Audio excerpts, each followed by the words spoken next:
Good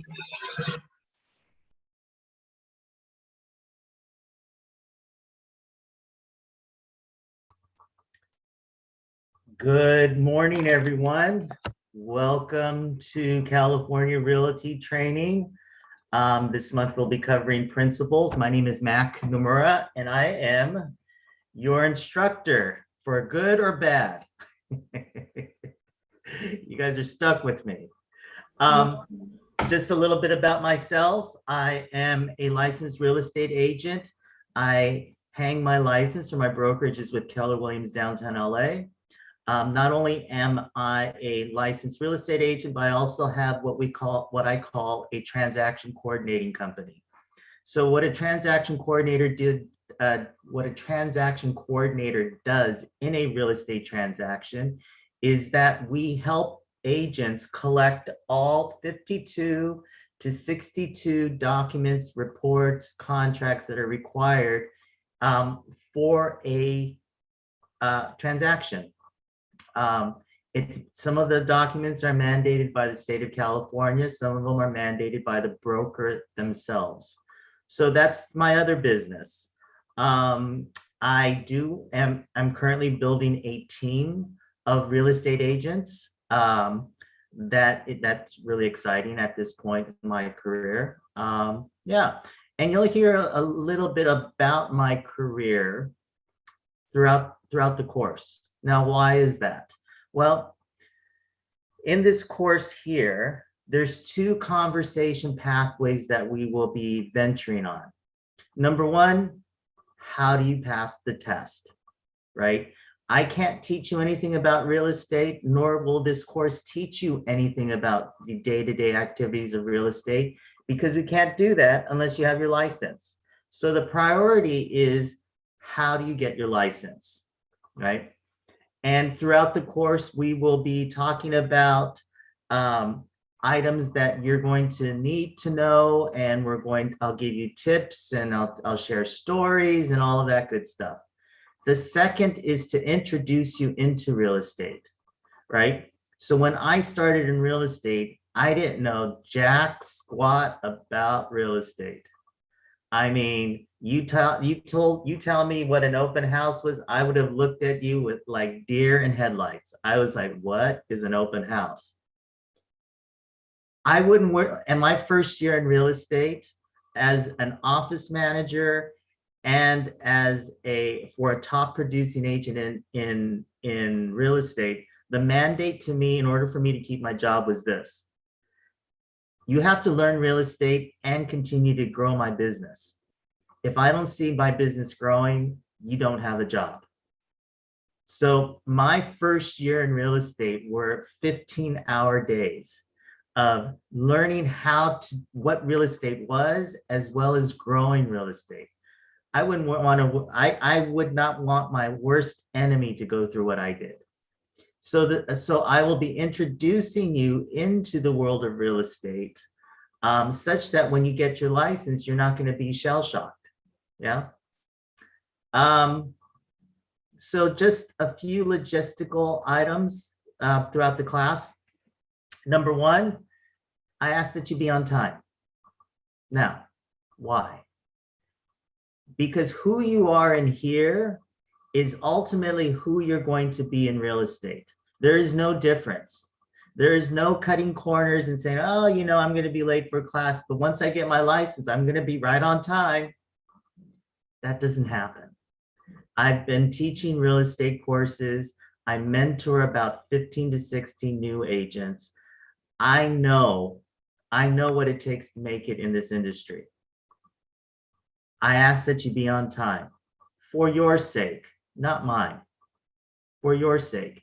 Use this time, and I'm going to say this over and over again, use this time that we're together like you're in the gym, right? And you're working out new muscles, right? And one of those new muscles is this: be punctual. You're going to need to be punctual when you go on a listing presentation. You're going to need to be punctual when you're meeting buyers. You're going to need to be punctual when you're showing houses.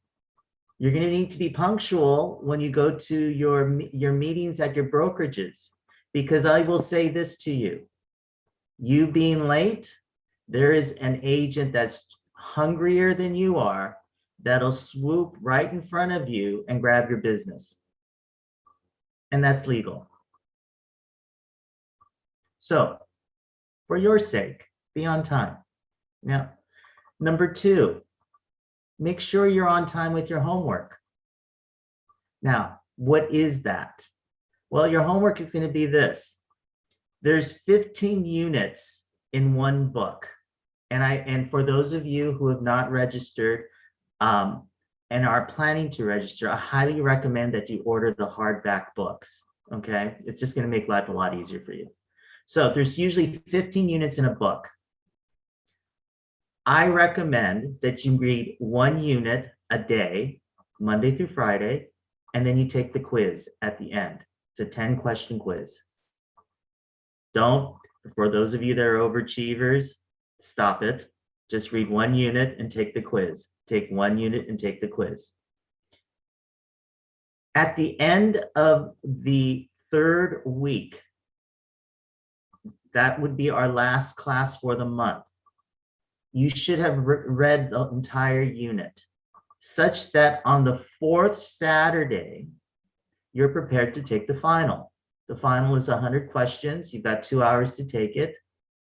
It's open book. The quizzes are open book as well. And you get your certificate. Now, you need 3 certificates in order to apply for the state exam, right?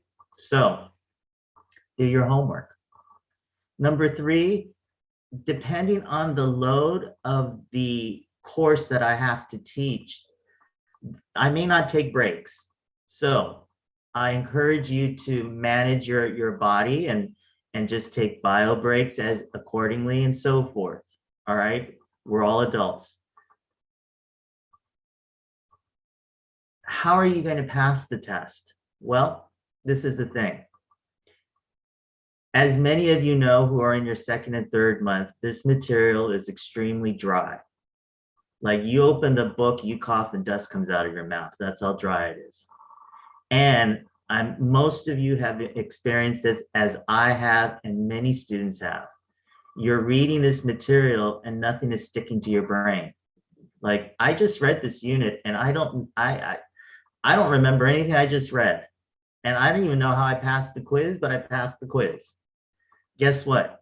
You're in the perfect space. You are not stupid. You are not deficient. You are in the perfect place. This material does do mind tricks to you. So how are you going to pass the tests and prepare for the state exam? Number 1, you're going to be very gentle with yourself. Don't come down hard on yourselves. You've got to be very careful that you're not planting seeds in your brain that's saying real estate is a difficult business. It isn't. Real estate is not a difficult business.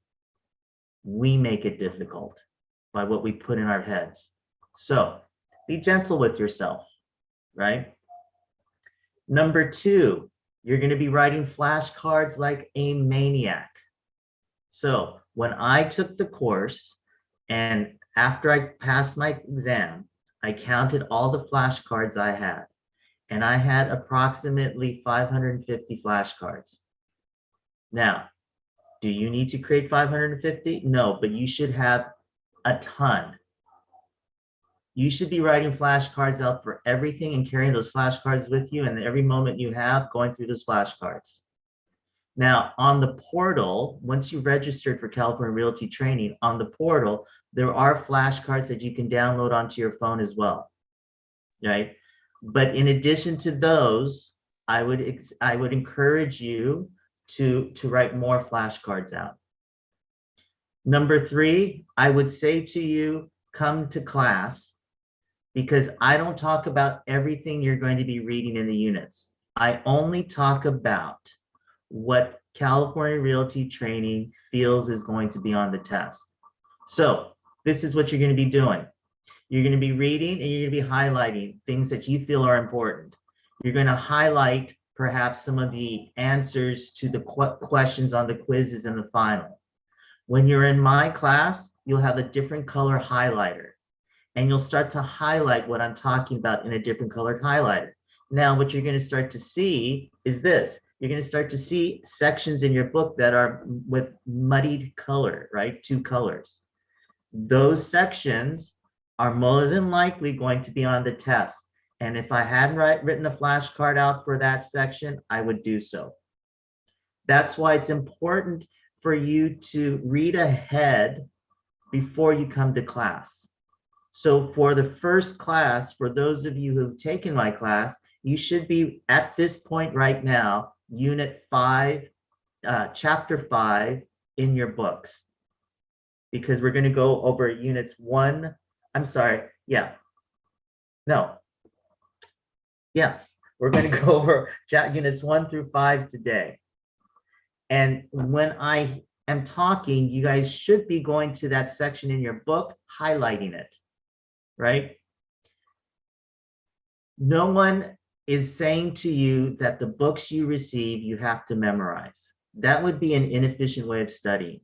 You want to be almost like a laser beam and study what is being talked about, what is repeated, right? There's a lot of overlapping from one course to another.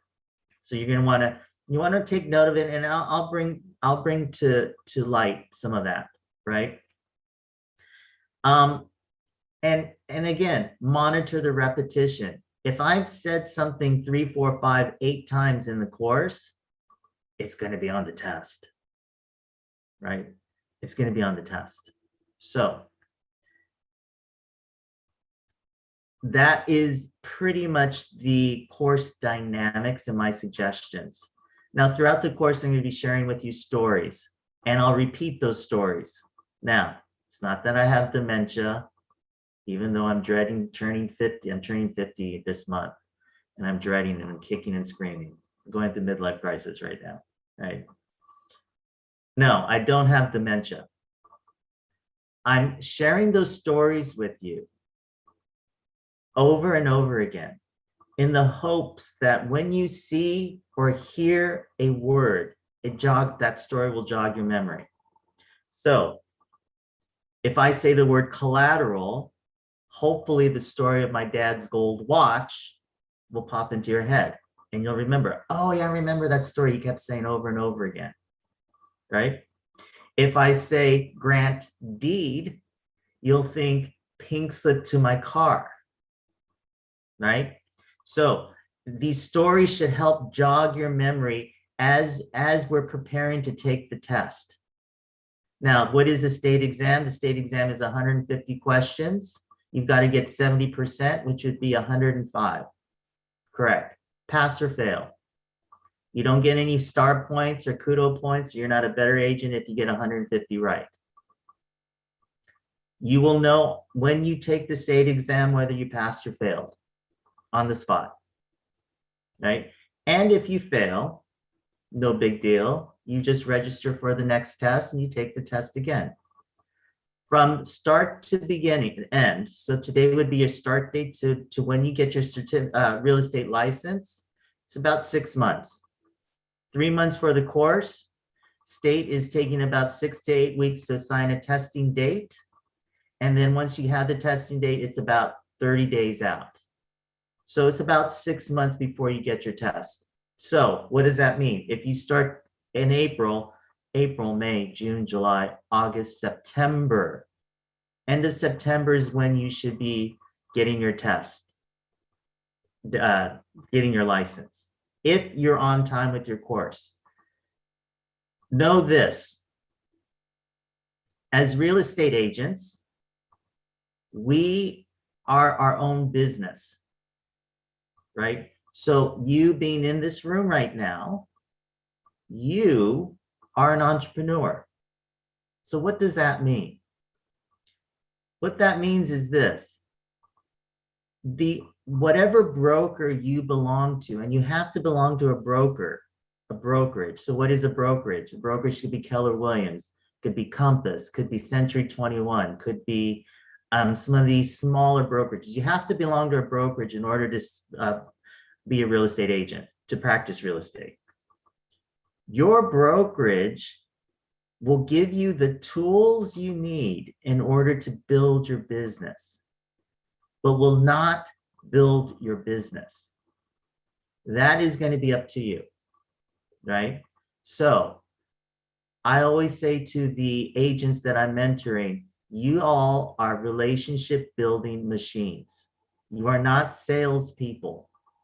You are relationship building machines. Why is that? Because if someone has $5 million to spend, they're not going to use you as a real estate agent if they don't know you and they don't trust you. That's why we are relationship building machines. We're constantly building relationships and building the trust with our clients. If you come off as salesy or as a salesperson, and I know immediately just by the numbers that you're reporting to me, I will adjust your course, because no one wants to speak or deal with a telemarketer. No one wants to deal or trust with a salesperson. They want to be able to trust that person. That's why if you study some of the most wealthiest people on this planet, when they're making deals, and I'm talking mega deals, right? Millions of billions of dollars. It's usually on a golf course. It's usually over a meal, right? There's usually some kind of rapport or friendship there. You've got to build the trust. And it's not unusual to hear when you're in residential meetings, oh, it took me 2 years to have this person deal with me to use me as the real estate agent. So there's patience that's going to be required as well for you, right? So let's get started, okay? So one of the things that I would recommend, just to kind of tag along on that last comment I made about building trust, is I recommend that you turn your cameras on right now. Because this is the reason. If you're building trust with people, the first thing that they're going to want to see is a face to a name. And if you don't have it, and if you don't have, or let's just say you have those conversations of, well, no, I don't want to show my face in this class. Remember, who you are in here is who you are in real estate. You're not the exception to the rule. So, like I said, use this time as if you're in the gym, and use that muscle to perhaps turn your camera on for 15 minutes today, and then turn it right back off, right? Let me see you. Let me start to develop a relationship with you,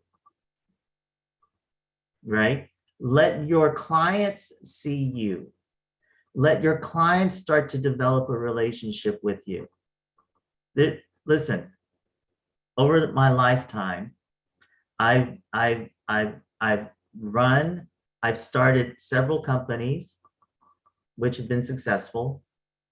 I lived in Australia for 5 years, to which I ran Australia's largest and oldest recruitment company. And all of those businesses and that venture out in Australia, the common denominator for my success was that I was not afraid to meet people in person. And I wasn't afraid to show that my clients who I really was. You know, your clients in real estate are going to use you because of you, not because of this persona that you're going to create. That if someone ever says to you, you've got to create a false facade in order to be successful in business, that's that's bad advice. And B, it's not sustainable. You got to be you. And you've got to show your clients who you are. So at this point, I encourage you to turn your cameras on. It's not a mandate. It's not required. It's just a suggestion. Okay, let's get started here. Hold on 1 second.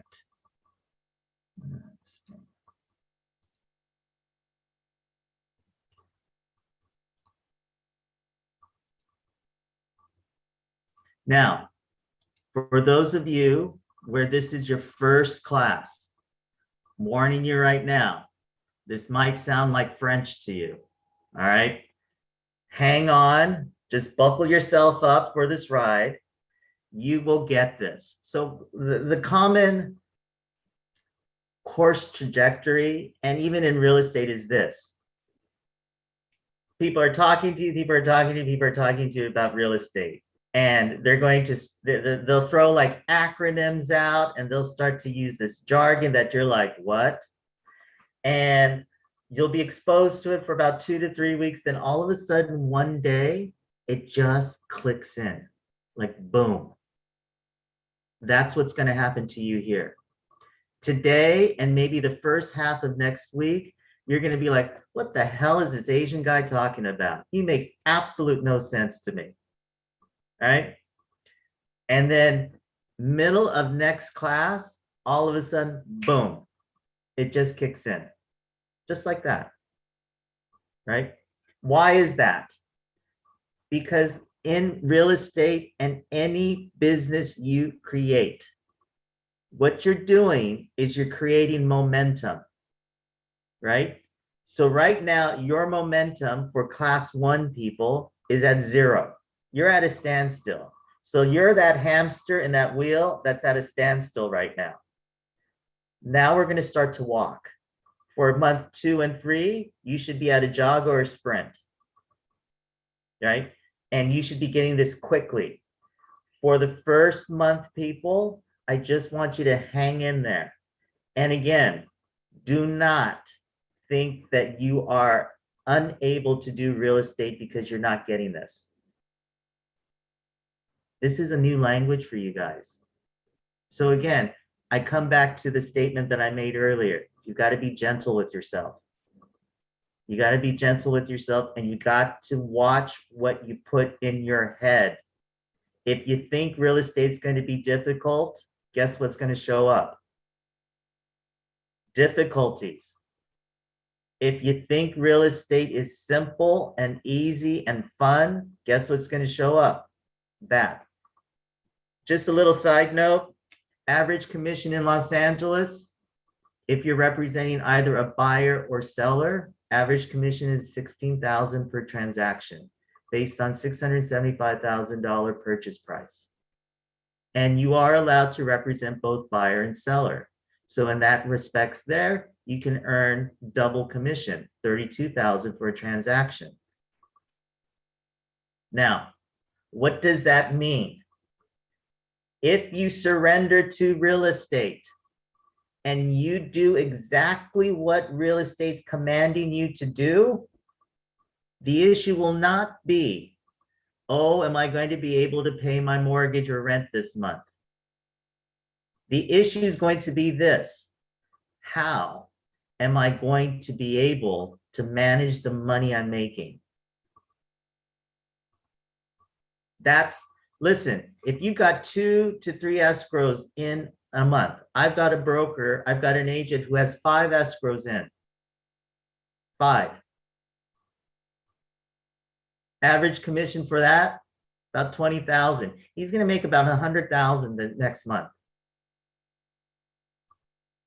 The money is extraordinary. But there's a couple of things that you need to do. Number 1, don't do it your way. Don't do it your way. Do surrender to what processes are being given to you. Why do I say that? Although your way might be fantastic, might be fun, might be the way you like to do things. There's one element that's missing: the statistics that show that your way works. The processes that are being given to you, the processes that your broker will give to you, are processes that have been proven, that have worked. So don't make your life harder. Make your life easier by surrendering. It doesn't make you any weaker of a person to surrender to a process. In fact, what it does is it makes you smarter. The reality is this: there's nothing noble about working 80 hours a week. For those of you that think there is something noble about that, there is nothing noble about that. When I hear someone say to me, oh, I'm working 80, 90 hours a week, the first thing that comes into my head is this: you're not working smarter.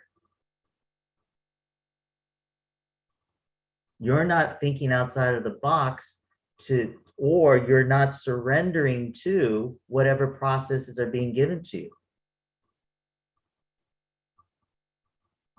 In real estate, this is the phenomena that will happen.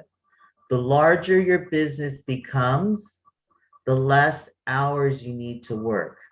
So Gary Keller, who started Keller Williams is now, and has been for the last 2 years, the world's largest real estate company. Gary Keller, who started it, starts his day at 8:30. And do you know what time his day ends? Noon.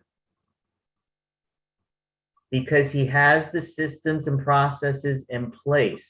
He knows what he needs to do. He knows that in order to maximize his time and have that work-life balance, he has surrendered to whatever it is the industry is calling him to do. You need to do the same. I bring a lot of my personal life into class. My dad was one of those people who worked 80 hours a week. And when I was 30 years old, he had a massive heart attack and died. And I often wondered to myself in those days that after he died, why would this higher source take him away from me? And I truly believe that that incident happened for me in order for me to be able to see that it's not all about work. It's all about enjoying life. That's why we work. You know, when I lived in Australia, the whole world says this about the US. The world works to live, but the US lives to work.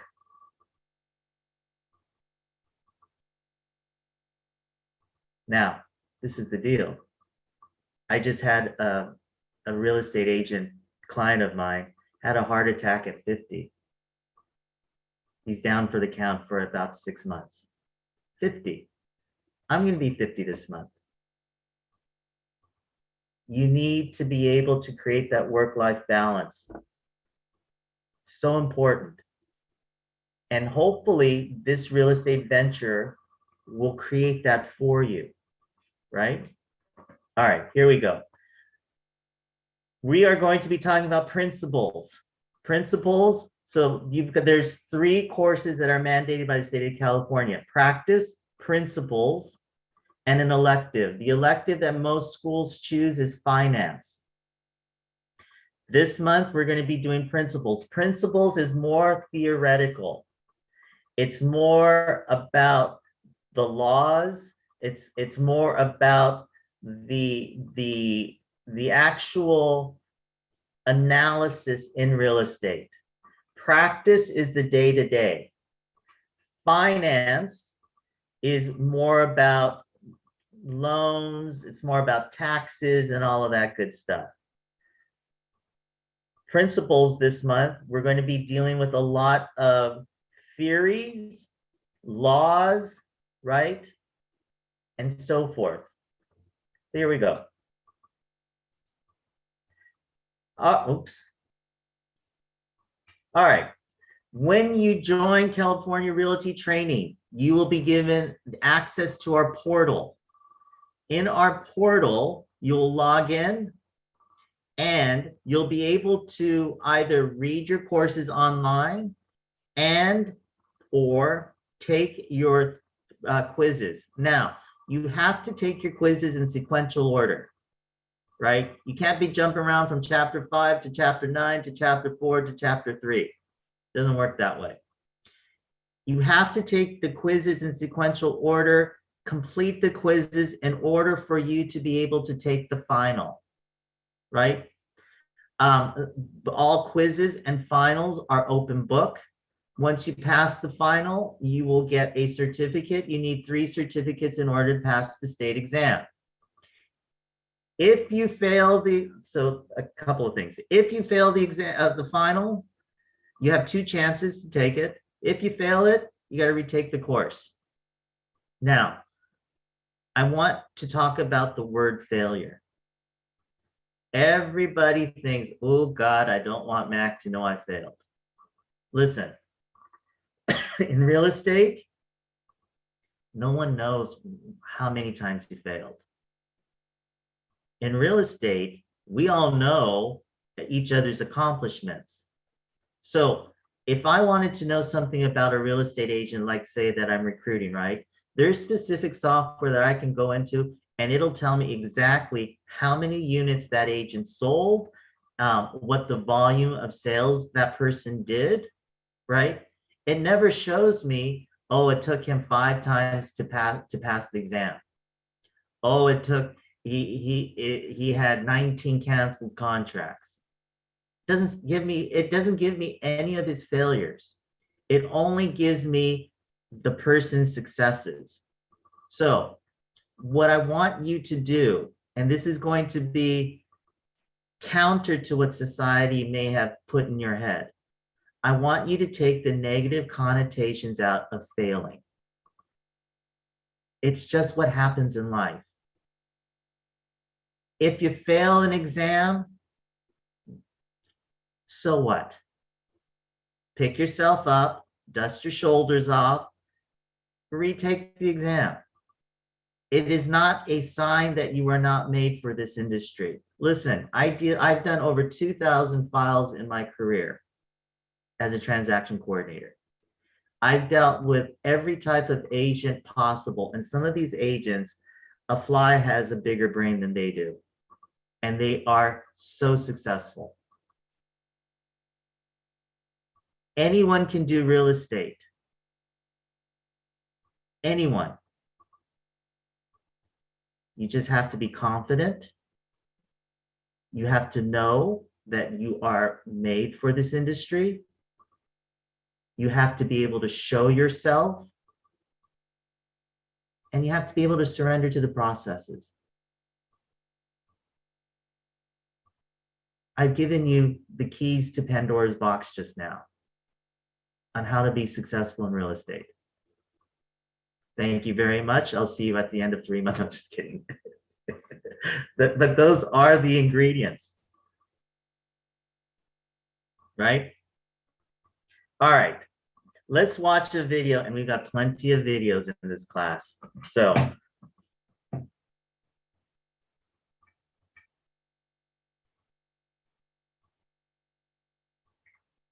by the way, I didn't mention this. We're recording this for YouTube as a live stream. So I'm going to try and keep it clean. Next week, I'll go down dirty. Okay. All right. What is going on here? Well, I don't know what this is, so let's just move on.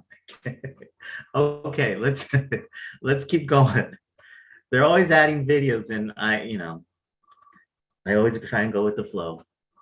All right, getting started with California Realty Training. So as I stated, Practice Principles and Finance are the 3 courses we're going to be taking. 1 module per month.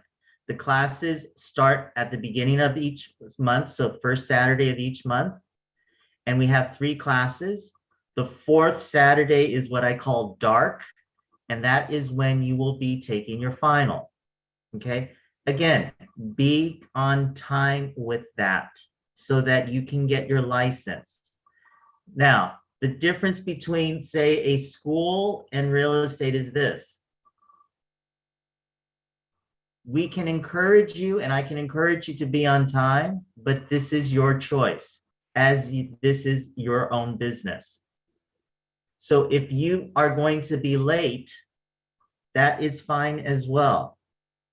But know that that is a foresight on what's going to happen in your business. You're basically going to fulfill a prophecy. So again, use this time in class 2, create new habits, right? Create new habits. And some of these are some of the things that you'll learn in class: basic real estate concepts and terms. Number 2, my real estate experience and advice. Number 3, typical everyday agent activities. And number 4, contracts, disclosures, and real estate forms. As a transaction coordinator, I am well in depth about reading contracts, disclosures, and real estate forms. That is what a transaction coordinator does for an agent. Now, given that aspect, I can't teach you everything about it. So we're just going to really touch the tip of the iceberg when it comes to contracts, disclosures, and real estate forms. We're going to teach you what you need to know for the exam.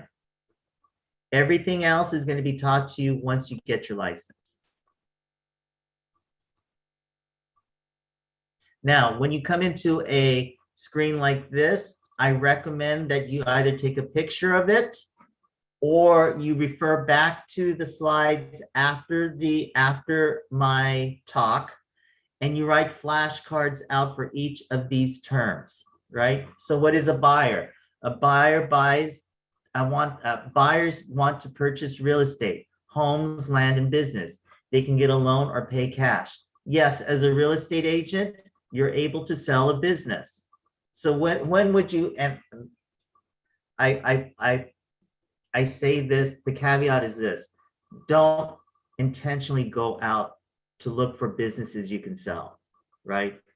But I'll give you examples of when you're going to need to sell businesses. At Keller Williams downtown LA, where I belong, we have a hospitality division. So there are agents that specializes in buying and selling hotels. Typically, when you buy and sell a hotel, the business comes with it. So the real estate agent is going to have to know a little bit about the hotel business in order to be able to provide a competent service to their clients. Restaurants, oftentimes a restaurateur will come to a real estate agent and say, listen, my business isn't doing well. I need to get out of this lease. I need to sell my business. Typically, when someone takes over the lease, they'll take over the business as well. The cannabis industry is also the same. Typically, when you're looking for property for the cannabis industry, the business will typically tend to go with it. Multifamily, right? When someone buys an apartment, they're dealing with tenants, right? And that whole business about how to run an apartment building is a business. So the real estate agent's going to need to know a little bit about running multifamilies. So that's when you will technically be buying and selling real estate, helping people buy businesses. Sellers, owners sell their homes to a buyer in exchange for consideration, money. Please write a flashcard out. One side will say consideration, the other side will say money. Money. Another word for consideration is money. Real estate agents place a buyer and seller into contract and get paid a commission once the transaction is executed. I want to talk a little bit about commission. Everyone thinks commission is a very erratic way of living, right? Oh, one day I might get commission, maybe. Listen, if you've surrendered to real estate and you are actively and consciously creating what we call a pipeline, right? There is no reason why you shouldn't be getting paid every month on a transaction. It's what you create. The ones that think to themselves, oh, this business is just going to land in my lap and I won't have to create any of it because it's God's gift. That's when you start to see the feast or famine situation. Feast or famine is this. An agent gets their paycheck or their commission check. That night, they're eating like a king. Then all of a sudden they realize, oh, I've got to scramble and get another escrow in. And all the marketing that we do in real estate is usually 90 days out before you start to see results.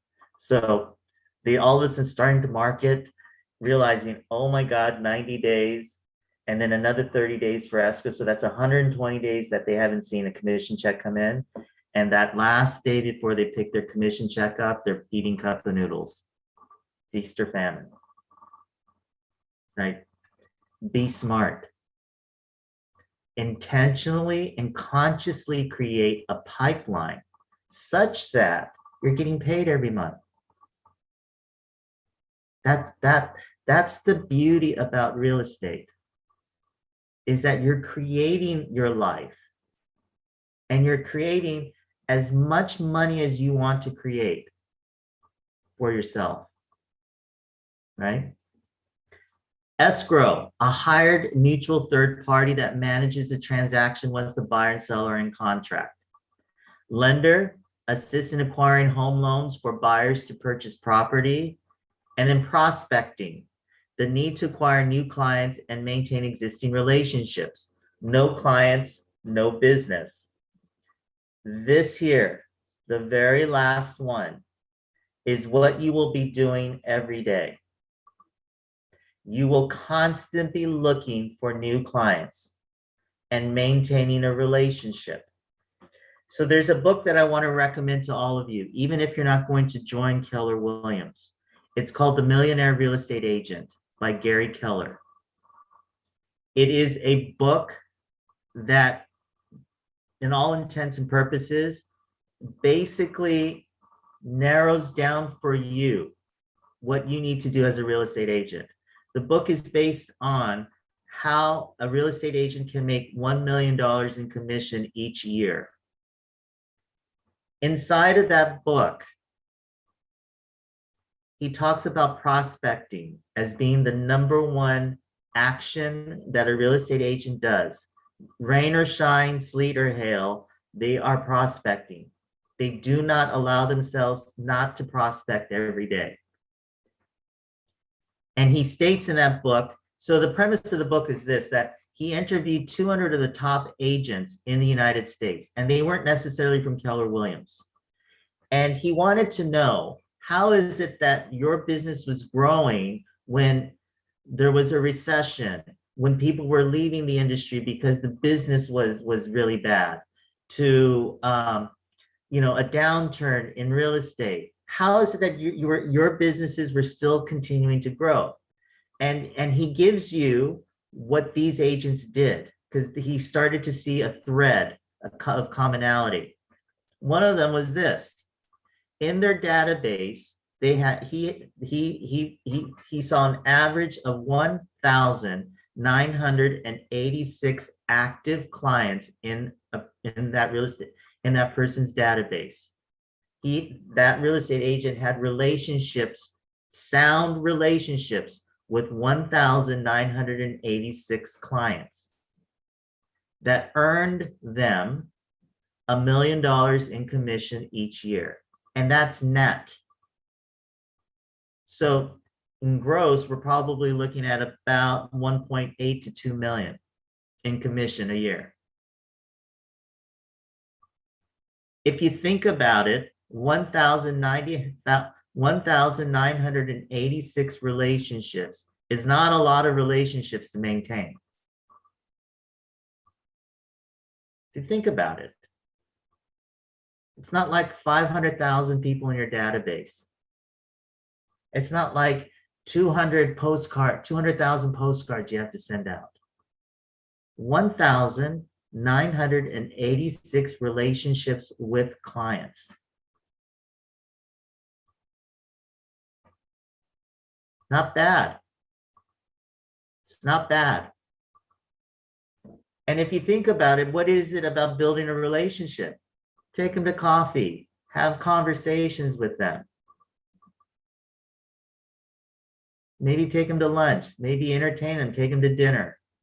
Maybe go golfing with them. Maybe dropping off a dinner for them. You know, one of my mentees, he has a seller that he is on the brink of getting the listing agreement, and he was coming in cold and he was coming in hard, right? And I said to him, hey, listen, if I was that client, I wouldn't want to use you anymore, because you're not listening to what's happening in my life. Right now, that client is dealing with someone who has COVID. You can't expect them to sign a contract when they're going through this crisis. Well, what should I do? I said, why don't you be a human being and be a little compassionate?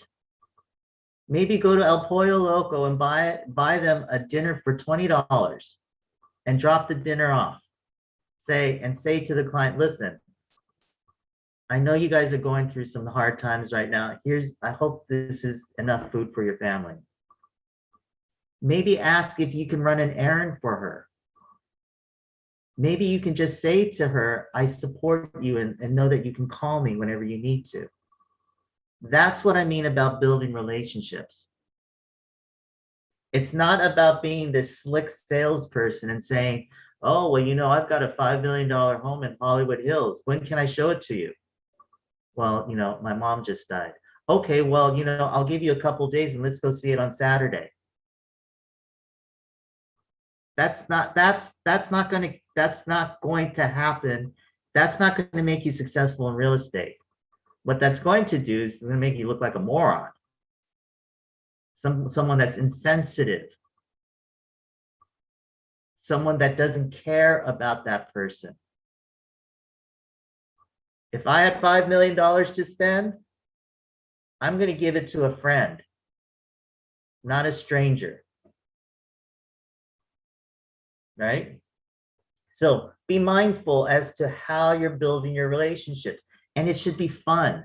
As you're building your real estate business, make sure you have fun, right? This shouldn't be torturous for you. This shouldn't be agonizing for you. Listen, if you're not cracking a joke when you're giving a listing presentation, there is something wrong with you. Life is not that serious. If you're not laughing with your clients, how many of you laugh with your friends? That's what you should be doing with your clients. And for God's sakes, if you're not one to wear a suit every day, day to day, I'm talking to the guys and even the gals, for those of you who like to wear suits, right? If your friends and your clients know you as someone that's casual but professional, don't put on a facade and put on a suit. Be yourself. That's what's going to sell you, is you, not what you know about real estate, not about the car you drive, not about any type of digs you might make on other real estate agents. It is your personality that's going to sell you. And if you don't know that, then this 3 months should teach you that. Do not be ashamed of who you are.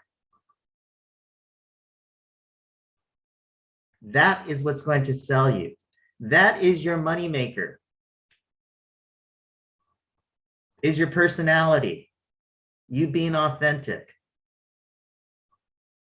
You know, sometimes I say some of the most stupid things in my listing presentations. right? And it's to kill the tension. It's to kill the tension in that listing presentation. You want it to be, when you're presenting and you're making a presentation, you got to already know there's going to be stress there. Lighten it up with laughter. Lighten it up with some kind of joke. Listen, if I had someone that I was dealing with and they were so serious that, you know, for them to smile, it would create cracks in their face, I wouldn't trust them. I really wouldn't. I wouldn't trust them. So be yourself when you're prospecting. Don't be anything else. Be yourself. Yeah. If you guys have any questions, feel free to raise your hand. Okay. Feel free to just kind of, or send me a chat. All right. And I will get to those questions as quickly as I can. All right. So here we go. Principles.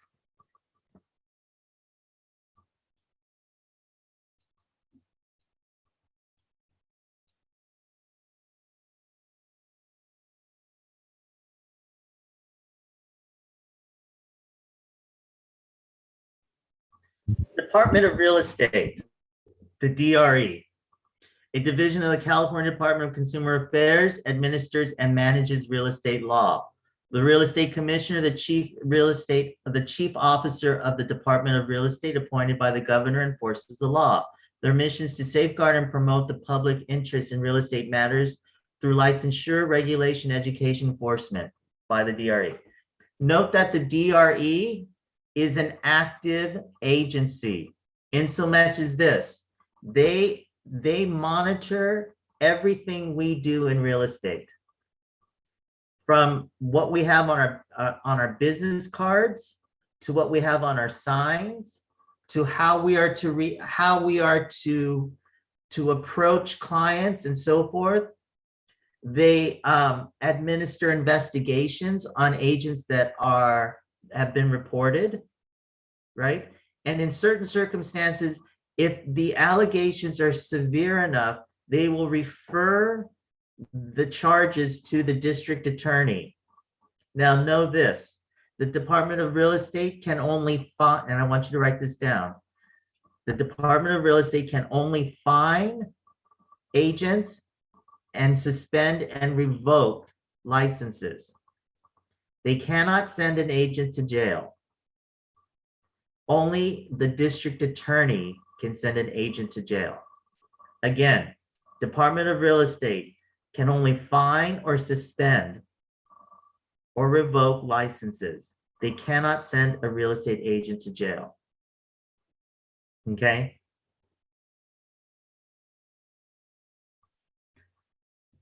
Administration of Real Estate Law, the Real Estate Advisory Commission is a 10-member panel chosen by the Real Estate Commissioner. 6 are licensed real estate brokers who preside in meetings and advise the Real Estate Commissioner. 4 members are non-licensed members of the public. The power to adopt, amend, and revoke licenses lies under the real estate law. Again, adopt, amend, and revoke licenses is under the DRE's jurisdiction. Okay? The Real Estate Commissioner oversees the licensing and regulation of approximately 415 real estate licensees in California, is responsible for a staff of approximately 342. Doug McCauley is the current acting real estate commissioner. Doug McCauley was appointed commissioner of the California Department of Real Estate, DRE, by Governor Gavin Newsom on April 2nd, 2020, and assumed office in May 6th of 2020. All right. A little secret between us people in here. 70% of what you're going to study for real estate exam, you're never going to use in real estate. Like this.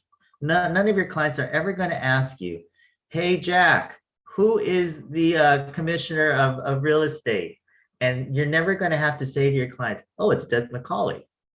He was appointed by Gavin Newsom on April 2nd, 2020, and took office on May 6th. They are never going to ask you that, but you got to know it for the state exam.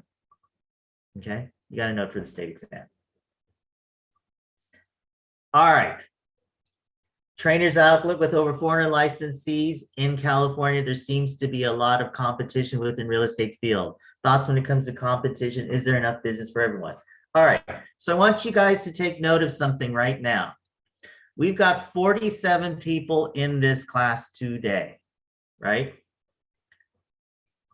Real estate statistics show that 80 to 90% of all real estate transactions done in California with a real estate agent are done by 10 to 20% of the real estate agents here. So what does that mean? Well, of the 400 licensees, only 10 to 20% of them are actually practicing real estate.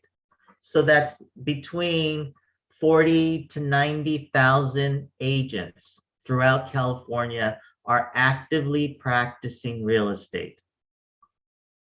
That should be comforting to you.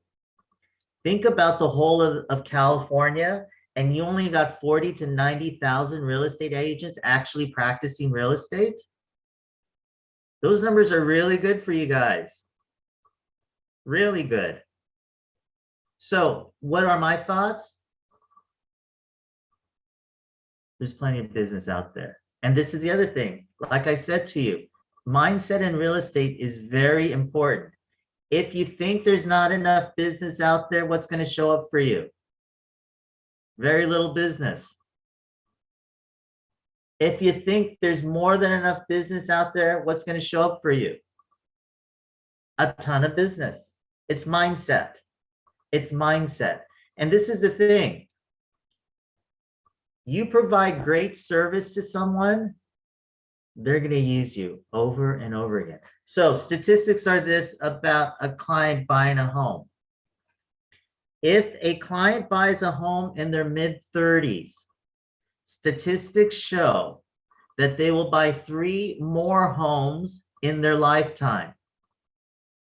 Now, let's just say that they never upgrade and that they're going to stay with $675,000 as a budget, which means $16,000 for you in commission for each sale, which never happens, right? When someone sells, typically they do an upgrade, right? But let's just say they stay at $16,000. That's $64,000 per client that you can make over a lifetime. And for every one client you provide great service for, that's 10 more people you can pick up as clients. So do you see how the numbers can start to really roll in, right?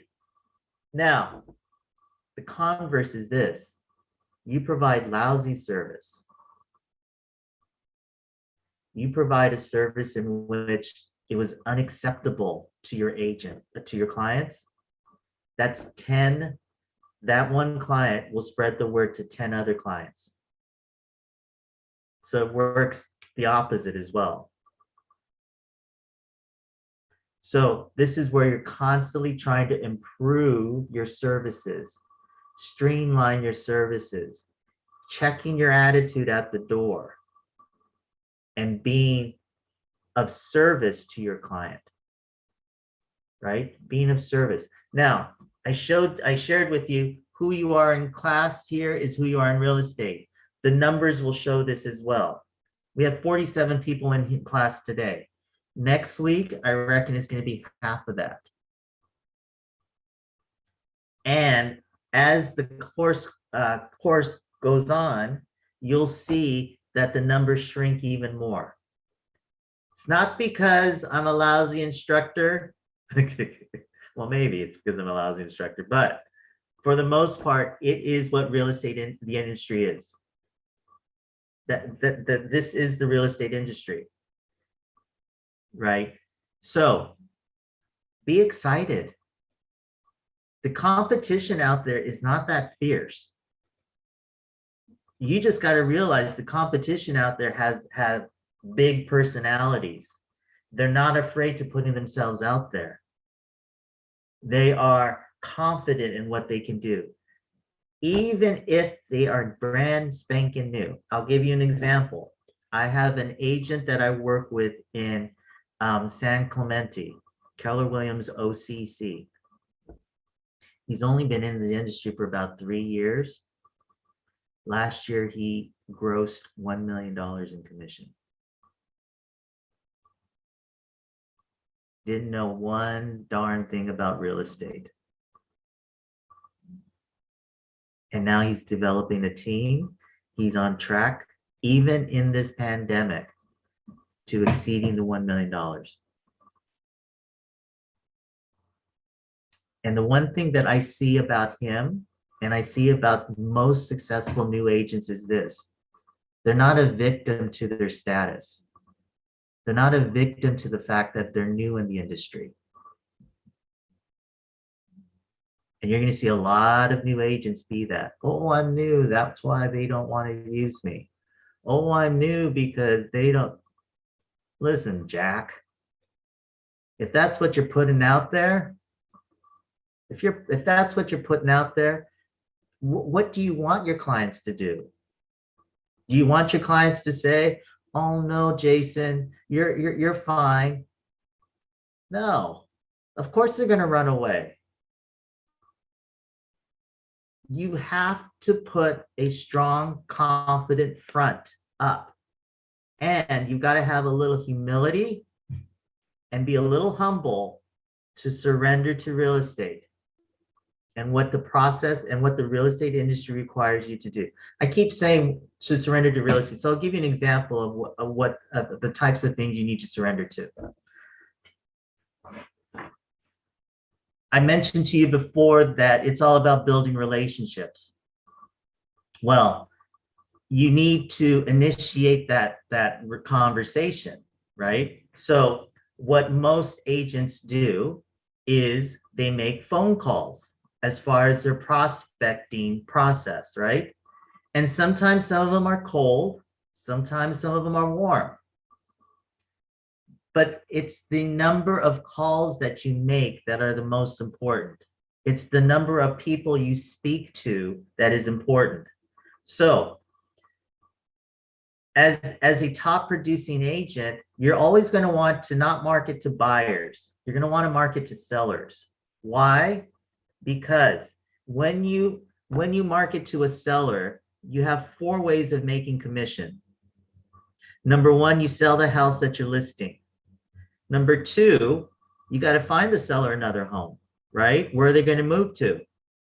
Number 3, you can have an open house and a buyer walks in that's not represented by another agent and they say, "Gosh, I like you, Brian. I want you to be my real estate agent." In that situation there, you would be a dual agent. You'd be representing both buyer and seller, which means double commission. The 4th is this: someone walks into your open house, they hate the house that you're representing, but they like you as an agent. They say, "Brian, I really like you, but this house sucks. Can you help me find another house?" 4 ways of making commission, dealing with the seller. When you deal with sellers, the buyers will come. Now, you deal with a buyer, you got 1 shot at commission. And that 1 shot is so fragile. You can show a buyer 45 homes, and on the 46th home, they say, "You know what, Mac, we decided to stay in our rental." There is nothing you can do. You can never get that time back. You can never get the time back. Statistics show that for every 1 buyer you deal with, you can be dealing with 4 sellers. So for every 1 commission you can make with a buyer, you've got 16 ways of making commission on dealing with sellers. So remember what I was talking to you about, working smarter, not harder? That's what I'm talking about. So surrendering to marketing to sellers only. statistics show that for every 100 sellers you speak to, not social media, not texting, but literally are on the phone with, for every 100, you will get one listing presentation. For every 3 listing presentations, you get one listing. So for that one listing, you would have need to talk to statistically 300 people. The numbers will never change. The numbers will never change. It's the speed in which you surrender and you get through those numbers. When you're dealing with clients and prospecting, it's really about quantity. You're trying to speak to as many people as you can. And then from there, you're going to be able to filter through those that are actually a magnet to you, right? It's about quantity, right? So that's why I say you're prospecting every day. That is something that you've got to surrender to as a real estate agent. Any questions about that? Okay. Real estate brokerage in general. Under the supervision of a licensed real estate broker, real estate license related activities are performed. Per the real estate law, the salesperson is always considered the employee of the broker. A salesperson can do business only as an employee of the broker. Although agents are independent contractors, they represent clients on behalf of the brokerage. So, when you hang your license with a new brokerage, you will be representing them in the real estate world. So you've got your brokerage on the front and your name on the back. Although you are an independent contractor, you are representing the name on the front of the jersey and not just the back of it. Therefore, act professionally, ethically, and truthfully and ethically. So bear in mind this, even though you have your license, you've got to belong to a brokerage. So what I recommend for people in month 2 and 3, you start looking for a brokerage. Don't start in month 1. In month 1, you should be getting your processes down in order to pass the course. 2 and 3, you start looking for brokerages. Bear this in mind.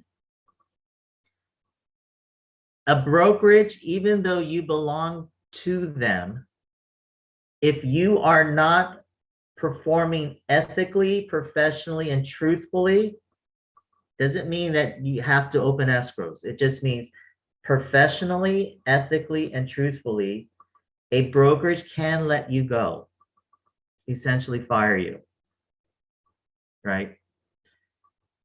Also know this, some brokerages will not be interested in new agents. Some brokerages will only be interested in producing agents. Why is that? Because they typically tend to be smaller brokerages. The smaller brokerages want to be able to make money off of the agents quickly. The larger brokerages, i.e. Keller Williams, Coldwell Banker, and so forth, they tend to have the space and the leverage to support new agents. It's going to take an agent anywhere between 6 to 9 months to get their business off the ground. And in that 6 to 9 months, they're going to be leveraging classes for you. They're going to ensure that you have a mentor or a productivity coach. They're going to invest a lot of time into you. And the hopes is that you get into escrow quickly and you start to write escrows so that they get paid for what they've invested. Most of the time, out of 10 agents, maybe 3 will be producing. The other 6 to 7 typically kind of fade into the background. Given that, you're going to want to ensure that you're with a brokerage that can support your evolution. So I encourage you to interview with as many brokerages as possible. It's a myth that you have to actually belong to a brokerage that is in the area that you're going to market. So if you're living in Chino Hills, that doesn't mean you have to belong to the Chino Hills, let's say Keller Williams. You can be in downtown LA and still have your farm area be in Chino Hills. You could be in downtown LA and still in San Francisco, right? You're going to want to select a broker and know this, okay? Every broker, including when I give my pitch to about Keller Williams, every broker is going to spin it such that they're the best brokerage ever. In essence, what they're going to do is they're going to offer you the same damn thing. Every brokerage is going to offer you the same thing, right? What differentiates each brokerage is the culture. It's the culture within the brokerage. So you want to be able to join a brokerage that meets what you feel would be a comfortable culture or match for you. Okay. Also know this, there are no time constraints. So when you join a brokerage, they're not going to say, you've got to be with us for a year. They're not going to say that. If you don't like the brokerage, find another one, put your resignation into the one that you belong to and move. That's simple. But you're going to want to start to join a brokerage. Why? Because you want to, the day you get your license, the next day you want to roll into real estate and start real estate. You don't want to have the gap between getting your license and then finding a brokerage. That time gap that you have will actually start to plant seeds in your head that you can't do real estate. Because this is what's going to happen. You wait until to find a brokerage, and then you're calling brokerages, right? And none of them are calling you back. And all of a sudden you're thinking, oh my God, this is going to be really difficult for me to find a brokerage. What are you doing? Planting a seed in you. Real estate is difficult. So month 2 and 3, I suggest you really start to find a brokerage. Now, because you're in this class here, a couple of things. Number 1, I can get you in contact with Chino Hills Keller Williams and Alhambra Keller Williams. So you just got to let me know. I am also the recruiting manager for Keller Williams downtown LA for new agents. So if you decide to join Keller Williams downtown LA, there is no interview process because I will have known you through the 3 months. Once you get your license, you let me know and you're directly then sent to registration, right? So it's a very easy process with Keller Williams downtown LA. All right. But I encourage you to shop around, find different brokerages, right? And interview with them and listen when you're in the office, listen to them, listen to hear what the culture is like. And usually the interviewer is a good indication of what the culture is like. So if you find someone that is, a little dowdy, like a Mrs. Doubtfire. Did I just age myself? I think I just aged myself, because some of these younger kids are going, what's Mrs. Doubtfire? It was a movie with Robin Williams. Oh gosh, right? If that person seems like a Mrs. Doubtfire, you know that agency is going to be one in which they may not be savvy on technology. They may not be savvy on the up to date trends and so forth, right? Depends on what you want. There's no value judgments. There's some people that like to use carbon paper and fax machines and the rotary phones and no. Look, some of the people are going, what's carbon paper? All right, so I'm just going to go on because I'm really dating myself. God. All right, here we go. Let's just keep going. All right. Again, you're representing the brokerage. So this is the other thing. On your wild nights out and you're drinking and you're having a good time and you get a little plastered, make sure you don't have Keller Williams on your, you're not sure you're not wearing a Keller Williams shirt, right? Make sure no one is taking a picture of you passed out on the lawn with a Keller Williams shirt on. It's not good. You're representing your brokerage. Very important to understand, right? Very important.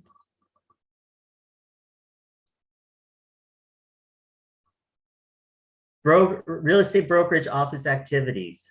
So deal with transactions involving real estate properties such as residential property, sale and lease, commercial property, mobile home, manufactured homes, business opportunities, mortgage loans, residential mortgage loan originator, MLO must comply with federal and state annual registration requirements.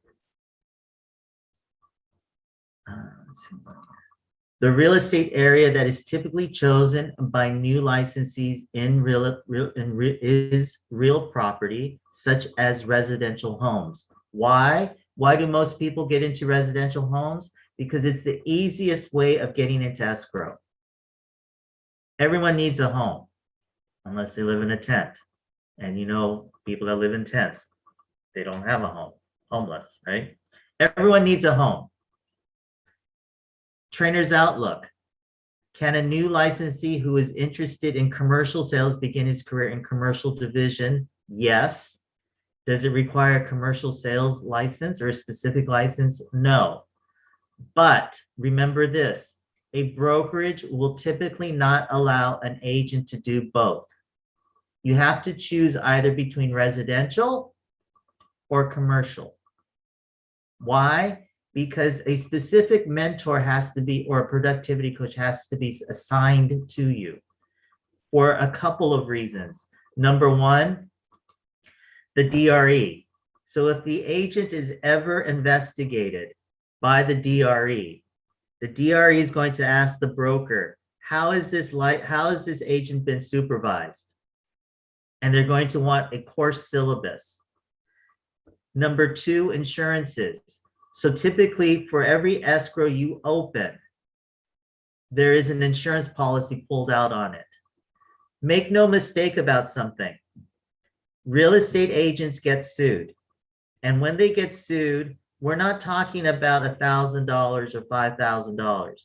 We're talking about 50 to 75 to 100 to 250 to even $1 million that the agent has to come up with. It is imperative that you understand that you're dealing with people's money. And if you're reckless with it, or you got an attitude like you know what the hell you're doing when you don't, you're in trouble. And make no mistake, every time you're investigated, I can go onto the DRE website, type in an agent's number, and it will show the number of investigations that the agent has been through. It'll show the number of grievances the agent has gone through. And know that brokers look at that. So if you're dismissed because of an investigation and you're looking to find another broker, guess what's going to happen? It's going to be very hard for you to find another broker. I had an agent who was investigated and the brokerage basically terminated him, and he could not find another brokerage that would accept him. He literally had to move to Seattle, stay there for a couple years, start a real estate business there, and then came back down and then found a brokerage. So be very mindful that when you are doing real estate, that you're doing it as professionally and ethically as possible. There are going to be some of you in class who feel that there's shortcuts to making money in real estate. I'm going to put my warning down right now. There are no shortcuts. There are no shortcuts. Yes, you can make a ton of money in real estate. But if you got an attitude and you think that you're going to bypass the normal progression, you got another thing coming to you. Make no mistake. This industry is very profitable, but it's unrelenting when it comes to flushing out those that are looking for shortcuts. It's unrelenting for flushing out those that are not ethical. It will catch up to those of you who feel that they don't have to do everything that the real estate industry is telling them to do. I'm warning you right now.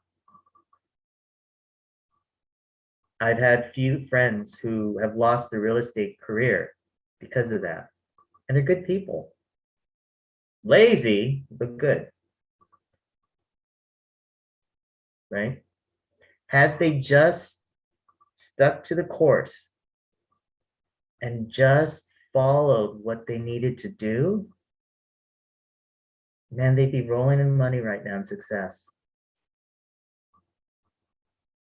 But they were listening, we have an angel on one shoulder and a devil on the other. Listening to the devil over here. Right? All right.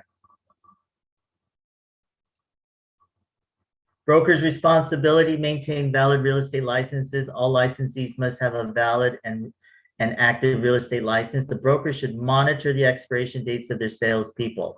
Supervise sales associates. The broker must exercise reasonable supervision for his or her sales associates. And then finally, retain transaction records. A licensed broker must retain the records of a real estate transaction for the office for 3 years. Copies of all listings, purchase agreements, and disclosures. Please write a flashcard out for this last one, number 3, with emphasis on 3 years. A question on a state exam might be, how long must a broker retain real estate records? 3 years. Or it could state something like, what types of records must a broker maintain for 3 years? It would be all listings, purchase agreements, and disclosures. Okay, this is very important here. Please write a flashcard out for that.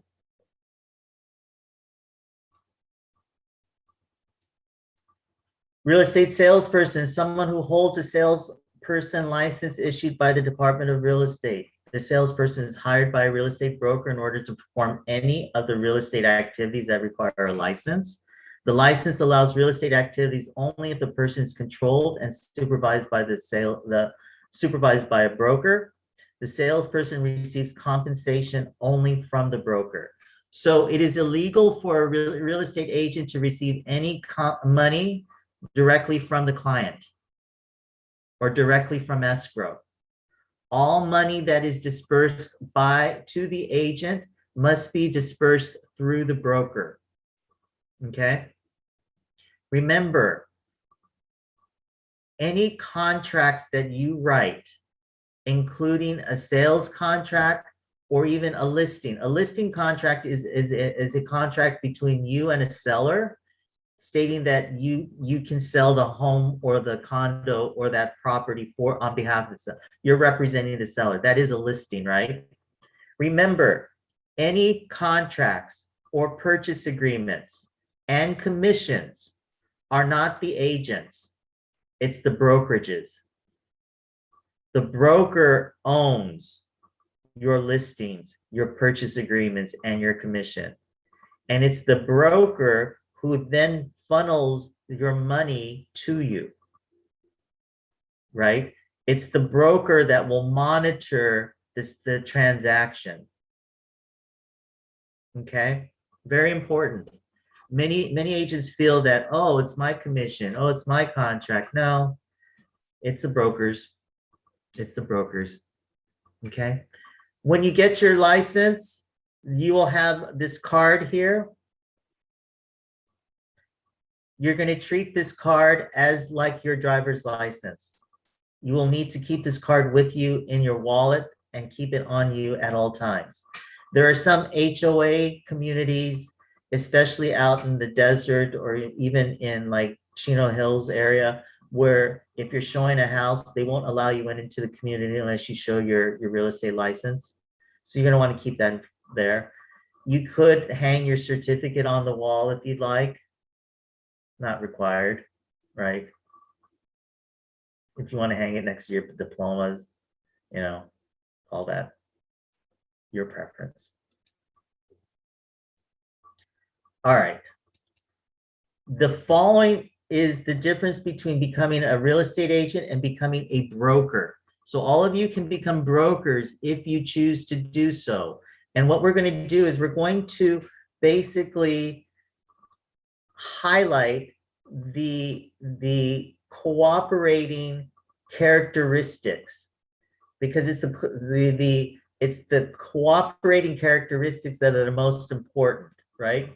So becoming a real estate agent, at least 18 years old, honest and truthful, pass courses in real estate principles, practice, and an elective, which is finance, pass sales licensing exam, get fingerprinted, live scan, pay required license fee, complete 45 hours of continuing education every 4 years, obey applicable laws and regulations, becoming a broker, honest and truthful, complete 8 college level courses, fulfill 2-year experience requirement, pass broker's licensing exam, send in required fee, complete 45 hours of continuing education every 4 years, obey applicable laws and regulations. So let's just take a look here. Number 2 is the same as number 1, and you got to be honest and truthful, right? So what this course and the DRE are trying to drive home is this: you got to be on board. If you're going to be shady, go to another industry, right? You got to be honest and truthful. It will catch up to you. Make no mistake. Number 4, right? Pass salesperson exam, pass broker's licensing exam. Obviously, number 6 and number 5, pay the licensing fees required. Number 7 and 6 here, complete 45 hours of continuing education. So after you get your license, in order to renew it the next time, and your license is good for every 4 years, in order to renew it the next time, you have to continue, you have to complete, I should say, 45 hours of continuing education. And number 8, obey applicable laws and regulations. Again, and that's like number 7. So again, the repeating of it should show you the importance of it, right? There's a purpose in how they formatted this screen. When you join a board, so in addition to finding a broker that will manage you, one of the requirements once you find that brokerage is that you join the board that the brokerage belongs to. And there are regions throughout California, right? So downtown LA belongs to the Greater Los Angeles. Chino Hills will belong to another board. Alhambra belongs to another board, right? When you join that board, which is $859 typically for your first year, $659 every year thereafter, you will automatically be registered for the National Association of Realtors and the California Association of Realtors, right? So you'll automatically be part of those 2 organizations. You will then have to go and spend 1 afternoon with NAR in your board, in your local board's office, and they will go over ethics as a real estate agent. And one of the things they drive home is this: obey laws and regulations. They're pounding it into you. There is nothing we do not do that the Department of Real Estate has not authorized. Know that real estate is the most, what do I want to say? Is the most regulated industry in California. We're the most regulated. Also know that getting your California real estate license, we are the toughest state in the United States. So when you get your California license, and let's say you move out of state, most states will allow a transferable, so you'll be able to get their real estate license. But to practice real estate in California, even if you're seasoned, you still have to go through these 3 courses and take the state exam. We're the toughest. Okay.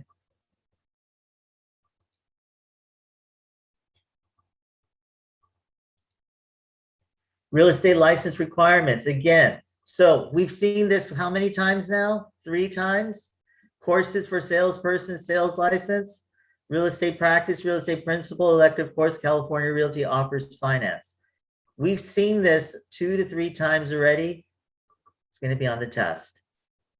This is what I mean by repetition, right? This is what I mean by studying more efficiently.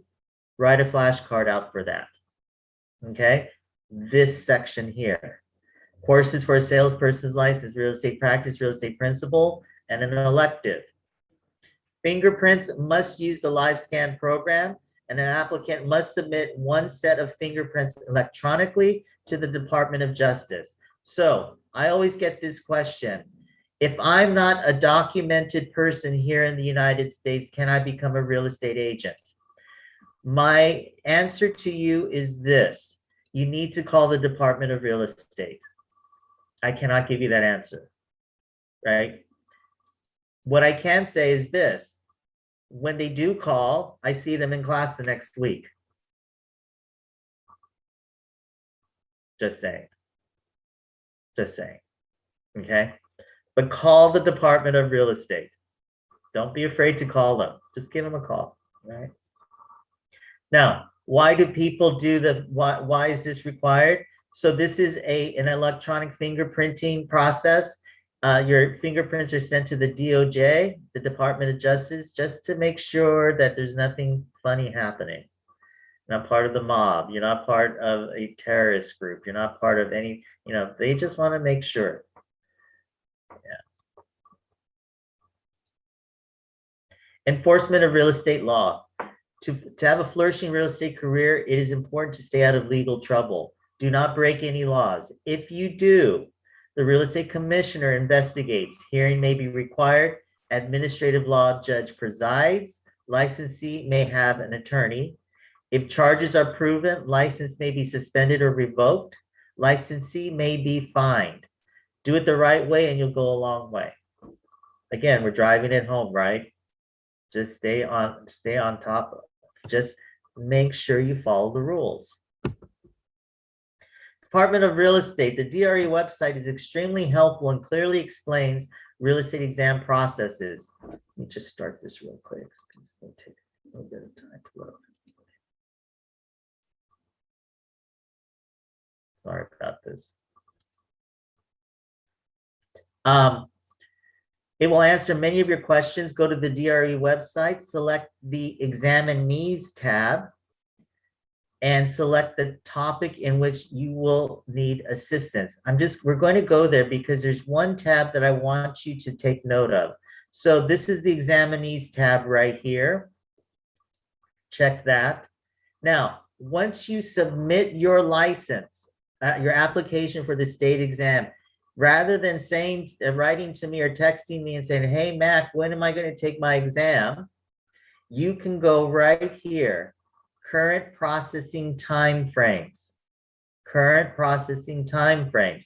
Click on that, and you will see in this table here, state exam application, you will see received February 19th. So any applications that the DRE received on or before February 19th are being processed. So you can see February 19th, March 19th, they're about 6 weeks behind. So anyone that submitted their application prior on or before February 19th, they should be hearing from the DRE with their state exam date. All right. That'll give you an idea of where your application falls in the line of things. Okay.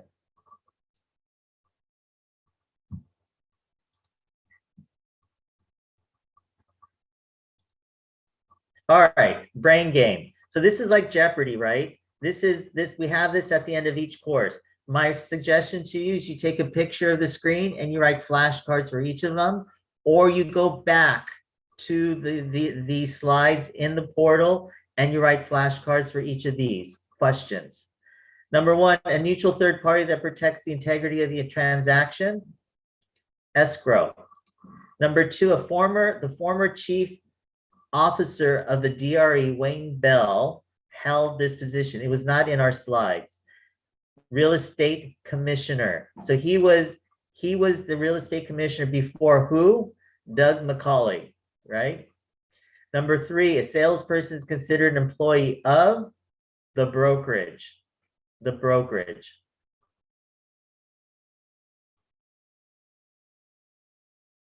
A brokerage holds transaction records for this amount of time. 3 years. What are the 3 required courses needed to become a salesperson? Principles, practice, and an elective. And then finally, an applicant must submit 1 set of fingerprints electronically to the Department of Justice. Okay.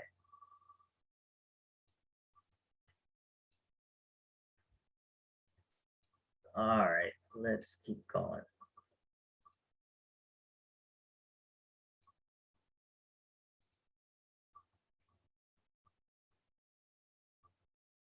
No, this is going to see. So,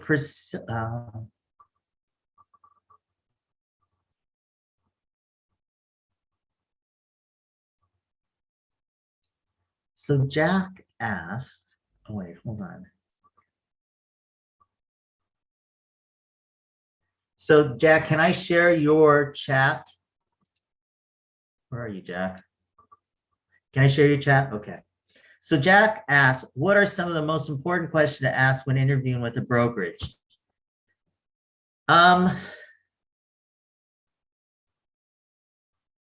Again, most of the brokerages are going to offer you the same thing, right? So essentially your questions as far as how are they going to train you and what provisions do they provide for a new agent are going to be pretty much the same across the board. You know, some of the questions that I would ask a brokerage is this: what's your culture like? What's the demographics? I started my career in the desert, Palm Springs, La Quinta, all of that. Now, if any of you know that area, it's, you know, the nickname is this. It's heaven's waiting room. You know what I'm saying? You know, like I was 42 and I was chicken out there, right? I was a youngster out there, right?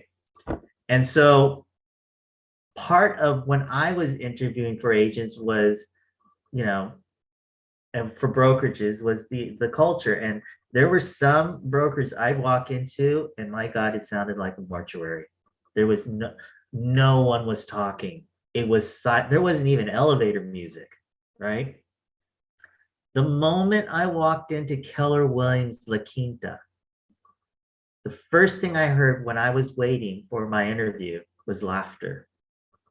I heard someone laughing. And that's when I thought, ah, this is the brokers I want to belong to. You're going to be shopping for brokerage like a buyer shops for a home. You can, you know, when a buyer walks into a home that they know is their home, they know. They may not be able to put words to it, but they know, right? You know, there have been many times where I've shown people homes, and in my head, I'm thinking, oh my God, this is a doghouse. And then they come out and they're like, oh, I want to write an offer on this house. And part of me wants to ask them, why would you put an offer on this house? But it's not for me to question. Instinctually, they know that this is their home. Instinctually, you will know that this is your brokerage, at least for the short period of time. Yeah.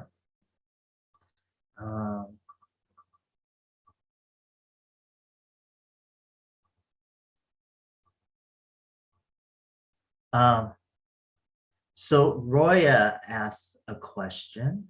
Let me just see.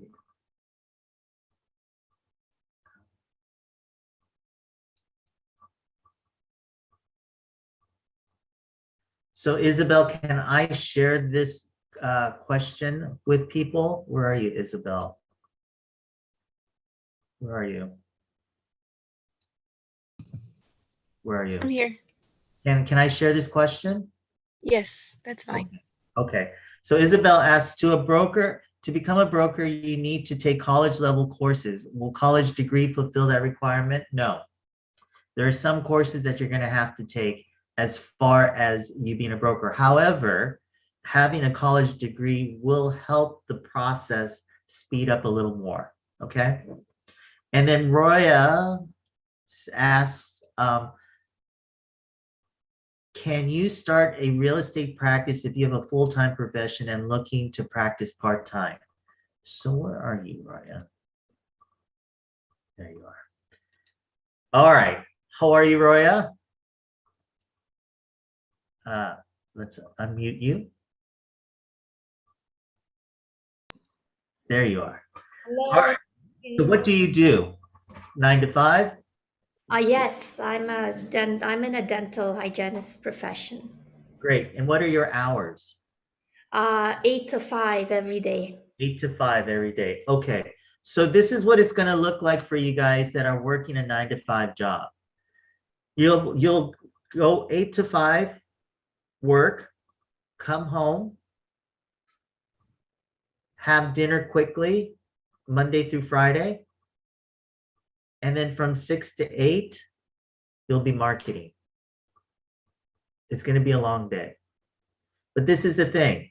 You have to know that you're building a business. And if you don't put energy into the business, it's not going to grow. In addition to that, when the restrictions are lifted based on the pandemic, you'll be spending one of your weekend days at an open house. You'll be hosting an open house.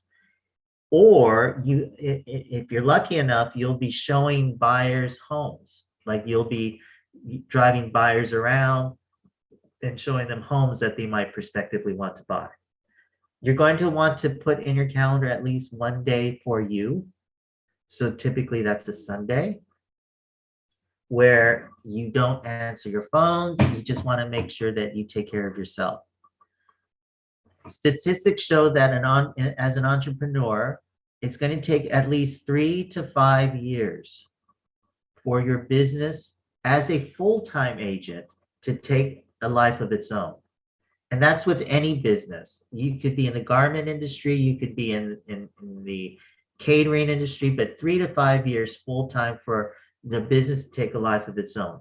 Part-time, probably, I'd say between 7 to 9 years, if you're continually doing it part-time, right? The goal, I think, for many real estate agents is this, that their business starts to build enough to where they can quit their 9 to 5 and just do real estate full-time. Now, what do you need for that?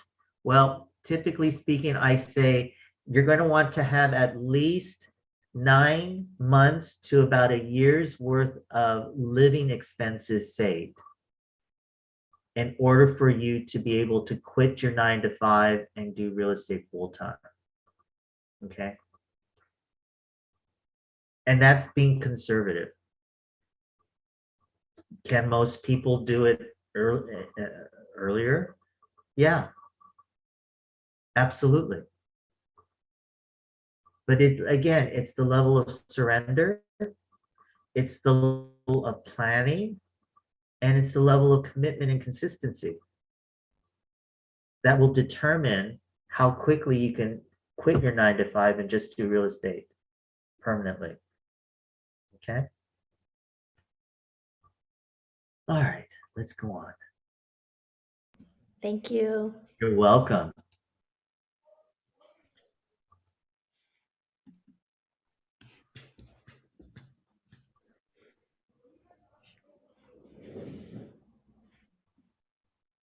Many of you look like you're overwhelmed already. Stop it. Put a smile on your face. It's not the end of the world.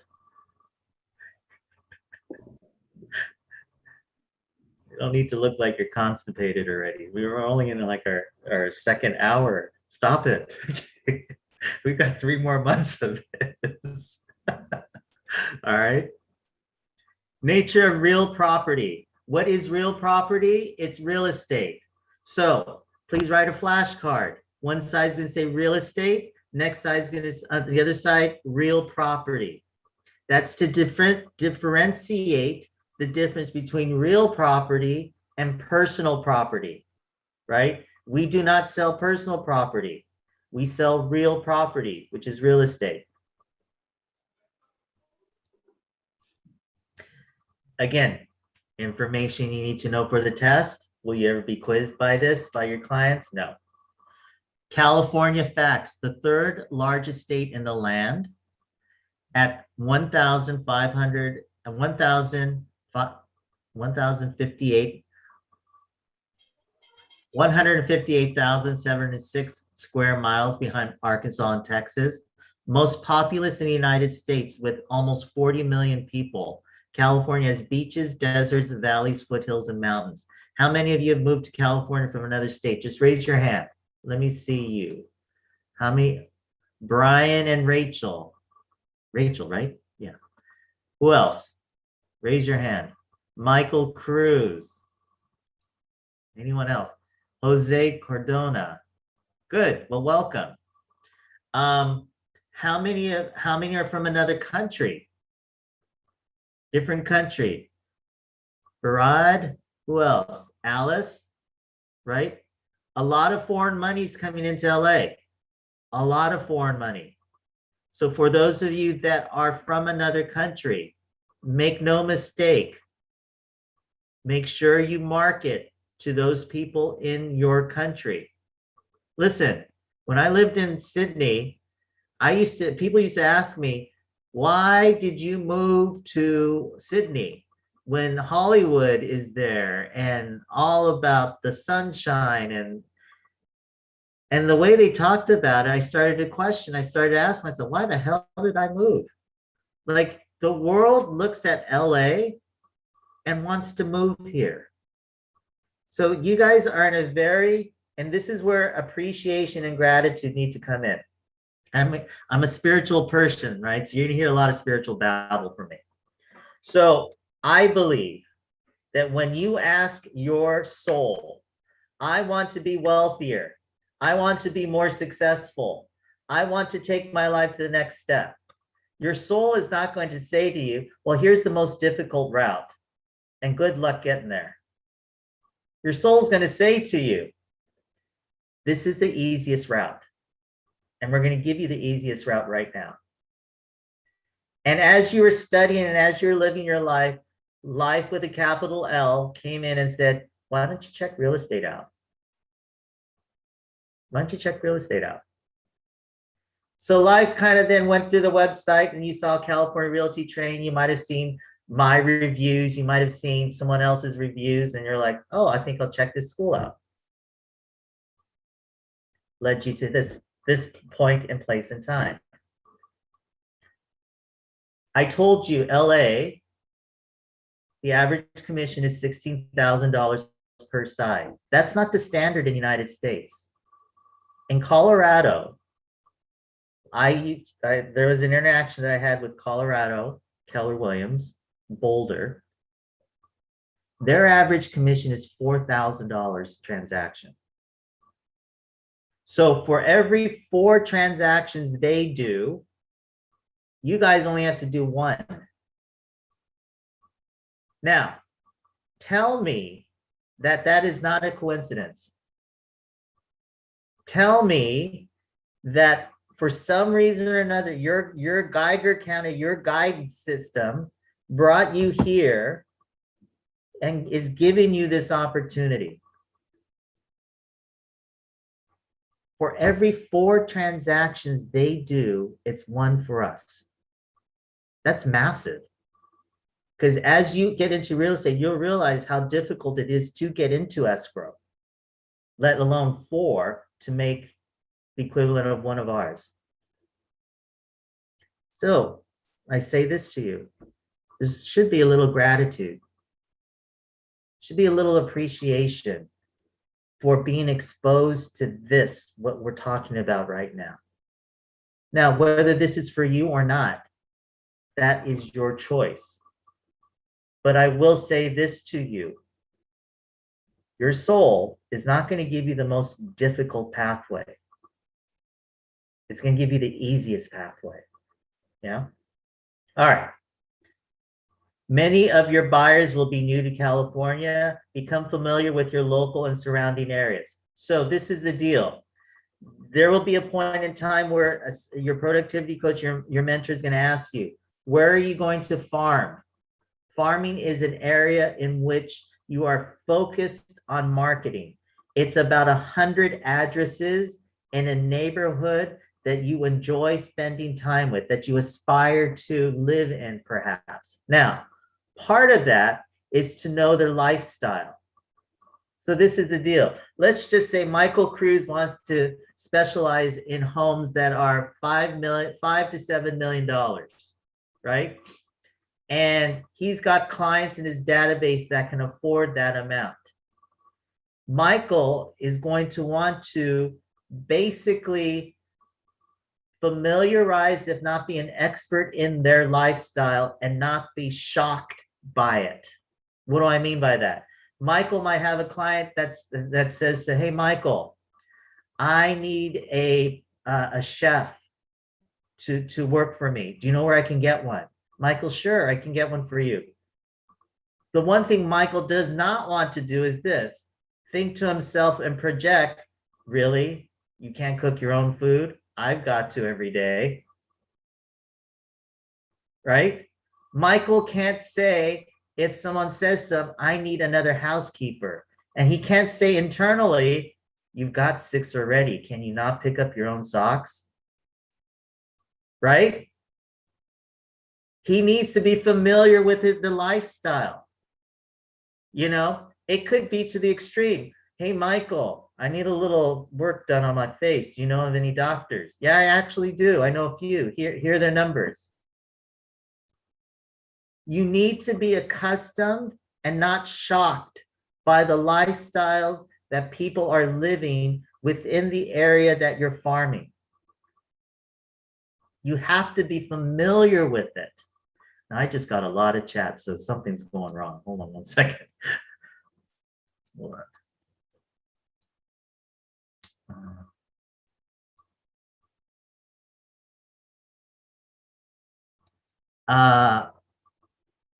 Barad, can I share this with the class?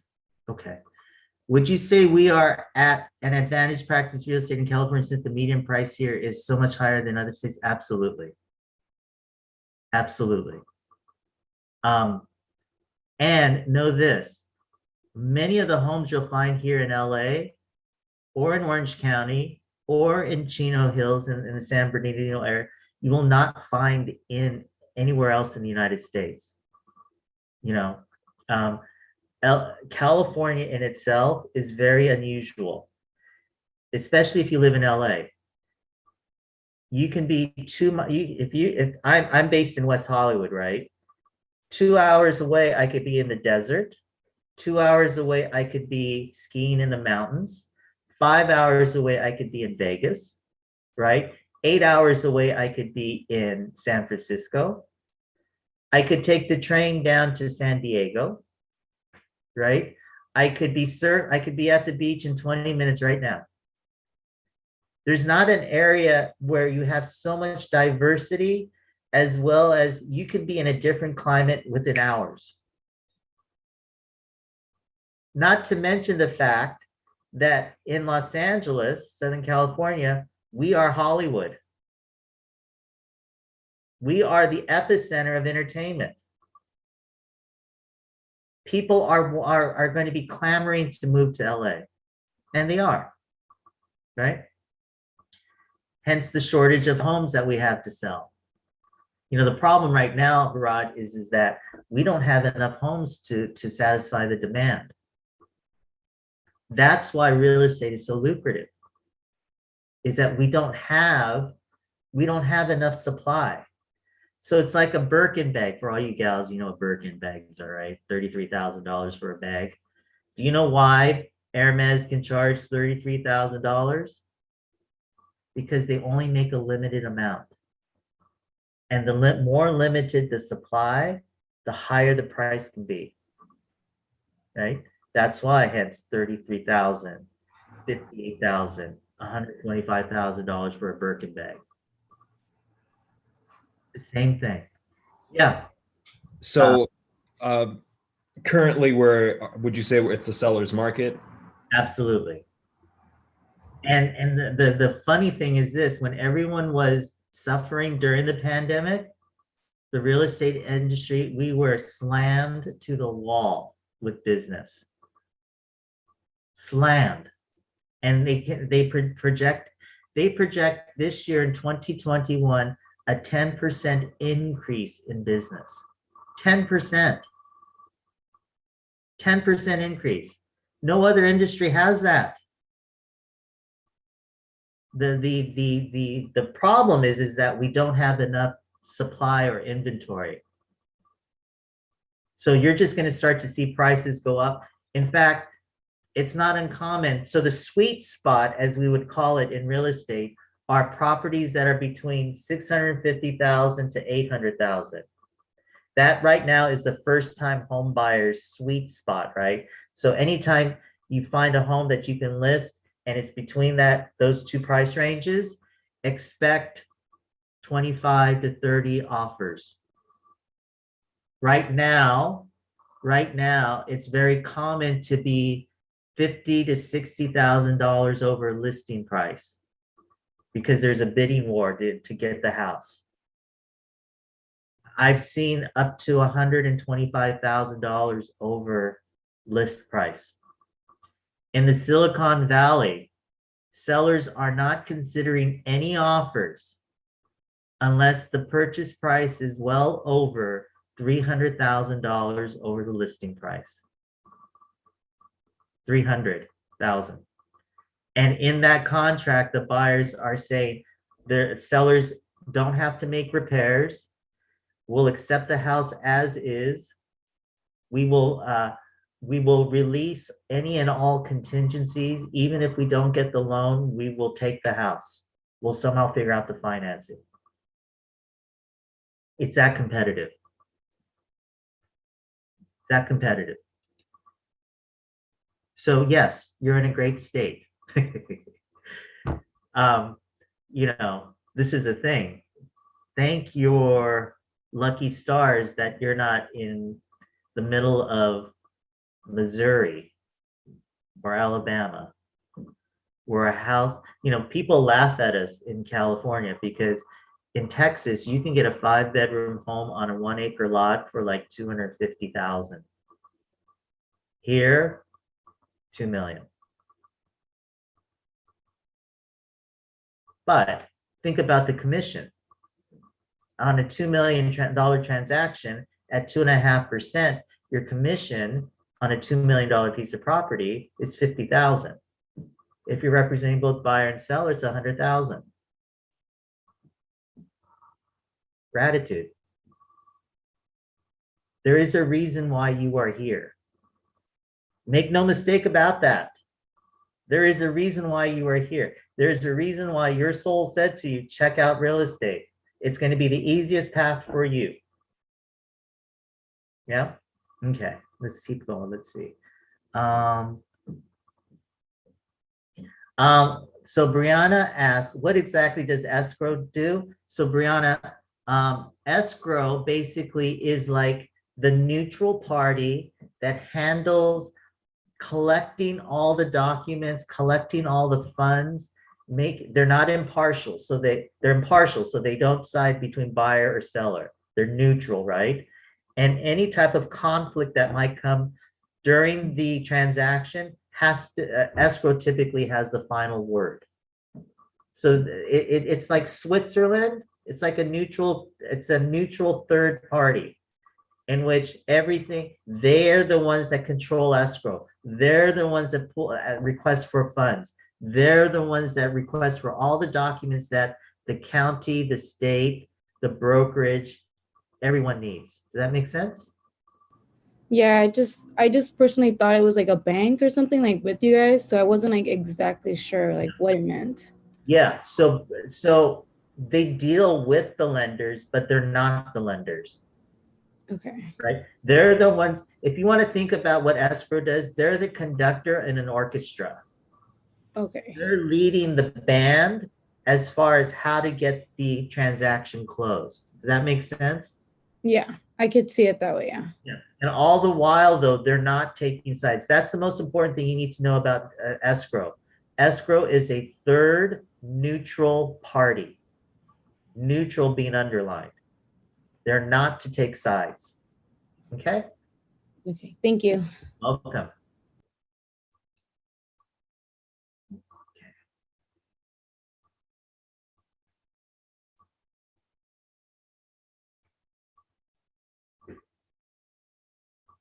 All right, let's continue here.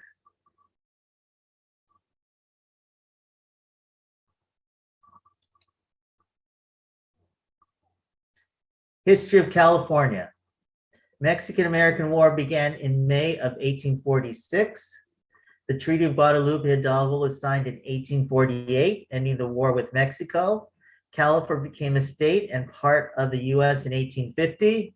And then in 1849, the gold rush happened, and it grew the population in San Francisco from 500 to 150,000 from 1847 to 1870 due to the explosion of the 49ers.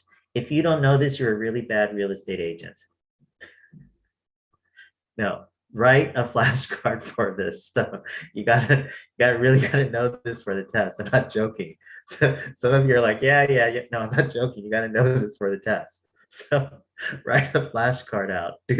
Do something. But just write these main dates down, and then you can go back to the slides and just get the details. Okay. Recent history of California. The effect of the housing bubble. Modest values of homes in the 60s and 70s have soared by early to mid 2000s. Mortgage companies were accommodating to buyers as the real estate value substantially increased. The boom years ended with the bubble burst in 2008, and housing prices began to crash. Many homeowners were affected by the crash. So, opening it up, how many people experienced or knew of people that experienced some hardship during the Great Recession? How many people know of people that lost their homes during the Great Recession? Oh, you guys are fortunate. Anybody? All right. Know that the Great Recession was not caused by high prices, but it was caused more so by acidic loans, loans that should not have been given out to people. And we will go more in depth with it in finance. We'll touch upon it in principles here, okay? But know that the pricing was negligible to the types of loans that were being given to buyers. Because if pricing was really that issue, we would have had another bubble burst, and we haven't, right? We have regulations now that really have tightened the belt of lenders, but it was the lending process that really caused the Great Recession. Okay. All right, California median price, slight growth. So this is from 2019. Yeah, 2019. So the average median price in 2019 is 615,000. Right now in 2020, it's about 675 to 85,000. Right? That's the medium home price. And that's the entry level price for most first-time home buyers, you know? And I think that's what scares a lot of home buyers as well, first-time home buyers. You know, you're in your mid-20s, maybe late 20s, and you're like, oh my God, I'm purchasing something that's over $500,000. It scares people. That's why you've got to build the trust. You've got to be, for your clients, especially first-time home buyers, that security blanket that they need. That they can come to you and say, I am really nervous right now about buying it. Well, why are you nervous? Well, I'm buying something that's over $500,000. All right, well, let's do this exercise. Let's get you out of your head and back here into your heart. What is the inspiration for you to be buying? Well, I want to create a family, and I want to have a stable home, and I want to get my foot into real estate. And what would it feel like to have a home that you actually own and to get into real estate? Well, it would feel great. What else? What do you mean by great? Well, I would feel like I accomplished something. I would feel stable. I would feel, quote unquote, like an adult. And does that make you feel good? Yes. Great. With that feeling you have right now, does it trump your fears that you have about buying? Yes. Done. Let's move forward with this real estate transaction. You're going to start to see them get into their head.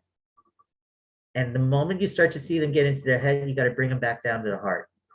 Remember, buying real estate is very emotional for people. And if you can't connect with your clients on an emotional basis, you're going to be at a disadvantage. Now, commercial on the other side is very black and white and all mental. It's all about numbers. That's why on commercial, there tends to be more cancellations of escrows. Whereas residential, you're dealing with a lot of emotions. And so if you can curb their emotions, I mean, their mental, you can somewhat salvage the escrow, okay? The real estate market is strong and thriving. Factors influencing the market: low home inventory, great interest rates. What are my thoughts about the current market? It's a seller's market right now. Sellers can demand anything that they want. Prices are high enough to where people are waiving what we call the appraisal contingency. Appraisal contingency is basically an appraiser going out to the house once it's in escrow and saying, this is what the true value of the house is. Well, knowing that the purchase price is way out of the ballpark on what it would appraise for, homeowners are saying, buyers are saying, we're going to waive the appraisal contingencies. We don't care what the actual value of the house is. We just want the house. Okay? That competitive right now.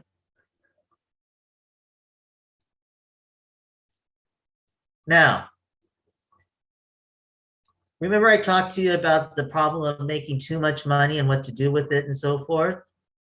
The conversation now is being introduced as far as, what do you do with all that money you're making? Remember, in real estate, because we're our own business, we don't have a retirement plan.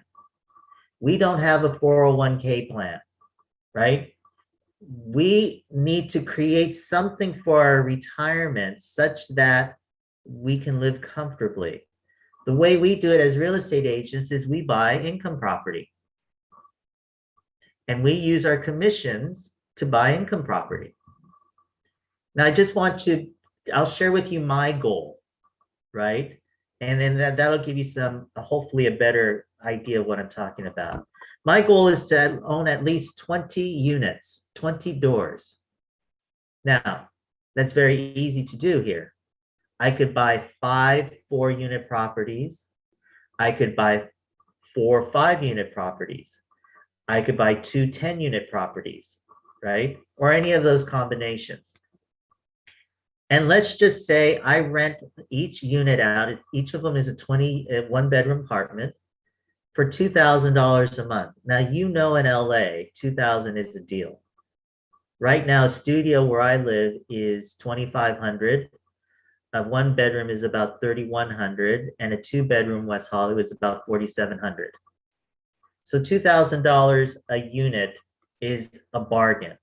And let's just say I rent all 20 units out. That's $40,000 a month that I would be making. Now let's just say I'm conservative enough and I put half of that away for rent, for repairs and taxes and so forth.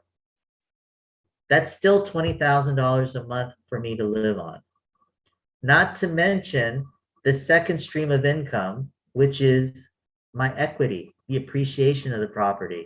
I buy a property for $1 million, I hold on to it, and in 3 to 5 years, it's worth 1.3 million. So I made $300,000 on the property. So when you buy investment properties, you're investing in 2 revenues of income: the rent and then the equity or the appreciation. What this chart is going to show you is this. Number 1 rule in investing: never sell unless you have to. And this is the reason why. If you bought something in 1983 for $118,000 and you kept it, and you sold it in 2019, you'd be making over $500,000. Look in San Francisco. Bought something in 1983 for $133,000, 10 times. San Diego, 5 times. So the rule of thumb is this: when you buy investment property, you never want to sell it unless you have to. And we will talk about it in finance, how most investors buy properties.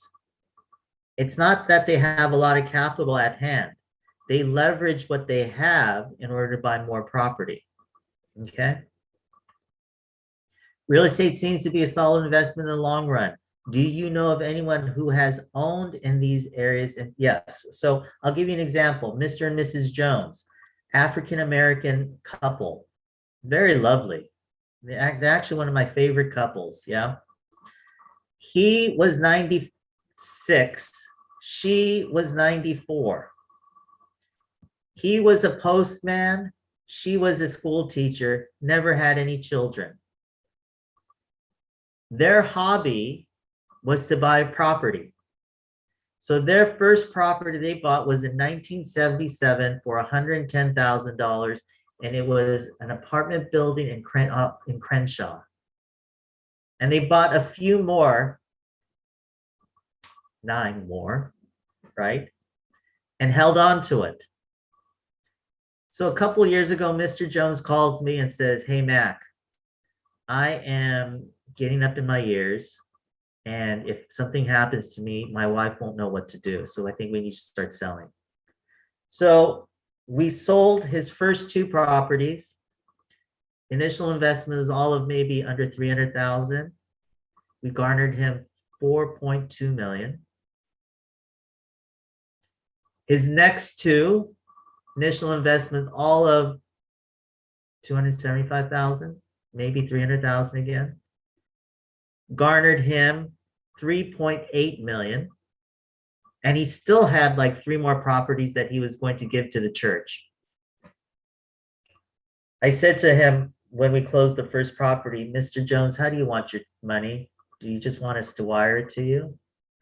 He said, "Wire it? No, son, I want a check." I said, "A check?" He said, "Yep, I want a check." I said, "You do realize you're 96 years old. Time is not on our side. When you deposit that check, they're going to put a 10-day hold on it. You do realize that?" He said, "No, son, I want a check." I said, "Why?" He said, when in my lifetime would a Black man ever get a check written to him for over $1 million? I want to take a picture of it. I want to take a picture of that check. And I said, fair enough. Fair enough. That's the beauty of investing. You want to hold on to your retirement. I have a real estate agent friend who is all of 55 and is retired and living off of her income properties. Play your cards right. You can retire too at 55. Right? Play your cards right.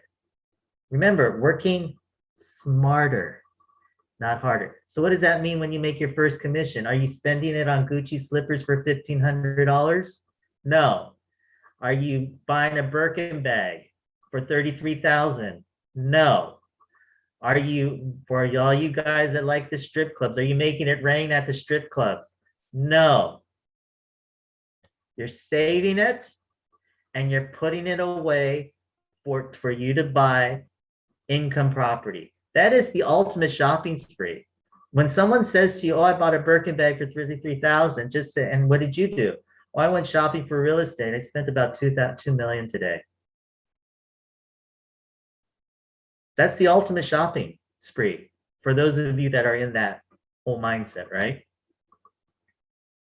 But be kind to yourself and prepare. Prepare for your future. And prepare it in the way you want to do it. If you want to retire at 55, then you've got to have that plan set in place. How many income property units do you need to have in order to retire and make the money that you need in order to maintain or sustain a lifestyle? $25,000 a month, $30,000 a month. Most of our budgets are typically $5,000 to $10,000 a month. So doubling that so that you can go on vacations, doubling that so that you can go out to dinner. You can have a wild night out if you wanted to, right? But doubling it, tripling it. What is your income that what are your expenses right now? How much are you spending a month? Do you know that? And if so, if you know that, how much are you saving? Right? We're going to talk about in this course how to get your finances in order for you to be able to get a loan on property. Okay? All right, let's see these questions. Rosa asks, where and how can you start to invest in income property? Well, first you got to have the money. You got to have a down payment. And Rosa, where are you? Where are you, Rosa?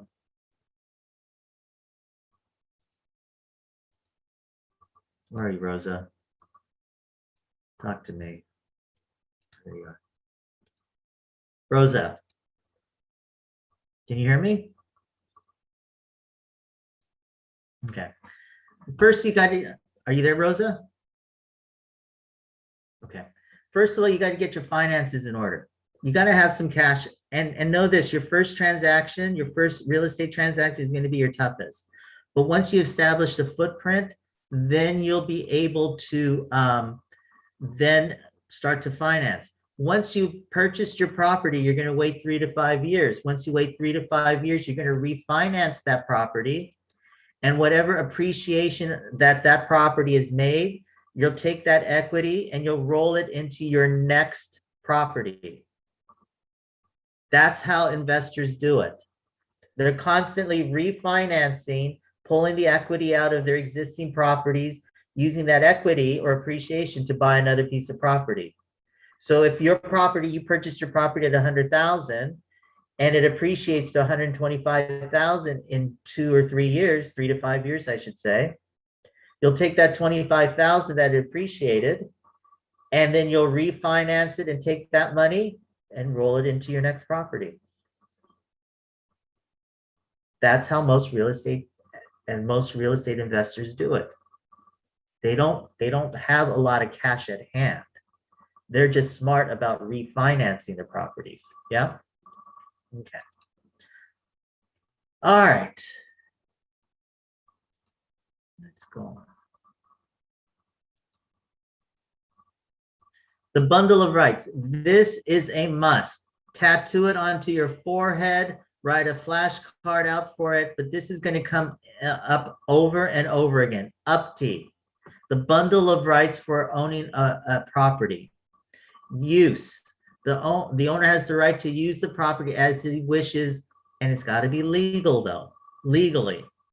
Possess, the right to live on the property and exclude others. Transfer, the right to sell it, gift it, will it off, etc. Encumber, the right to use the property as security to borrow funds. And then enjoy, the right to enjoy the property without interference from others. Let's watch the video and then I'll go into some stories.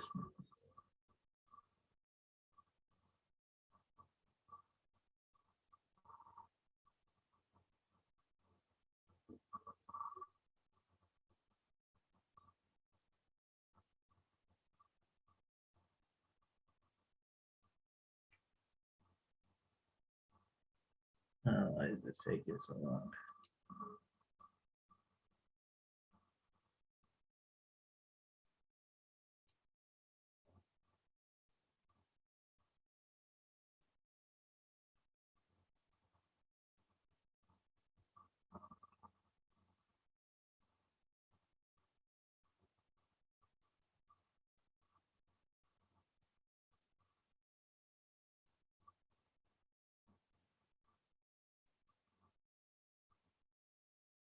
Hello, everybody. Thanks for coming to this week's video blog. My name is Robert Rico. Hope you're having a fantastic day. I'm having a pretty good one myself. Hey, but listen, today I want to clarify and explain to you what a fee simple estate is. A fee simple estate sounds confusing. Let me clear it up for you. Stay tuned for this one.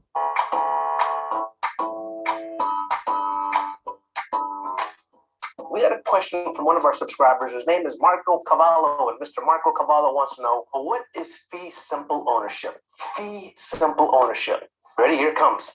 Fee simple ownership. I want you to think of this. I want you to think of a freehold estate. And listen to that word freehold, a freehold estate. How do you hold it? You hold it freely. How do you hold it? You hold it freely. Now that means that you have this property and you can do whatever you want with it, how you want with it, while you own it in the present. You with me? While I have the rights to this property, under freehold estate, I get to paint it, I get to do whatever. I want to tear that wall down, I can do whatever the hell I want with it. I have the rights to what's called a bundle of rights. Now, what is a bundle of rights? I have the right to use it as I please to, as long as I'm not breaking the law. I have the right to possess it and keep people out who don't belong here. I have the right to transfer it if I want to, meaning I can will it away, I can give it away. I have the right to encumber it, which means I have the right to take loans on this new property. I want to, and I have the right to enjoy it. I also have the right to enjoy it. As long as I'm on the paper on this title, I have the bundle of rights under the freehold estate. Cool. Now let's get more specific. Under the umbrella of freehold estate, I want to go straight to a subcategory, which is fee simple ownership. I'm going to call it fee simple absolute. The fee simple absolute means I own it. I can paint it any damn color I want. And I'm a Prince fan. I love the music of Prince, who love the color purple, and I want to paint all the walls purple, I can do so. It's my right to do so under fee simple ownership or fee simple absolute. I absolutely own it. I can do what I want with it. I have the rights to the bundle of rights. The bundle of rights, that's beautiful when you own it as fee simple ownership or fee simple absolute. There are no conditions. I own it for good, and I have the right to, again, I have the right to give it away. I have the right to will it away. I have the right to do whatever the hell I want with it when it comes to ownership. That's the most power when it comes to ownership. Fee simple absolute. Now, there are other ways to own property. You know, you'll have one that's called fee simple defeasible, completely different story. All right? Or fee simple a life estate, complete different story. But when it comes to fee simple ownership, absolute, fee simple absolute, damn, that's the best you can get. You have the rights to do what you want, when you want, how you want, as long as you're not breaking the law, man. You have the right to what? Yeah, the bundle of rights. You got it? Hope this helps you out. Nice and simple. fee simple estate, fee simple absolute. You're the owner. You have the right to paint the colors you want. You have the right to modify the property if you want. Regarding the title and the deed, you have the right to give it away. You have the right to keep it. You have the right to will it. You have the right to gift it. You have the right to do whatever the hell you want with it. It's your price. It's the best way to hold property, man. Hope this helps you out, Mr. Marco out there. And listen, you all have a great day. Hope to see you next week. All right, so let me give you a story how I remembered it, right? So my family has been in, and this is a true story. My family's been in the flower industry for about 100 years now. We started in 1920 in East LA. And my grandmother never believed in renting. So every time she opened a flower shop, she bought a piece of property. And a flower shop only needs a certain amount. And she had all this land. So what she would do is she would build strip malls behind the flower shops, right? And we started to accumulate a lot of these properties. Next door to our Montebello shop, there was this house. And this house was owned by this lady who used to be our babysitter. So she used to babysit all the grandchildren, including myself. And she passed away and my family bought the house. So now it was attached to this flower shop, right? And in the back, it had about 3/4 of an acre of just lawn and garden that the kids used to play. So my dad, who's the eldest, rented it to this Asian guy. And we're talking about use, right? It needs to be lawful and legal. So my oldest cousin and I used to get into mischief, right? And we used to get into trouble all the time. And one day my cousin says, "Hey, what's going on in that kitchen over there?" I said, "I don't know." So we pulled up some milk crates and we stood it next to the windows and we looked inside and we saw these Asian ladies in negligees, like these lacy outfits, right? And we're like, "What are they doing?" And they're all standing around in the kitchen there in these skimpy outfits, these negligees.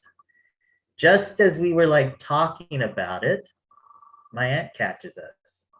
And my aunt says, "You boys get the how dare, by the way, what'd you see in there?" And I said, "Well, there are these ladies and they were in these negligees, like these nightgowns that my mother wears, but a little skimpier." And my aunt said, "What?" She's like, "Yeah." So my aunt marches to my dad's office and says, "Who and what did you rent this place to?" Come to find out, this guy was running a massage parlor. Yeah, renting a massage parlor. Well, obviously, use was not legal. So had to kick him out, right? So use has to be legal. So you can't grow, mass amounts of pot. Legally, you can grow maybe, I think, 5 plants in California. But you can't grow a whole field. You can't produce meth on your property. That's not legal, right? Possess. You have the right to exclude others, meaning this: you have the right to say to others, "You cannot be on my property, get off." Right? You can be exclusive. Transfer. You have the right to sell it, gift it, or will it off. Encumber. You have the right to use the property as collateral for your loan. Right? And then enjoy. You have the right to enjoy the property without interference from others. Now, enjoy, there's a caveat to that. You have the right to enjoy the property without interference from others as long as your enjoyment isn't interfering with your neighbors, right? So if you have the tendency to want to have big parties and the noise factor is intruding on your neighbors, then you cannot do that. However, if you were in the country and your next neighbor was a mile away, you could have all the parties you want, right? So your enjoyment has to be in the confines of your property without interfering your neighbor's enjoyment. Make sense? Real property versus personal property. Write a flashcard for each of these here, okay? Real property, immovable. Underline that word, immovable. Land, anything attached or fixed to the land. Anything incidental or appurtenant to the land. Appurtenant means to go with the land. So pertinent means to go with, right? So a river that goes, that crosses the property, it goes with the land. So that owner owns a piece of that river, okay? And then anything that is attached belongs to the new owner. Personal property is movable. Furniture, clothes, jewelry, art, household wares, etc. In real estate sales, some personal property can be negotiated to the transaction. So when would that happen? The last line under personal property, number 3. When I started in real estate, I lived in Palm Springs. 70% of the purchases were about second homes. And realistically, it costs about anywhere between 25, I'm going to say 50 to 100,000 to really furnish a home properly, right? And most of these homeowners didn't have that money. So oftentimes they would buy the furniture that was in the house. And as they owned the house, they would just be swapping out furnitures, as you know, and it saved them some money and some time, right? To be able to furnish a house.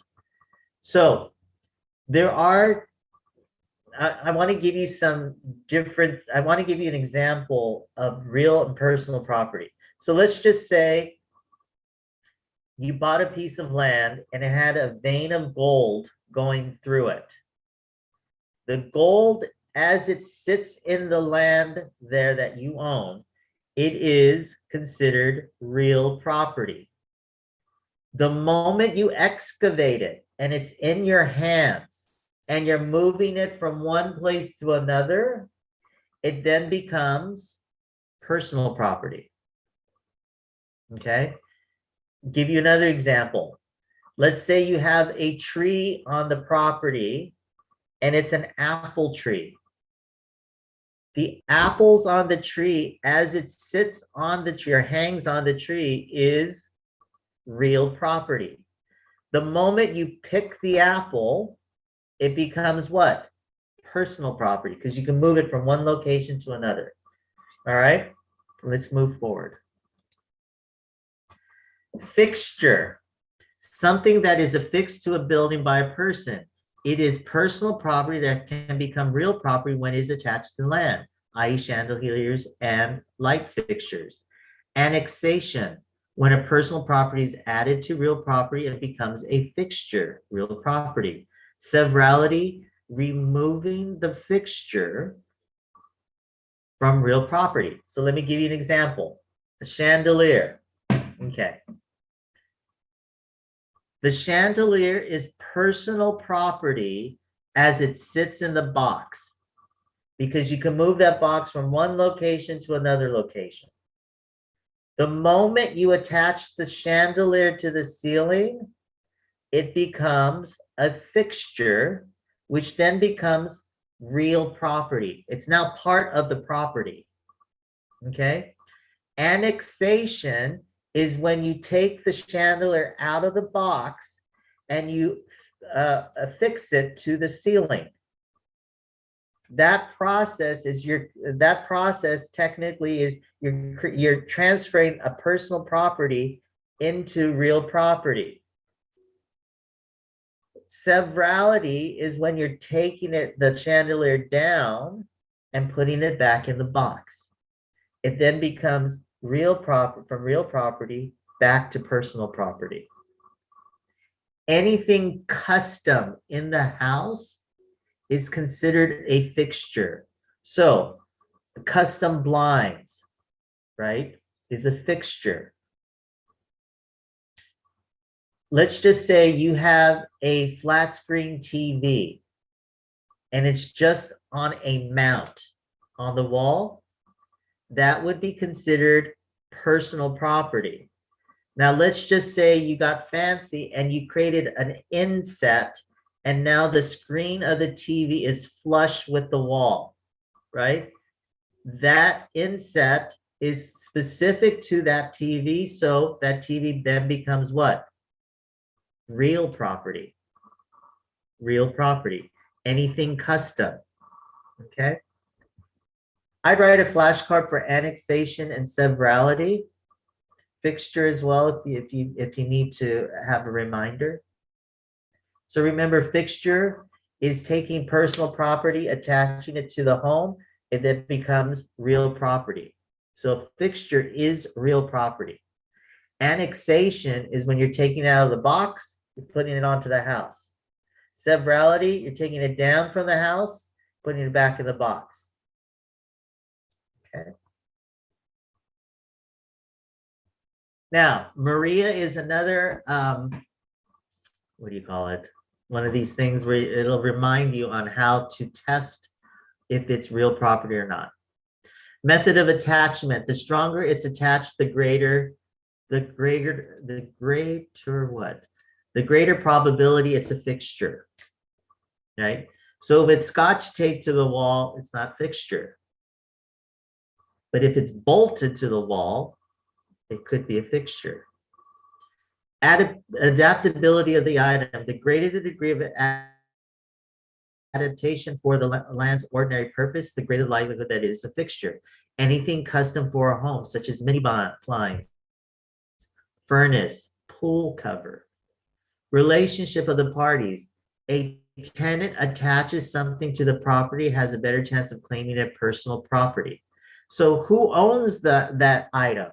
If it is the homeowner that owns it, then the probability of it being real property is more likely than if a tenant installs one of those air conditioner units that you can put in a window, right? And if a tenant puts it in, the tenant can argue that they're going to take that with them once they move, so it would be real property, okay? Intention of party when attaching an item. If a tenant decides to install an alarm system and declares to the landlord his intent to take the system with him upon departure, it will likely be considered personal property. Agreement of parties. Written clarification in the RPA or lease will avoid disputes. RPA stands for Residential Purchase Agreement. That is going to be a mainstay in your real estate career. So if you want to write a flashcard out, I do so right now. RPA stands for Residential Purchase Agreement. Okay. When in doubt, you always want to write it out. So if you're iffy on whether or not you should be writing it out, write it out. The chandelier shall be part of this transaction. Even personal property, this sofa shall be part of this transaction. All right, so let's just go through these real quick just to see that you got this. Number 1, it is a fixture, therefore it is what? Real property. Number 2, the microwave, it's custom, therefore it would be what? Real property. Number 3, the sign, personal, because you can take it down. Number 4, the dishwasher, custom, right? Because there's custom cabinets, real property. Number 4, the stove, custom. There's a custom inset into it, real property. Where the hell's 5? Oh, I did 5 already. 6, the stools, personal property. Okay. We won't watch the video on this because I think it's a little redundant. Land description. When real property changes hands, the documents describing this change of ownership must describe with some degree of precision the land involved in the transaction using a legal description. Avoid confusion by describing a parcel of land by using assessor's parcel number, APN, street address, and legal description. When dealing with real estate contracts, these descriptions are the most commonly used to describe the property. Okay, so let's go over this here. Every property will have an APN number, an assessor's parcel number. Think of the assessor's parcel number as your social security number, right? Every American citizen has a what? A social security number. Why? That's how the government tracks you to charge you for what? Your taxes. The APN number, the assessor's parcel number, is a means for the local counties to track what? The property taxes. So the APN number, think of it as the land's social security number. Obviously, the street address and the legal description is the longitude and latitude lines. You really necessarily won't need to know that. You'll be provided a report with it, but you don't necessarily need to figure out, oh, what's the longitude and latitude lines, right? Now, bear in mind this. Every property will have an APN number. Not every property will have a street address, right? So if it's new construction and the city hasn't assigned a street address or street name, oftentimes you'll use the APN number as the address. Every property will always have an APN number. Not every property will have a street address. Rural properties where you're out in Timbuktu and you're helping sell a piece of land that has not been assigned an address, you'll use the APN number as the address. Okay.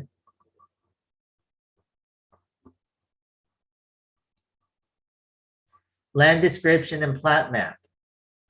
U.S. section and township surveys a system of describing land for new territories, states, and public areas, lands. Forms a grid of imaginary lines to locate land. These lines were drawn every 6 miles. Meridian lines north to south. Baselines east to west. Please write a flashcard for each of these facts. 5,280 feet equals 1 mile. 43,560 square feet equals 1 acre. Ándale, Martillo, baja las cosas, ahora que tu gran se va a ir. Sorry about that. And then 640 acres equals 1 square mile. Again, you'll never need to know this because the land descriptions will show you the amount of land and so forth. But again, you need to know this for the test. So let's go through this systematically here. One township, which is this green square here, is 6 by 6. So 6 squares down, 6 squares over, right? So 6 times 6 is 36 square miles or 36 sections. One section is 1 square mile, which is 640 acres. 1 acre is 43,560 square feet. So if you dissect this, what you're saying is this. What I'm saying is this. 6 by 6. So 6 squares to the east and west, 6 squares north to south. Total, it is 36 square miles. Or if you count all the squares, 36 squares. Now, 1 square is 1 square mile. So 1 square mile equaling 640 acres. So one section is equal to 640 acres or 1 square mile. 1 acre, so one of these acres in the 640 acres is 43,560 square feet. Baseline is east to west. Meridian line is to north and south. So this is east to west. So what would that be? The baseline. North to south, meridian line. Now, typically I lose people here because they either falling asleep and they're like, what? 2, oh my God, this was a lot of math. So let's see if I see any deer in headlights right now or people falling asleep. All right. A legal description of a piece of land is always included when a property is transferred by sale, found on the grant deed, the quitclaim deed, or the preliminary title report. A plat map helps in locating the actual lot that a property sits on in comparison to other homes in the area. Why is this important? Why would someone want to know what their boundaries are? Someone raise their hand and answer, or I will call on somebody. Why is it important for someone, if you're buying a piece of property, why would you want to know the boundaries? Yes, Brian. Yeah, if you wanted to build on it. Wanted to build on it, right? Let me Or ask you if this. somebody's building into your property or cutting down a tree. Yeah, so let me ask you this question. If you were the buyer and you were buying a piece of property and you shared a driveway with your neighbor, and you're looking at the driveway and there's a middle concrete barrier that separates your driveway from theirs, and you're looking at it and you're saying, gee, my neighbor's driveway is a little wider than mine, right? Yep. And you're paying for a 10,000 square foot property, and you're looking at the lines, you're going, something doesn't seem right. And you get a surveyor out there and you realize that your neighbor has encumbered your property line, and now you're buying a property that's about 9,700 square feet instead of 10,000. What would you do if you were the buyer? Demand to pay less for a smaller property. Exactly. I called a friend. Yeah, absolutely. You would want, you're paying for a 10,000 square feet property, and you're getting 9,700 square, you're getting 9,000 square feet. Yeah. So it's important as a real estate agent and a buyer to know what you're buying, right? Because this is the thing, even if you were okay with it, right? And what if you wanted to sell it? And then new buyers were a stickler. And they're like, hold on 1 second. You advertised it as 10,000 and it's actually 9,700 square feet. You're going to have an issue now of selling the property in the future. Yeah. Yep. All right. Thank you. So it's important to know what the buyer's buying. If they're okay with it, fantastic. But guess what? It's going to encumber and impede on them selling it in the future. Right? It's going to be another headache. So let's go over the 3 items that they have listed here. So the grant deed. What is the grant deed? It's like the pink slip to your car, right? The grant deed is like the pink slip to your car. It shows the ownership. Who owns the property? Quitclaim deed. Quitclaim deeds are basically, let's just say Brianna owns a piece of property and wants to transfer it to Roya. And it needs to be done rather quickly because Brianna is selling the property and needs to get Roya off of the title of it, right? Off of the grant deed. Brianna might go to Staples, pick up a quitclaim deed, have Roya sign it in front of a notary, and then Brianna then drives it to the county where the county stamps it, and all of a sudden Roya's name is taken off of the title of the property, right? That's a quick claim deed. It's basically, you're going to take someone's name off of the property quickly. And then preliminary title report. This is the final say-so as far as ownership is concerned. The preliminary title report or the preliminary report shows the ownership of the property as well as shows the financial status of the property. So the preliminary report will show, is the current owner on time with the property taxes? Are they current with their mortgage payments? Are there any liens or debts that they own that the court has deemed appropriate to put a lien against, right?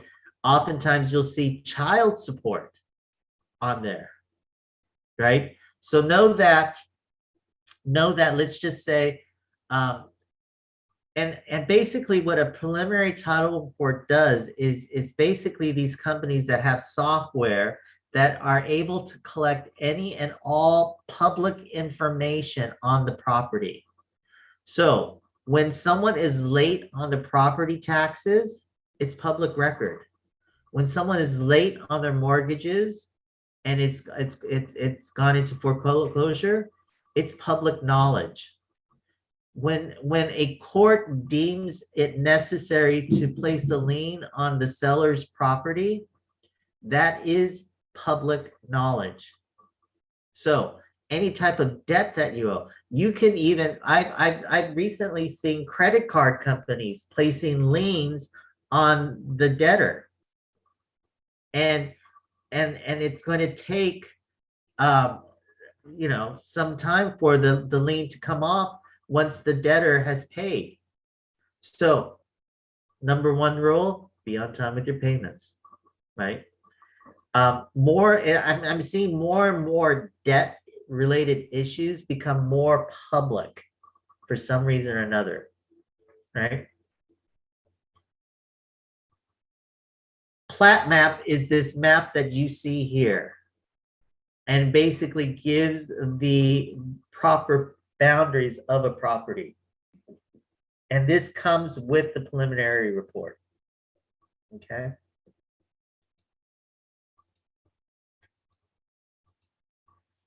California became a state in what year? 1850.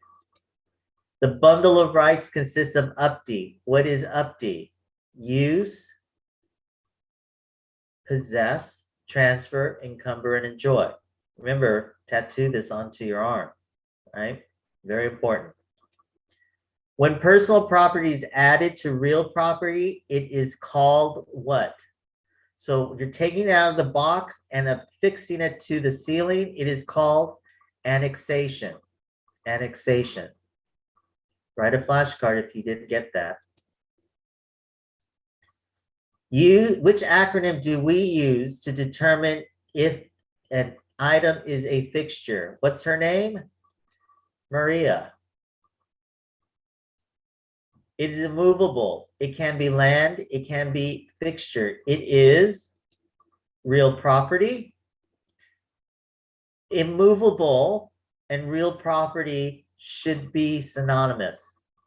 You can't move real property, right? What does APN stand for? Assessor's parcel number. Okay.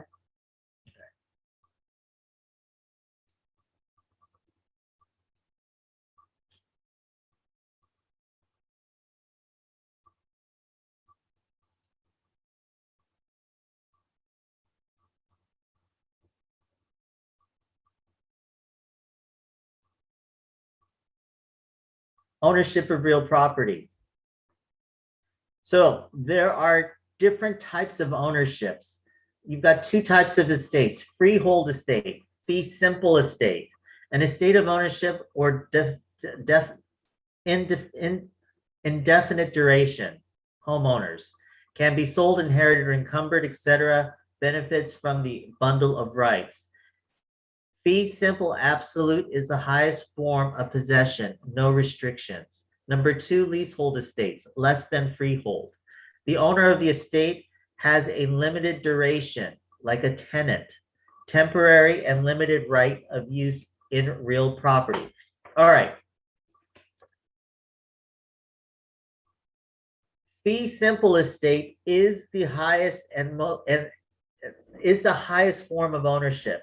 Now, most of the real estate transactions here in Southern California, and I'm going to say east of Rancho Cucamonga, will be fee simple. Anything out by the desert, like La Quinta, Palm Springs, Palm Desert, Rancho Mirage, any of those areas, you are on an Indian reservation. And so that in those circumstances there, you may be dealing with leased land that the homeowner is actually buying the structure on. They're not buying the land, right? So when you are in a fee simple transaction, that means the buyer is buying the land and the structures on it. On the converse is a leased land transaction where the buyer is buying the structure and leasing the land from the family or the tribe that the land is on, right? Leasehold estate is your income property. It's your tenants. There's a specific time frame that they're going to live there. Now, when you are a tenant, you own the space in your apartment. You own that space. Now, there might be provisions within the lease that states that you can't paint, you can't do this, you can't do that. But that's been all negotiated and you signed that lease. But technically speaking, you own that lease, you own the space. Now, when it comes to UPD, right, there are certain things that you can do as a tenant. So, use, yes, you can use it as long as it's legal. Possess, yes, you can possess it. Transfer, you can transfer if the lease allows it. So you can transfer your lease and sublease it to another tenant, right? If your lease allows that. You can't use it as collateral, but you can certainly you can enjoy it, right? So you can't encumber, but you can certainly enjoy it, okay? Oh, we watched that. This video here, FYI, is the one we watched about UPD. It's the same video. Types of leasehold estates. So there are types of leases that are out there. So number one, estate tenancy for years. Tenancy. Please write flashcards out for each of these. Tenancy for fixed term has an end date. So it's got a beginning date and an end date. I always thought of estate for years or tenancy for years as commercial leases. So when you're leasing commercial spaces in downtown LA, it's 5 to 7 year leases, right? There's a beginning date and an end date, right? Estate for years. Estate tenancy from period to period. Most common type of lease or rental agreement lasts for a specific period such as month to month. A notice is required to end the periodic tenancy. Typically it's 30 days. So tenancy from period to period, think of your leases, your rental agreements, right, for apartments. Estate or tenancy at will. No written agreement between landlord and tenant. Terminated by unilateral decision of either party. In California, a 30-day notice is required to terminate his tenancy.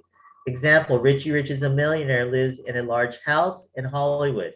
He meets Victor, an aspiring actor, at a coffee shop and they become friends. Richie allows Victor to stay in the guest house for a while. There's no discussion on rental fees or time frame. Victor is considered a tenant at will. So in this situation here, there's no lease. Richie Rich invites Victor in and to stay at his house, right? So there's no agreement. Now I want to go to tenancy or estate of sufferance or tenancy of sufferance. A situation where a tenant has possessed the estate lawfully, but continues to occupy it after the term without the landlord's consent. Also referred to as a holdover tenant. the landlord has to take legal procedures to regain the possession of the property. So let me give you an example, a state at will and a state of sufferance.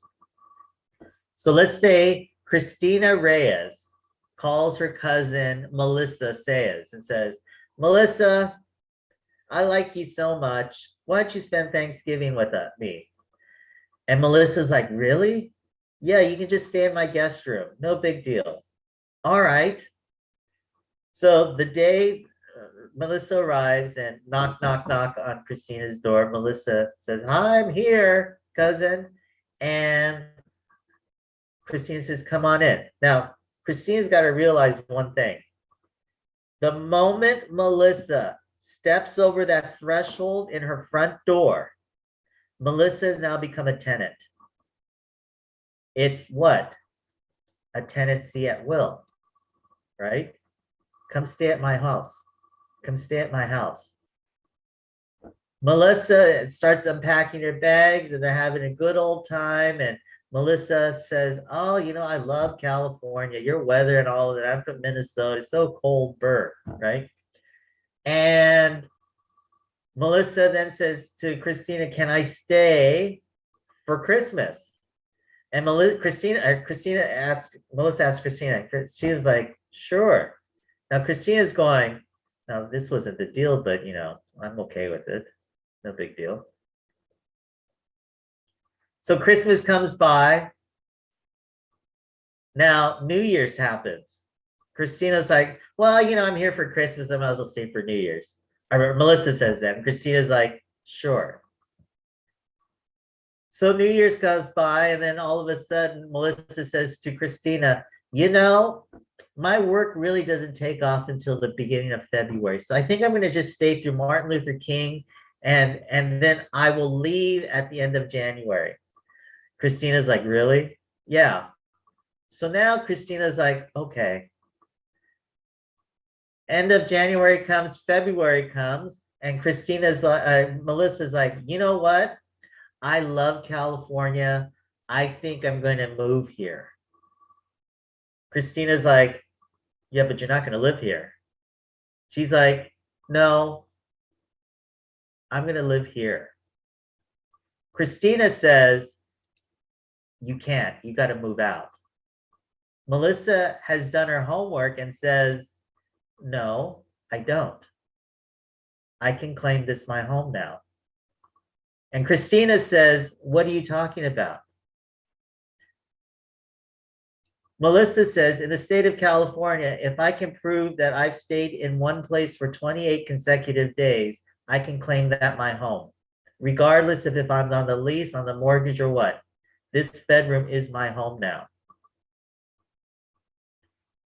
Christina says, you can't do that. Melissa says, try me.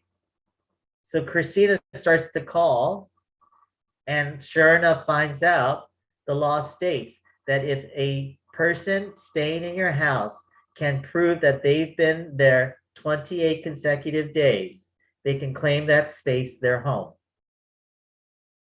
So Christina now says, what do I do? Christina is now in an estate or tenancy at sufferance,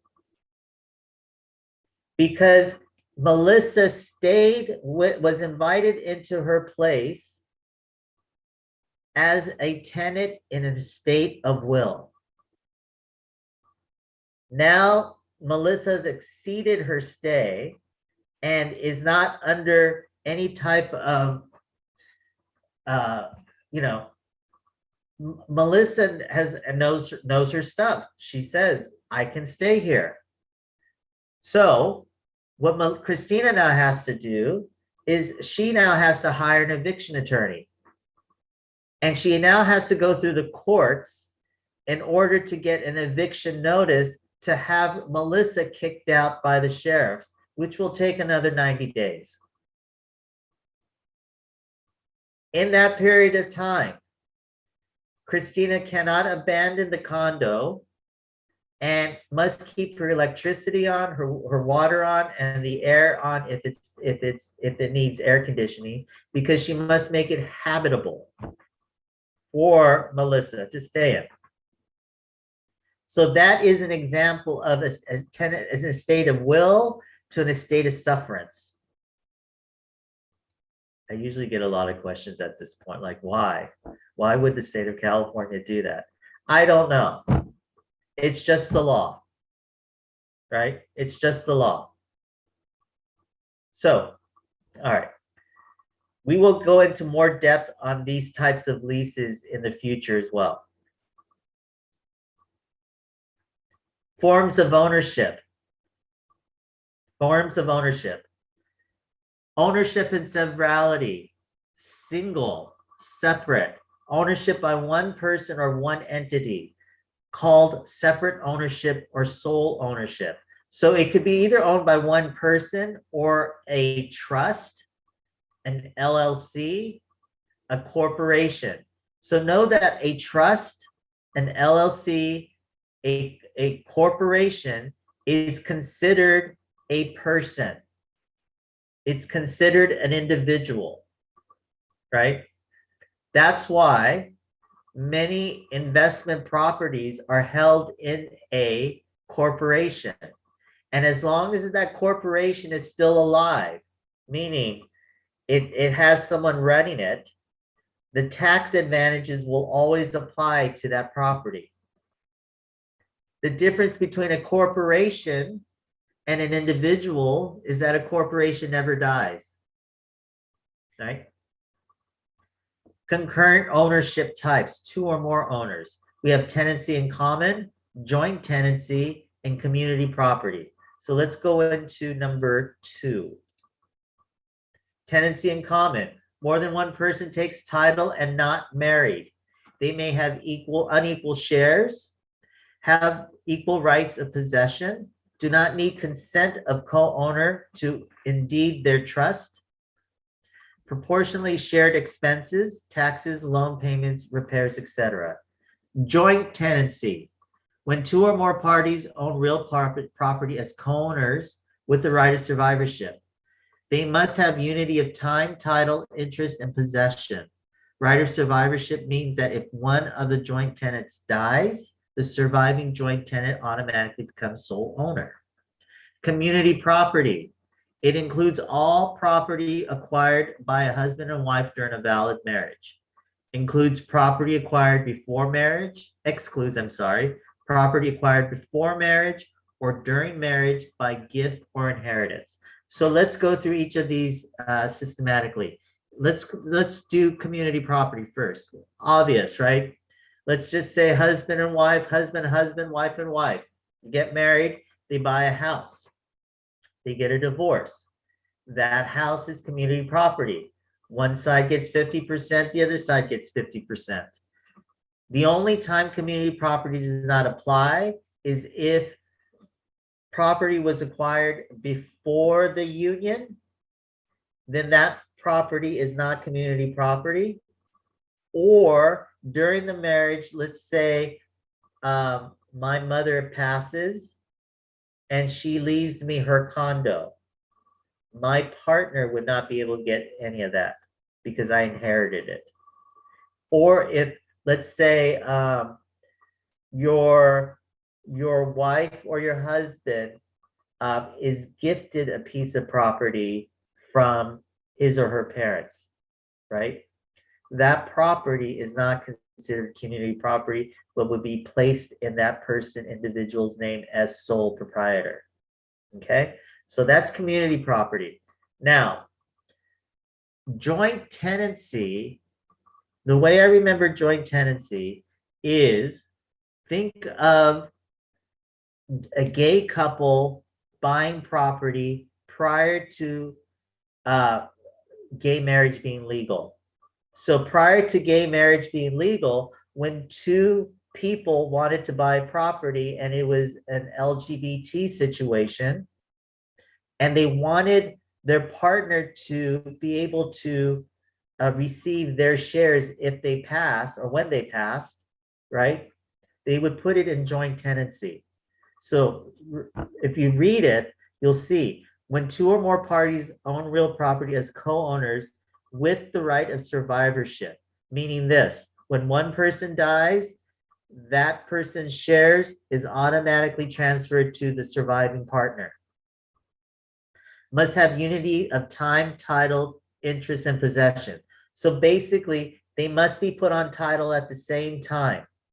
They must have taken possession at the same time, right?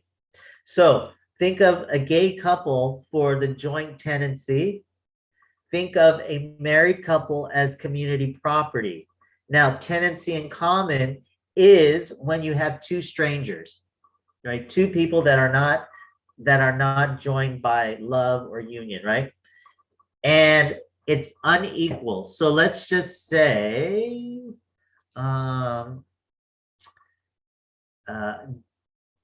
Jack owns some property with Teresa Maldonado. And Teresa owns 75% and Jack owns 25%. So based on tenancy in common, they're not married, but they take title together. They have unequal shares. Now, they have equal rights of possession. So what does that mean? Teresa can't say to Jack, hey, you only own 25% of this property, so you can only use that little corner over there with the outhouse. I get the rest of the use of the property, but you stay in your corner there. She can't say that. Jack has the right to use all of the property and all the amenities on there. Now, the fourth point, do not need consent of co-owner to deed their interest. So let's just say Teresa and Jack get into it, right? And Jack says, screw you, Teresa. And behind Teresa's back, Jack goes ahead and sells his shares to Teresa's ex-boyfriend that she can't stand. Jack does not need Teresa's permission. Jack can do whatever he wants with his shares. And Teresa has no say-so. Proportionately shared expenses, taxes, loan payment, repairs. So what that means, Teresa will always pay 75%. Jack will always pay 25% of anything on the property. So that's tenancy in common. Now, the difference between tenancy in common and joint tenancy is the right of survivorship, meaning this, because there's a right of survivorship, neither parties in joint tenancy can sell their shares. They can't sell their shares like Jack did in tenancy in common. Tenancy in common, because there's no right of survivorship, Jack can sell it according to what he wants to do. Teresa can sell according to what she wants to do. There's no right of survivorship in tenancy in common. Any questions about that? When you have conversations with your clients and they ask you about these things, do not give them an answer, send them to escrow or title. Be very mindful of something. Whatever comes out of your mouth, you're liable for. So if you're not an expert in the area that the question is in, do not give your clients an answer just to show off, because that could bite you in the butt later. Because if you give that client a wrong answer and the whole thing goes sideways and it goes to court, the judge is going to say to the client, where'd you get that information from? And that person is going to say, my real estate agent. Well, guess who's going to be paying that liable fee? You, because it came from you. So don't be afraid to say to your clients, I don't have the answer, but here's an expert that will. I'm going to send you to them to get you the proper answer. It's totally okay to say that in real estate. Totally okay. Okay.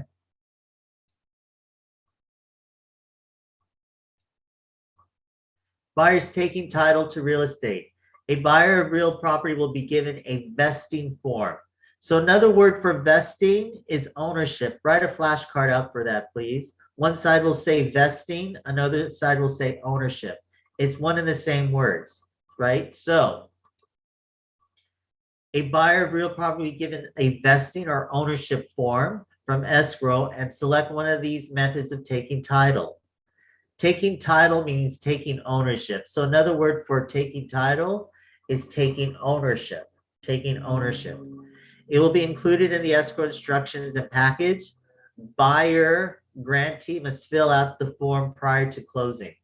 So remember, test taking skill. If a word ends in EE, they are the receivee. If a word ends in an OR, they are the givor, Givor. I know it's not a word, but it'll get the message across. Someone that is receiving something, that designation will end with an EE. Someone that's giving something, that designation will end with an OR. So in this case here, and it fluctuates, so it depends on the situation, right? So a buyer or a grantee must fill out the form prior to closing. So the buyer is receiving what from the seller? The grant deed, right? The pink slip to your car, the ownership. So the seller is giving the grant deed to the buyer so that the county can stamp the papers to transfer ownership to the buyer, right? So the seller says, here's the grant deed. This will show my proof of my ownership. I'm giving it to you, buyer, in order for you to be the owner of this property, right? So in this case here, the buyer is the grantee. Now let's read this next statement here. Grantor, the seller, conveys title by grant deed to grantee, the buyer, who may be described as one of the following: single, married, unmarried, widow, widower, or domestic partner. So let's go over that. Grantor is the seller, conveys the title by grant deed. What is the grant deed? It's the pink slip to my car. It's a pink slip to the house, right? So conveys or gives the pink slip to the grantee, the buyer. So the buyer is the receivee. They're receiving the grant deed, who may be described as one of the following. And you read, single, married, unmarried, divorced, widow, widower, domestic partner. Okay? And this is what a vesting form looks like. The escrow company will send the vesting form to the buyer with the escrow instructions. The buyers will complete the form and return to escrow. The escrow company will use this form to record the title with the county recorder's office. So real estate in a nutshell is this. Basically getting the document, the grant deed, to county, and for county to stamp that deed. The moment that deed is stamped by the county, ownership has been transferred. That's all it is. In a nutshell, that is what we do. We are in pursuit of transferring ownership by getting the appropriate document to county for them to stamp it. The moment county stamps it, it now becomes what? Public information. That's all it is. That's all real estate is. Where we are basically, our job is to acknowledge that these buyers are now acknowledged as the homeowner in public records. That's it. That's real estate. There's no secret formula. There's no magic potion. That's all it is. We're transferring ownership from one party to another. Okay. The escrow company will send the vesting form to the buyer with the escrow instructions. The buyers will complete the escrow form to return to escrow. The escrow company will use this form to record the title with the county recorder's office. And this form is set with the vesting form. Again, as this will say, agents do not give advice to buyers on how to hold title for the purchase. The escrow and/or title company can advise the buyers on vesting. Buyers are given this flyer to help them select. Title and escrow companies will provide your clients with helpful charts like this. Again, never give information you're not an expert on. Business ownership of real estate. So there's two types. Sole proprietor, a single owner conducts business under his name or trade name, may or may not have employees and corporation. Individuals who purchase shares of stock in a company as an investment are known as shareholders. Shareholders own the corporation. Shares in a corporation are termed securities. According to law, a corporation is an artificial person. An artificial person that never dies. So this is the reason why, and I want to just plant this seed in your head. When you start to buy investment properties, when you start to have accumulated a lot of assets, you're going to want to start to protect yourselves. Because if everything is in your name, and let's just say a tenant slips and gets injured, and they start to sue you, under the law, that tenant can sue everything that you have in your name. That's why on paper, you want to be penniless. You want to have everything in corporate names. Because if like a tenant, let's say a tenant slips and injures themselves and sues the corporation, they can only sue what's in the corporation's name. In addition to that, corporations now have such a multitude of tax benefits that you're actually going to be saving money if you put your assets in a corporation. So you want to start to look at the different types of corporations. There's LLCs, there's S Corp, there's C Corp, right? But you're going to want to start to look at all of that and start to protect your money as well. Okay. House or condo. So when you buy a house, you got more space, more bedrooms and storage, parking. You've got garage and driveway, no parking costs, outdoors, more outdoor yard space, no fees, no home or association fees to pay, and freedom, more freedom to personalize, paint, renovations, etc. Condo, pricing tends to be less expensive than houses. Convenience, staff and security on call to help fix issues and tasks. Maintenance, less maintenance and modeling required. Less space, ideal for older homeowners or younger, right? And save costs, save on remodeling work.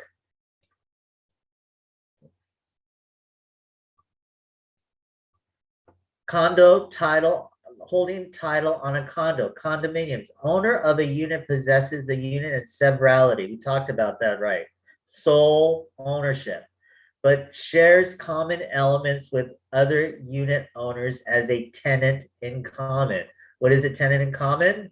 Remember Jack and Christina or Teresa? She owns 75%, 25% Jack, right? That's tenant in common.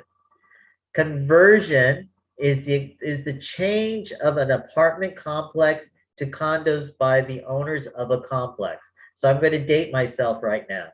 Y'all remember Sex in the City? Remember when some Carrie lived in a brownstone apartment and it was converted into a condo. That's when she was seeing whatchamacallit, and he was drilling into the wall and she had a panic attack and broke the engagement off, right? That's the conversion, converting an apartment to a condo. Think of Sex in the City, right? Now, house or condo, that is preference. Now it's up to you as a real estate agent to be able to uncover what your client's preferences are. You know, one of the questions that many agents, even seasoned agents, forget to ask their clients is this: what kind of lifestyle do you live? Are you a bachelor? If so, do you need a lot of space? Do you like to entertain? What's the lifestyle that you live? And the other question, What style or architectural homes are you most attracted to? What's your style and taste? You would be surprised how agents forget to ask those two questions. But this isn't my thing to you. I'm a very busy person. I won't have time to look for homes. The real estate agent that I have will need to be efficient, and they'll need to be on point. They'll need to know who I am. Now, if you know who I am, you know that I'm a minimalist. I don't like a lot of clutter. I don't like a lot. If you looked at my office at downtown LA, it is a white cubicle. Like everyone says, why don't you hang pictures? No. Why don't you no? White. So if someone showed me a Victorian home, I would go berserk. I would be like, why are you wasting my time right now? You should know me, right? So those are the simple questions that one should ask as a real estate agent as well.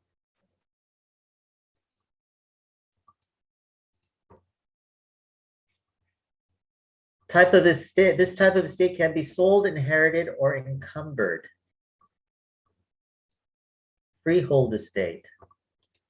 Number two, this type of estate is also referred to as a holdover tenant. Estate of sufferance. Number three, when one of the joint tenant dies, the living one remains sole owner, joint tenancy, right of survivorship. Which document does the seller convey to buyer prior to closing? Grant deed. Which document does the buyer complete to place their name on title? Real quick, I got to do it real quick. Oh no, I'm sorry. Vesting form, vesting form. Remember, vesting equals ownership, right? So remember the vesting form. And then finally, oops, changing an apartment complex into a condominium complex. Sex in the City, conversion. Okay, let's keep going.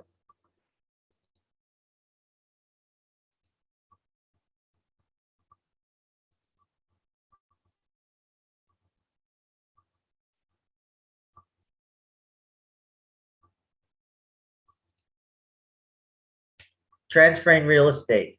So again, the whole process of transferring ownership from seller to buyer. That is what we do in real estate. Simple, right? Very simple. Now, the act of transferring, there's a lot of steps involved, right? The buyer has to purchase the right of ownership, right? They have to meet certain conditions. They have to get financing. They have to meet the inspections, and they got to all of these things, right? But the end goal is to transfer ownership. That's all we're doing.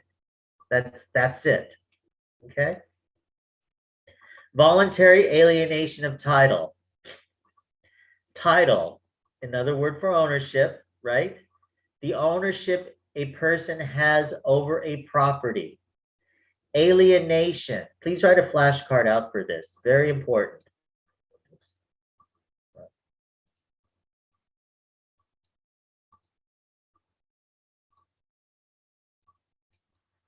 When title is transferred from one person to another, can be voluntary or involuntary. So again, alienation is when title is transferred from one person to another. It can be voluntary or involuntary. Voluntary alienation, when a title is deliberately transferred by the owner to someone else, it can be done by sell. The title is deliberately transferred by the owner to the buyer. Will, transfer to another individual upon owner's death. And gift, give it away, donate it. So voluntary is this: I own a piece of property and I want to give it to Brian and Rachel. Right? Now, I'm deliberately giving it to them. So I'm going to either sell it to them, I'm going to die and will it to them, or I'm just going to give it to them.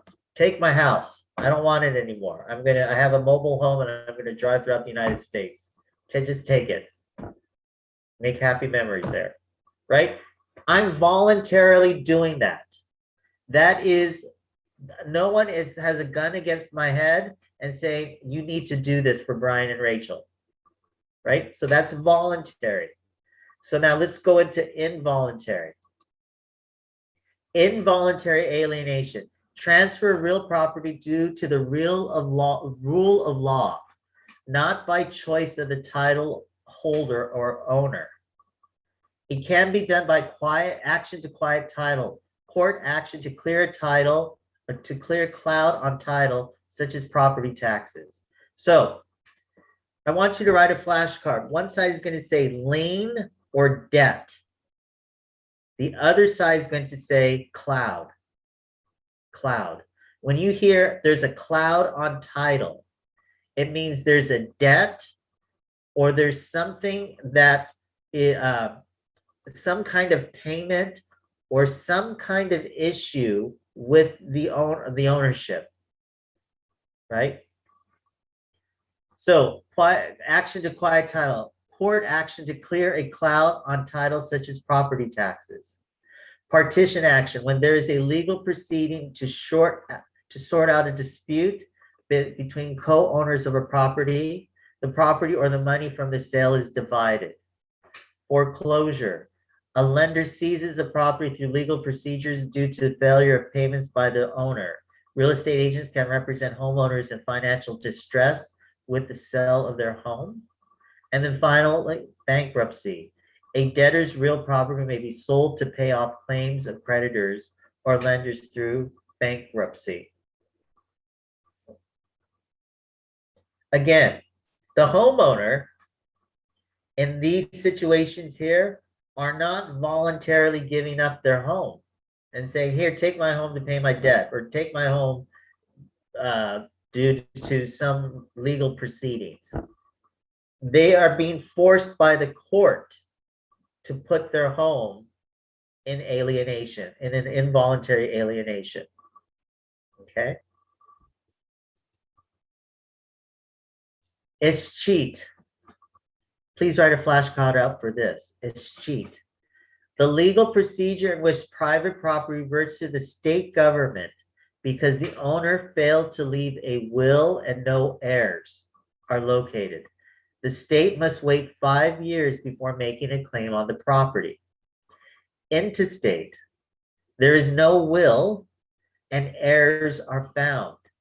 And then eminent domain condemnation, the government's right to acquire private property for the benefit of the public by paying the owner fair market value. So let's go through each of these.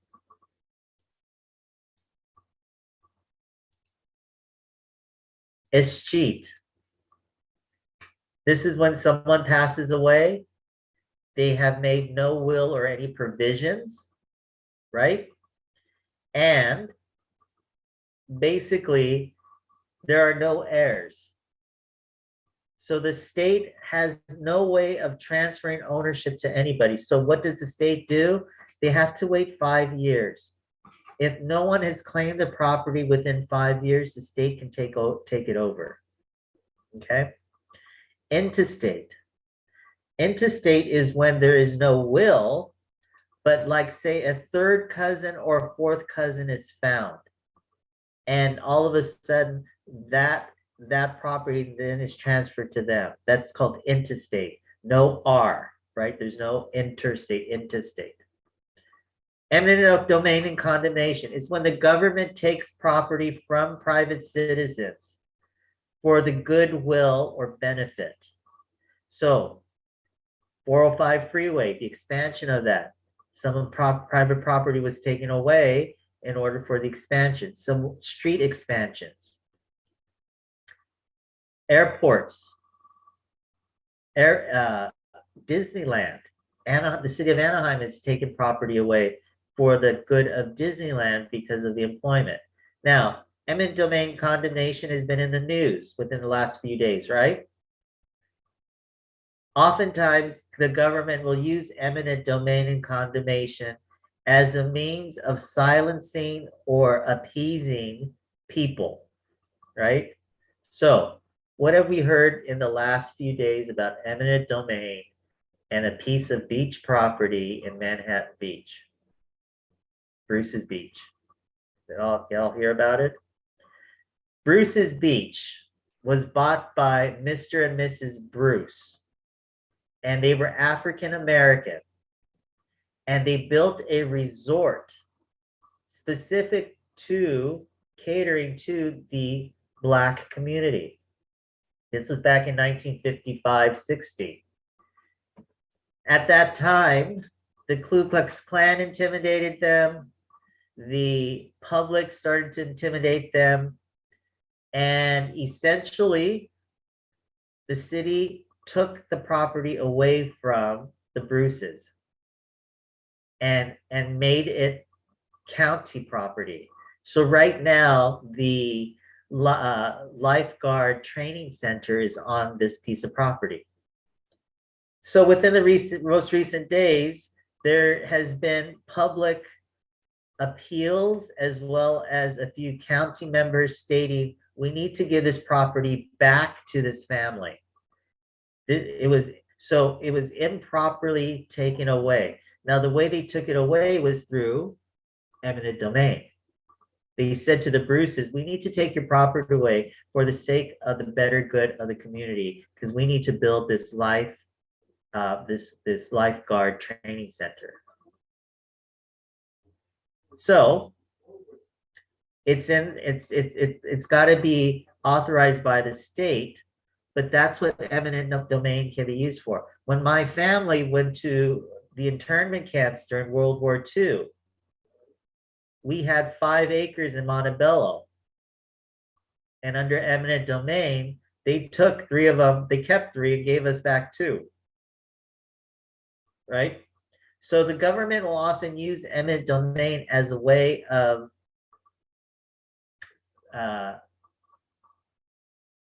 appeasing what society wants, right? Now, we all may have our opinions on eminent domain and condemnation, but we'll get into that later, because what this should spark in you are your morals and values within your real estate career.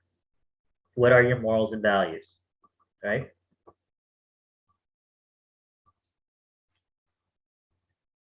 Adverse possession. Okay, this is going to get a little tricky, so stay with me. The use of a property of an individual who isn't the owner.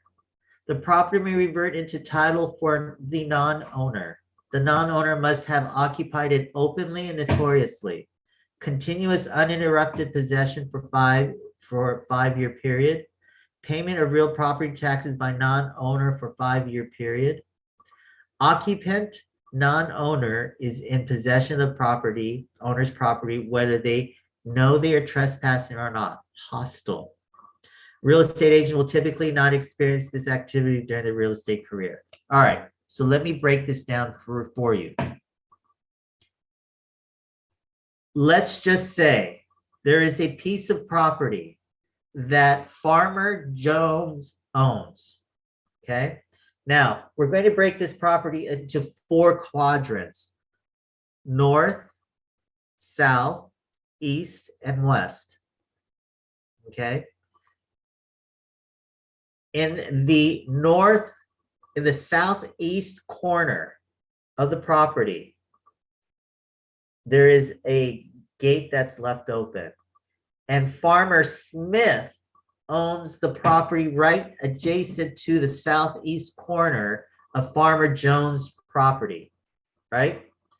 So Farmer Smith raises cattle and needs Farmer Jones's southeast corner of the property in order to feed his cattle.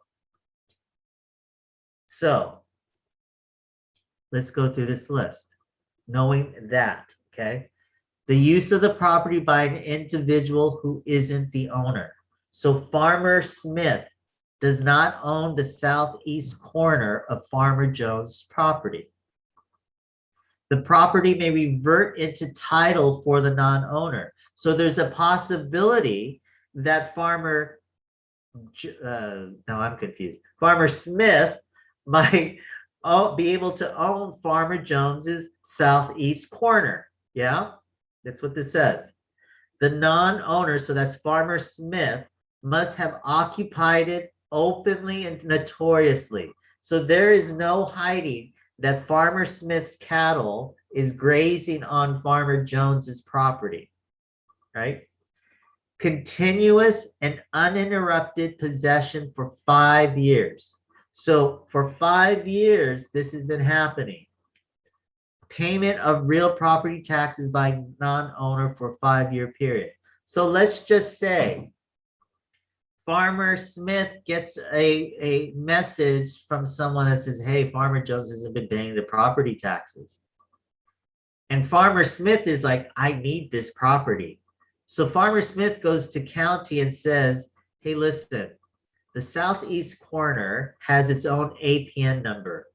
What is that APN number? And let me pay the property taxes for the last 5 years. Just on the southeast corner, right?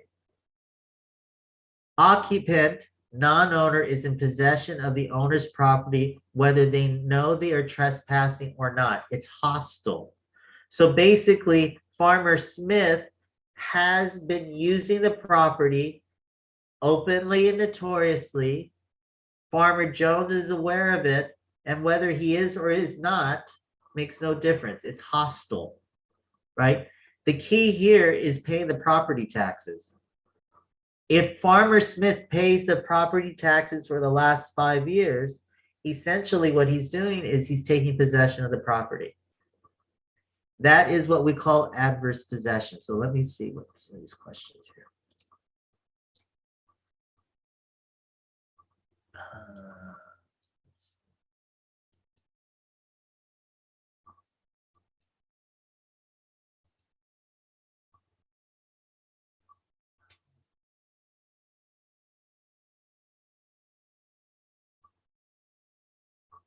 So I can answer Priscilla's question. She asks, with this pandemic, many investors are struggling with the tenants not being able to pay their rent. Do you know what strategies the investors got to also don't be broke? No. All I know is that right now, if you are in the market of buying apartment buildings, you can get a heck of a deal. Like, I know of a person in LA, and LA, you can't find anything less than $1 million, who's buying a 5-unit apartment building for less than $600,000. Now, he's going to inherit 2 evictions, but in his eyes, he can hold out and wait for this eviction moratorium to be lifted, and then he'll kick them out. But, again, this is the thing. You don't have to be like the norm, meaning this. If everyone around you is not making money and suffering, you don't have to be part of that group. You could actually be a Rockefeller when everyone is suffering financially. It's a choice. And it's the way you look at life, right? You can look at people suffering and say, woe is me, and I'm going to join them. Or you can say, okay, well, there's an opportunity here for me that life with a capital L is showing me and giving me. Do I say yes to it? And if so, I need to look at it and say, am I hurting anyone intentionally? If you're not, then, but remember, you don't have to be a part of a conversation that the masses are in. Okay? And know this, what my spiritual teacher says to me. If you want to pull someone out of the trenches, you can't be in the trenches with them. So if you are wanting to pull someone out of poverty, You can't be poor. If you want to pull someone out of a domestic violence conversation, you can't be in a domestic violent partnership. You got to literally pull someone out of the trenches, right? So if you guys are having a hard time justifying being wealthy or being successful, I suggest you take a hard look at why you have those conversations, because they're not true. You know, I don't think we were put on this planet to suffer. I really don't. And I don't sympathize with people who feel they have to be part of the mass consciousness or the mass, whatever that is, right? Okay. I think that's it. All right, let's keep going. Do y'all get adverse possession? It's a tricky one, yeah? It's tricky, but you guys got it. Okay, good. Elements of a valid grant deed. What is the grant deed? It's like the pink slip to your car, right? It's the pink slip to your house. Must be in writing. Description of parties. Grantor. Legally capable. Who is the grantor? Who's the giver? It's the seller. The seller, right? Description of property. What are the descriptions of the properties? APN number, address, maybe the legal description, right? Granting clause. That's just a clause that says, I, the seller, am transferring my ownership to the buyer. Signed by the grantor. Who's the grantor? The homeowner. Delivered to the grantee. Who's the grantee? The buyer. Why? Because they're accepting it and accepted by the grantee. Okay. And this is what it looks like. This is the grant deed, right? And it needs to be notarized. It's a legal document. Recording and title. Recording, the method of safeguarding one's interest in real estate property after it's been transferred voluntarily or involuntarily. The deed is recorded at the county recorder's office and conveys the property of the new owner. A recorded document is recorded in public record. It can be examined by anyone interested. So remember one thing, any ownership of your property is public record. So if you don't want people to see your ownership, you're going to need to either put it in a trust and an LLC and a corporation or something to hide your name, right? Number two, know that any clouds and liens is also a recording. So whenever there's a judgment and the judge says, okay, we're going to put a lien on that property, that is a court order that is stamped by the county and is made public. So that's why a preliminary report will share anything of public record against that property. Being late on your taxes, being late on your mortgage, all that is public record, right? Title, chain of title contains all instruments and properties recorded history. The title company may assist real estate agents with chain of title and other title information. Chain of title is this. It basically, the title company will pull public records and share with the buyer everyone that has owned the property from the day that it was built all the way to current. That's called chain of title.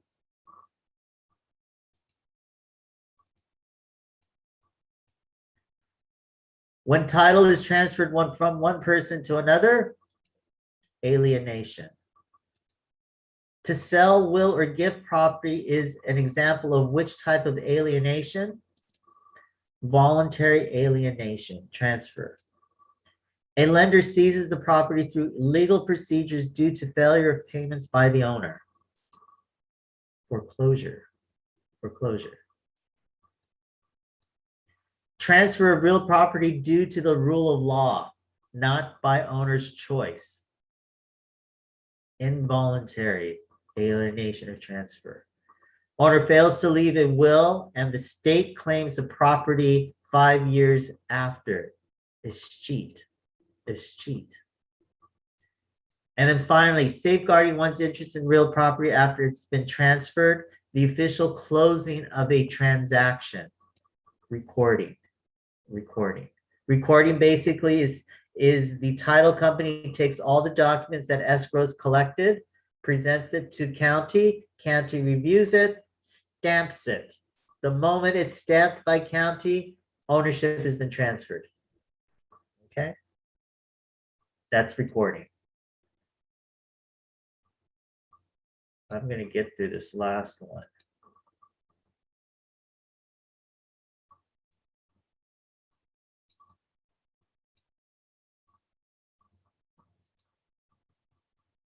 Encumbrances.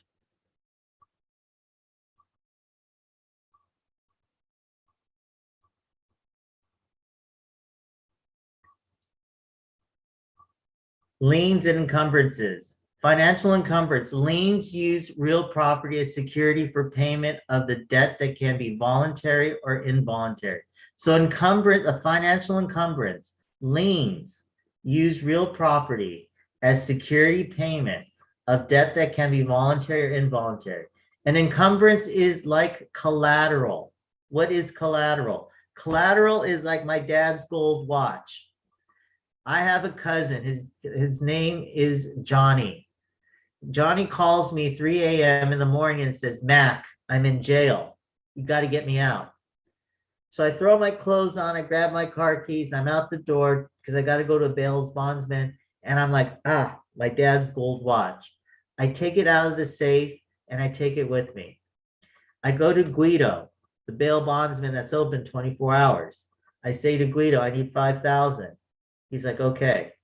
He pulls out the money and the paperwork. I sign everything and I am just about to leave. And he's like, what do you got for me? I give him my dad's gold watch. That's collateral. What would happen to my dad's gold watch if I didn't pay Guido back? He would use it as a security instrument, right? He would sell the watch and try and recoup that 5,000. That is collateral. That is encumbrance, right? The lender can use the property as collateral. They can sell the property if the buyer defaults on the loan. That is encumbrance, okay? So when you think encumbrance, think collateral. When you think collateral, think my dad's gold watch, okay? Voluntary lien. And when an owner voluntarily chooses to use this property as security to the loan, it is a mortgage. Can you name other involuntary liens? So what other items that is attached to a loan do you use as collateral? Your car, right? Your car. What else? Well, perhaps jewelry, if there's a loan attached to it, right? But anything valuable that you use as a instrument of security for a loan, and you voluntarily put it up. So basically what you're sacrificing or you're jeopardizing is your ownership of that asset. Because as soon as you default on that loan, that asset is sold to recoup the money that was lost in that loan, right? Involuntary lien. When an owner fails to pay taxes or debt owed on an involuntary lien, may be placed on the property without owner's consent. Mechanics lien. Please write a flashcard out for this. Someone who supplied labor, supplies, or improvements to real property is not paid and may place a lien against the property. So there is a hierarchy in which liens get paid. Okay, so first off, number one, taxes get paid first. Number two, mortgages get paid second. Third are liens, right? i.e. child support, credit card liens, whatever the case might be.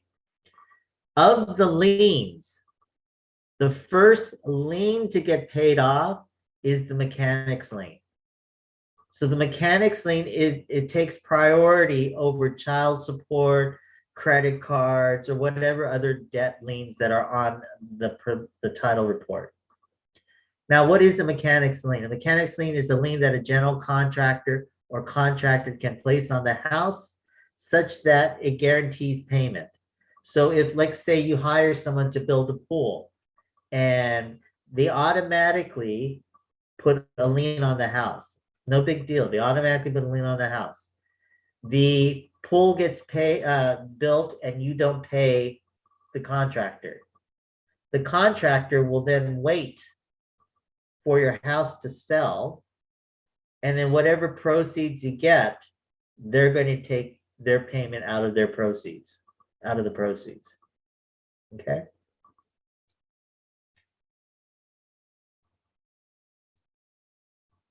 Non-financial encumbrances. Okay, so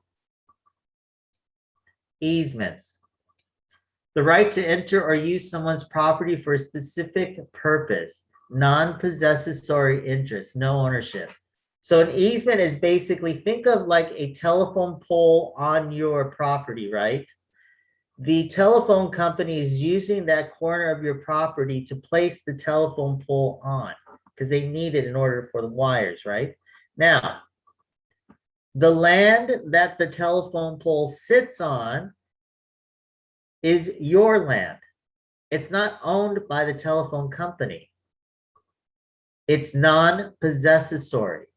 Now, in this diagram here, you have property 4, which we would have called landlocked, meaning there's no access to the road here. So property 4 owners need an easement for this road. Now, this easement can be created by the city, can be created by property owner number 4. But property owner number 4 does not own this land. They just have the road here. Now, the right to enter is an ingress. The right to exit is an egress, right? The right to enter is an ingress. The right to exit is an egress. Same road, but whatever direction you're going in, it's either an ingress or an egress. Okay.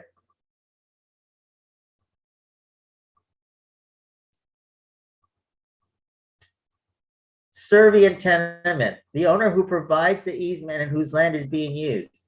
Easement is the right to use the land of another. Dominant tenement benefits from easement. Servient tenement is land over which easement lies.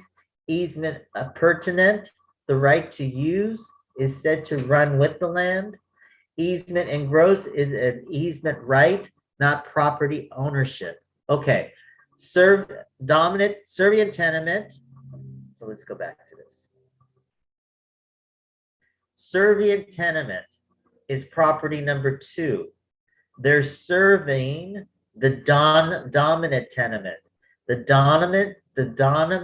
dominant tenement is property number 4, right? They're benefiting from this easement. They're benefiting from this easement. So who's serving the dominant? The servient.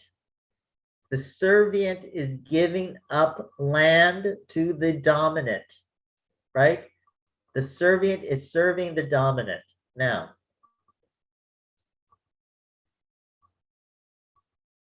an easement is the right to use, not own.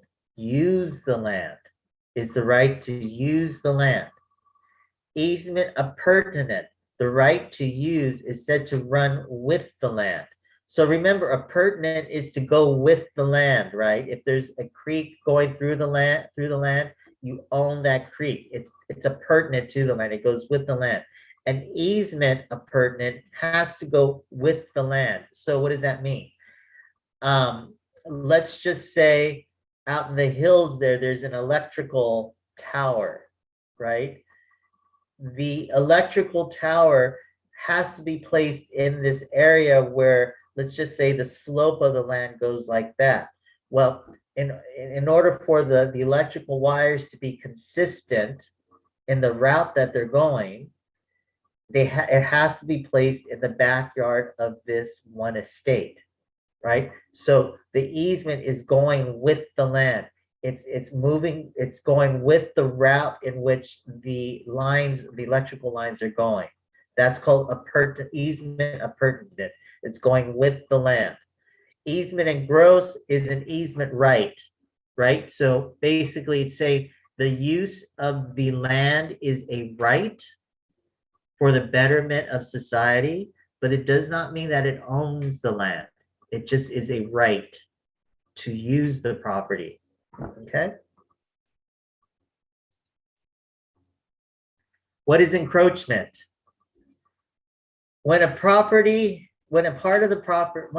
of an improvement extends over the boundary lines between properties, this unauthorized intrusion can reduce its size, value, and limits its use. Judicial court will be required to remove the encroachment. If an encroachment violates the neighbor's rights of the possession, it is called trespass. So let me just go into this next slide here. So look at this slide. Encroachment is this. So if this is the property line right here, look how much over this home's pool and yard fencing is. Encroachment is when a homeowner uses more land than what they should be using based on the boundaries. So the white line is the property line. A pool retaining walls, fences, and landscaping extends well beyond the property line. The owner of the vacant lot between the house may think the property line extends much further than it does, and the problem of encroachment continues.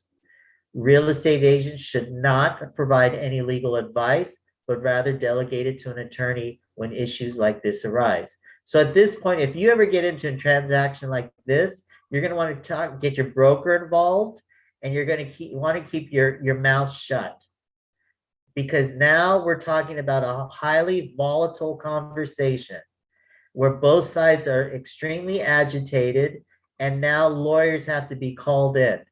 The last thing you want to do is to give your 2 cents, which might be completely correct or incorrect, and agitate the situation even more, right? What is the solution? The solution to this is, number one, this homeowner can buy the land for this piece of property here. Number two, they can fill the pool in or move the pool closer to the house and move the fence so that it is in alignment with where the property line needs to go. Either way, it's going to cost hundreds of thousands of dollars. And there's no way of getting around it. This person was negligent and did not do their homework. And they're going to have to pay for it. Okay. The white line here again, the white line is the property line, the pool retaining walls, fencing, landscape extends well beyond the property line. The owner of the vacant lot between the house. Yeah, we read all that. Right. Okay. Real estate agent should, yep, we went over that too. Okay. Number one, a lien that's agreed to by an owner of real property, such as a mortgage, agreed to by the owner. That would be what? A voluntary lien. A right to enter or use someone's land for a specific purpose. Easement. This person benefits from an easement. The dominant tenement. When part of a home extends over the property line and onto another's, encroachment. When someone supplied labor to a property and is not paid, the highest lien. I just can't explain. And then finally, the owner who provides the easement and whose land is being used, servient tenement. All right. That is it. Let's see here. Farad asks, would this be the result of failing to check the property on a plat map? Yes and no. That would definitely be the case. Oftentimes too, when there is encroachment, it's been years. Like, let's just say it started with the first owner, and the second owner never checked it, and the third owner never checked it, but the fourth owner knew about it but didn't do anything about it. And the fifth owner, it could be a lineage issue, right? No one just never checked into it. I mean, there's all sorts of reasons. Knowing real estate, there is an infinite amount of possibilities that could happen in one transaction. Infinite. And in the 2,000 plus transactions that I've been involved in, I've never seen two identical transactions. Every transaction will be different. And you could sell the same house 4 times and you'll have 4 different transactions. So, being comfortable with saying, I don't know, is a good thing. All right, so I want you to look at the numbers in the participation. You're going to see real estate right now. We started out with 47, right? We're down to 37. It's the nature of real estate. You're going to see this number decline for whatever reasons. And there's no value judgments on this. But this is just an indication of how you can be successful in real estate as the competition drops off. Make sense? All right. For those of you that have registered, goodbye. Have a good weekend. For those of you who have not registered and you have questions, I will stay on to be able to answer questions.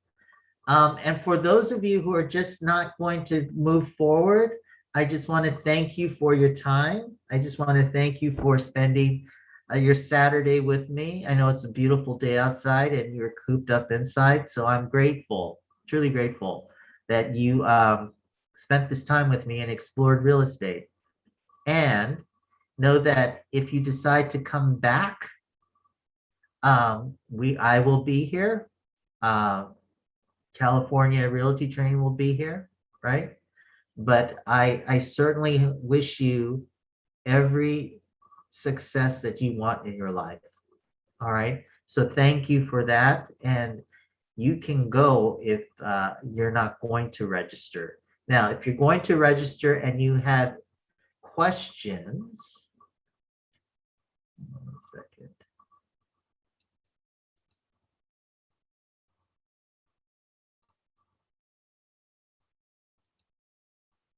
Where is it?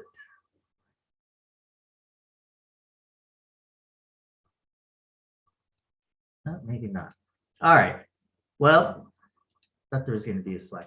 If there are no questions, if there are any questions, feel free to raise your hand. I'd be more than happy to send a chat, and I'd be more than happy to answer whatever questions you have. Anything about real estate, anything that's holding you back, any fears, any doubts? Oh, this is a very quiet group. I love this. All right. Okay, I'll see you later, Melissa.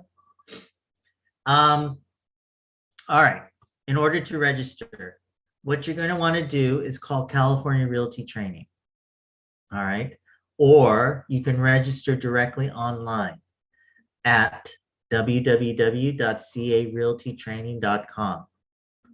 I would probably give them a call and just make sure. Now, when you do call, make sure you order hardback covered books. I've seen students do both, just reading online as well as doing the hardback covered books. And it seems like the ones that order the books are a little more successful in passing the test. So that's what I would definitely recommend. All right. Once you register, you'll be given a link for next week's class. And that link will come through just, and you'll register and you will come online just like what you did today. Okay. The class is $399. I think books are $50, so a total of $450, about $450. And you can make payments. All right. So don't let money stop you from you know, really going after your dreams and your goals. All right. It's for 3 months. So the first 3 Saturdays of each month. And then you will have access to all our test preparation tools, essentially. Okay, let's see. So just call the, so Rosa, you can call the number on the website, and you can even register on the website, but I would give them a call. This is what I would do. And this is where you're going to have to be really smart about this. You might be inspired today.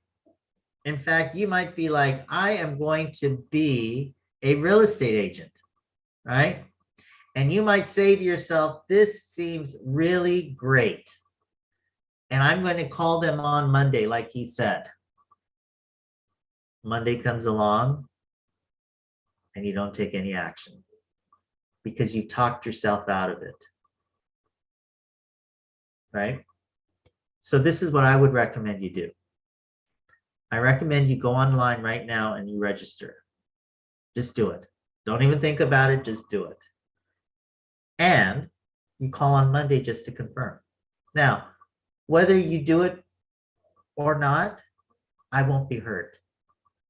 You know, I don't get a cut or of any enrollments. I'm not getting paid per student. None of that applies, right? But I know you guys are here for a reason. And I'm speaking for your better half.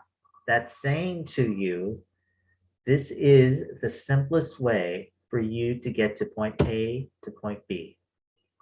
The simplest. Again, there's no pressure in you joining or taking the classes. There's no pressure at all. I want to make that very clear. I've just seen it over and over again where people are like, yes, yes, yes. And then when it's time to enroll, they don't. And because they've talked themselves out of it, literally. Okay. Yes, Brianna. So would you recommend personally to like kind of, you know, do our own research and see if we really are interested? Then just, you know, going ahead and saying like, yeah, I'm gonna just do it. Or would that be too much of, you know, self-doubting myself and not being like sure enough to, you know, go ahead and proceed and go ahead and take the courses? Well, there's a couple of things I have to say about that. You could do the research, but this is the thing. What's that going to do for you? What you're researching is someone else's experience. Mm-hmm. You know what I'm saying? Yeah. So you could do the research if that's going to help you decide. But the reality is that at the end of the day, you've got to listen to you and know that opportunities in life are perishable. Meaning you might have an opportunity. It's not going to last forever. You know, had I acted on some of the ideas that I had when I was younger, I'd be very wealthy. Mm-hmm. But for me to take on those ideas now, they're all out of date. Do you know what I'm saying? Mm-hmm. Like it's out of date. It's out of trend. No, I wouldn't be successful in it. Mm-hmm. So you really need to listen to this here. Okay. And if all of this is saying just jump in, then jump in. Okay. I think, and this is the other thing, you guys all have to listen to this. Look at your life right now. Your processes, your systems, everything that you do has gotten you to this point. If you want to get to the next level, something has to change. You can't expect your current processes and systems or the life you're living right now to produce any more than what it's producing right now. You can't. That's the definition of insanity. The definition of insanity is doing the same thing over and over again, expecting a different result. Yeah. So I think that's what I needed to hear. I Okay. feel like it was crazy just because I've always thought about doing this, and I just randomly I looked up social media and like all these like ads came out about real estate, and then I was just like, you know what, just see the seminar, just do Yeah. it. I ended up doing it, and I was like, should I do it? And then somehow I woke up early and I ended up finishing the seminar today. So maybe I'm hoping it's a good sign for me. Well, this is the thing, Brianna. Mhm, Get your license. mhm. All right. Just get your license. You may not ever get into real estate. Just get your license. When you're ready to buy a house, join a brokerage, and then get the 2.5% discount you'll get on buying a house. Mhm. Because oftentimes real estate agents will roll their commission into the purchase that they're going to buy themselves, and essentially that's 2.5% discount. So that's, if it's $1 million home, that's 25,000 discount that you're making, that you're getting whenever you purchase a home. That's a lot of money, Yeah. right? Just because you're getting a real estate license does not mean you're committing yourself to real estate. It's the first step you need in order to decide whether or not you're going to join real estate. Make sense? Yeah. All right. Don't put all that pressure on you. If you guys are putting pressure on yourself thinking, oh, if I get my real estate license, this is it. Real estate is my career. No. Don't put that much pressure on yourself. The path will reveal itself. Do you know what I'm saying? And the path is revealing itself to you, Brianna. Mhm. I mean, but it's no coincidence that this had to happen in order for this had to happen, in order for this had to happen, in order for this had to happen. Yeah. Life is kind of guiding you right now. It is. All right. Yeah. Thank you. I appreciate You're it. welcome. All right. Maria says, how is the LAKW office? What type of clients do you represent? What type of properties? Thank you. So, Maria, I'm gonna unmute you. Unmute. Maybe not. All right. This is the thing.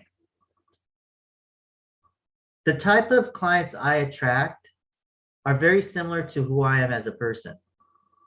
Like attracts like, right? Make no mistake, I am not a salesperson to my clients. I'm not actively selling properties to them.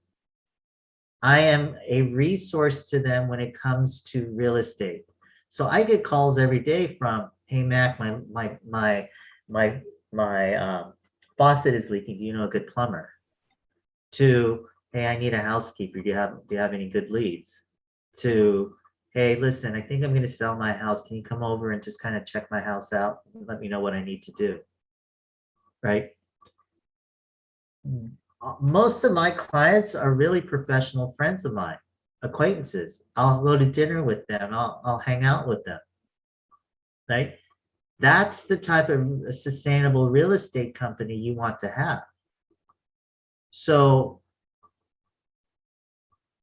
I would say most of my clients are just turning 50. Most of us are on our second home. Most of my friends live in, like, say, the West Hollywood, Hollywood Hills area, right? And specifically single family homes. But that's not to say that I haven't gotten into multifamily. like four units or less, which I can still sell as a residential agent. So the type of clients you attract is going to be directly correlated to who you are as a person. So if you're a jerk, which I don't think so, looking at your picture, I don't think you're a jerk, but if you are, that's who you're going to attract. If you're kind, compassionate, smart, that's who you're going to attract. And you have the power to shift whenever you want to. That's the beauty about owning your own business. By default, you don't have to accept any clients that you don't want to deal with, right? So that's the freedom in creating your own business. Okay? Did I answer your question? Yes. Okay. Michael, you've got a question.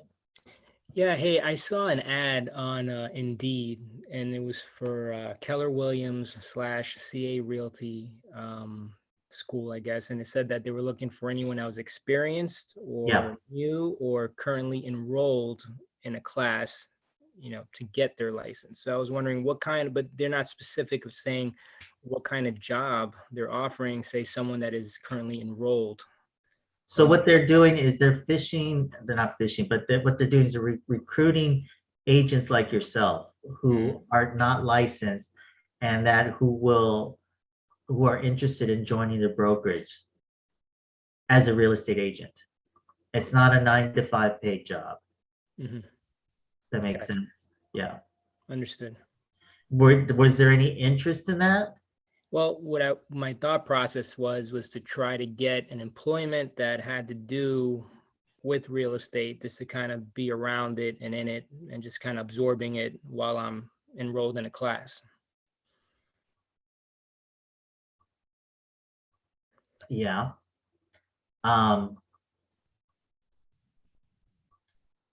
A couple of things. I went that route and it was pretty difficult because the state exam is not an exam to joke around with. It's a difficult exam. And it's going to take a lot of time in order for you to prepare for it. And half, 3/4 of what you're studying is going to not be used in real estate. So essentially, you're bombarding your brain with stuff that you're going to use and stuff that you're not going to use. And it was quite difficult. Now, given that aspect, you're not me, and my experiences may not be yours. So what I would say to you would be, what kind of employment experience do you have? Sales. Well, okay. Well, you wouldn't be able to do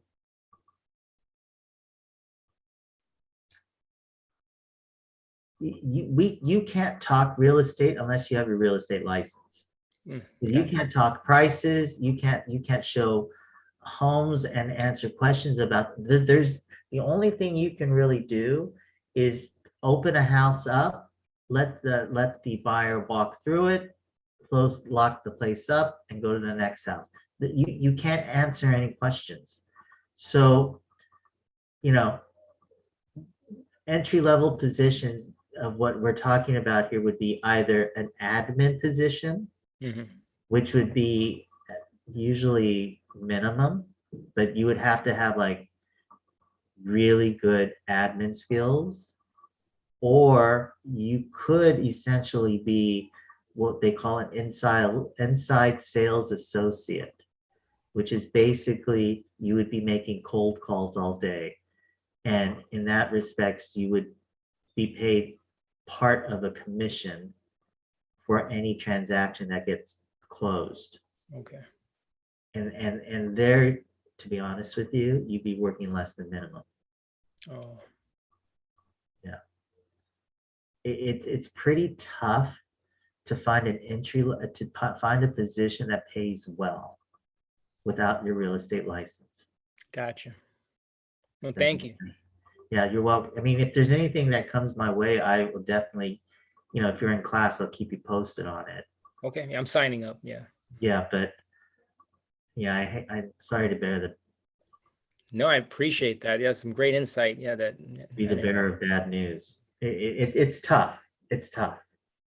Okay. All right. Any other questions? Okay. All right. Let me just get down here. Let's see here.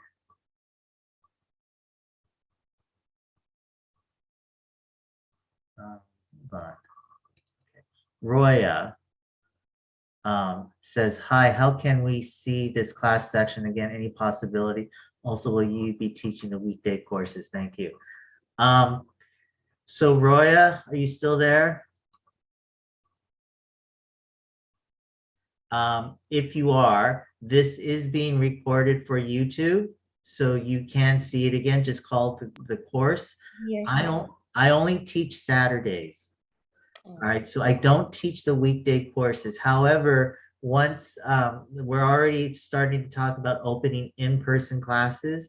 If so, then I'll be teaching downtown LA as well as Beverly Hills on Saturdays. So the downtown LA schedule will be Tuesday, Thursday, 7 to 9.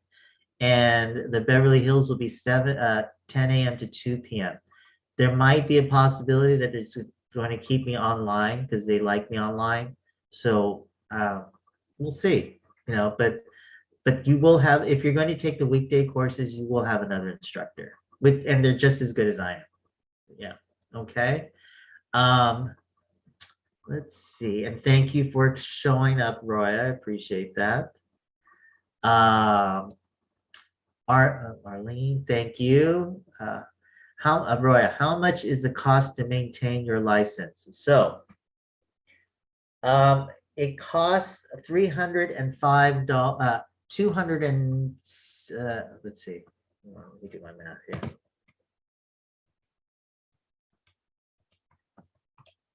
$245 every 4 years to maintain your license. And that's in addition to the 45 hours of classwork that you need, ongoing classes. So the 45 hours of ongoing classes, just like what you're doing here. But you'll have real estate agents sitting here trying to get their 45-hour certificate, right? And that course typically costs like $100. It's not expensive. Thank you, Maria. Thank you, Brianna. Oh, Roya, could you be employed with a brokerage for weekend work only? Most brokerages are actually closed on weekends. Yeah, they're mostly closed on weekends. Again, if you're looking for work,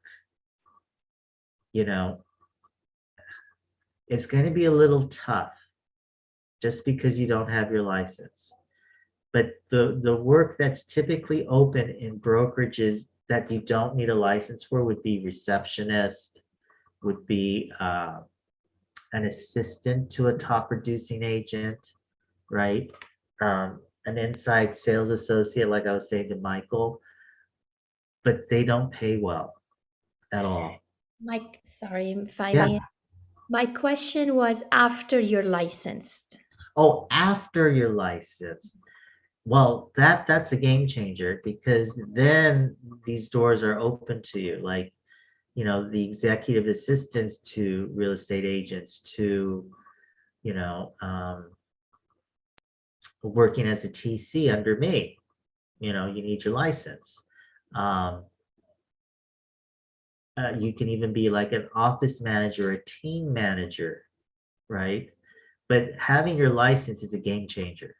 Like once you have your license, that in itself changes the whole game. Good to see you, Michael, and I hope to see you next week. Thank you. You're welcome, Roya. Maria asks, Max, should we memorize all the definitions of the glossary? No. That would be like being waterboarded. That's torture. Look for the definitions. Look, listen, as long as you're coming to class, you're hearing the repetition. That's what's going to get you across the line is noticing the repetition and making flashcards out for like the quiz questions, the finals, the questions that you got wrong, not the ones you got right, the ones you got wrong on the final. You want to make flashcards out for, right? And just making sure that you are on time with your quizzes and your finals. And then at the end of the 3 months, you're going to be invited to take mock state exams. The mock state exams are going to be crucial for you to really be successful in passing the test. Okay, trust the process. Just, I know it sounds daunting, but just trust the process and listen. I think you're going to be wonderful. I don't know you, but just by you being this inquisitive, you're going to be great. So just trust the process. Okay. Let's see.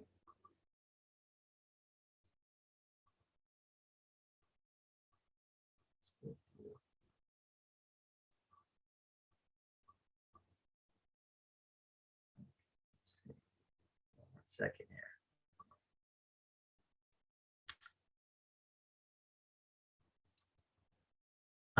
Natalie, where are you? Natalie asked, if I choose a different day for a webinar, would it be another instructor? Yes. Yeah. Isabel, where are you? There you are. What's going on? So I was looking at the website to sign up for the classes, and I think I answered it myself because I noticed there was an exam preparation course, and then there was a salesperson course. So that I don't know if I'm right, but the salesperson is the one that has what we need in order to qualify for the state exam, correct? And the state exam is just to, I guess, like give us tips to help us pass the exam. So you'll be allowed to go into that portal once you pass all 3 certificates, and that'll give you mock exams for you to take. There's all sorts of resources and study tools to help you prepare for the state exam. Right. Okay. And then my another question I had was earlier you had said that you work for Keller, for the broker Keller. I'm confused with who it was. No, Keller Williams. Keller Williams, yes. And you had said that you could help us. Hold on a second. So you recommended us to start looking for a broker once we're 2 or 3, from our second to our 3rd month taking the courses. Yeah. And you said that you could help us possibly get a spot at the broker that you work at, which is Keller Williams. Yeah. So I'm a little bit confused because you had told Michael that I'm just a little bit confused on how to do things, because you said that you struggled a little bit because you got a job at a broker and it just kind of was confusing seeing what you did have to use once you were actually a real estate agent and what you didn't use. All right. I'm just a little bit confused on that. Okay.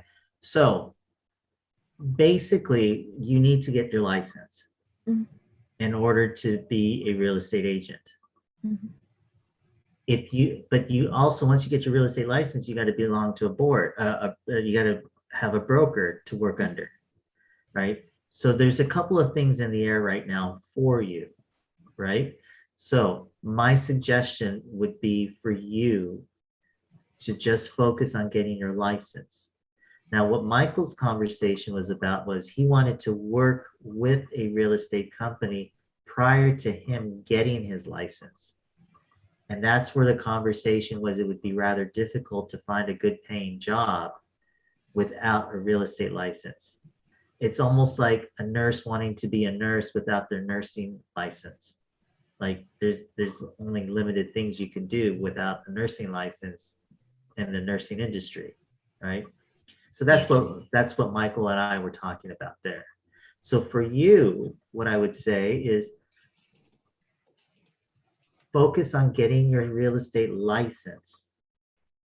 And the second or third month of your class, that's when you want to start looking for a brokerage.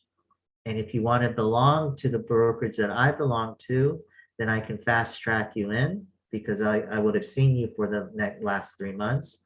Or if you are living, like if you want to join Chino Hills or Alhambra, I can certainly get you in contact with the hiring managers there. Okay. Okay, yes, I understand everything a little bit better. Yeah, does that make sense?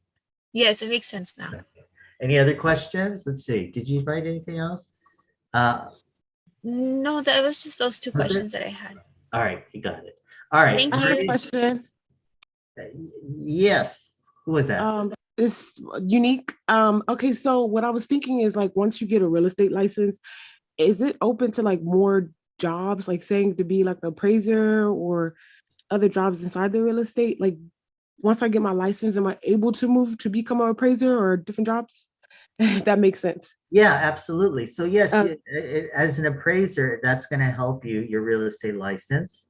You can also start to go onto the lender's pathway, right, to become a lender. Yeah. You can also start to get into property management, you know, managing all these high-rise units or these apartment buildings. But there's certainly many, and again, it's really about being exposed to the industry to really see and experience each sector to be able to say, I found my shelf. I found what it is that I need. Got it. Yeah. But getting your license is a game changer. Okay, good. Okay. Yeah. Getting your, like I said to Isabel, without your license, it really is like a nurse wanting to practice nursing without their nursing license. Right. Like there's only so much you can do. Okay. All right. Thank you. Questions? Unique? Do you have any other questions? Oh no, that was it. I just wanted right. to know. Yeah, that's it. All right. Hopefully I'll see you next week. All right. All right. Bye now. All right. Now let's see.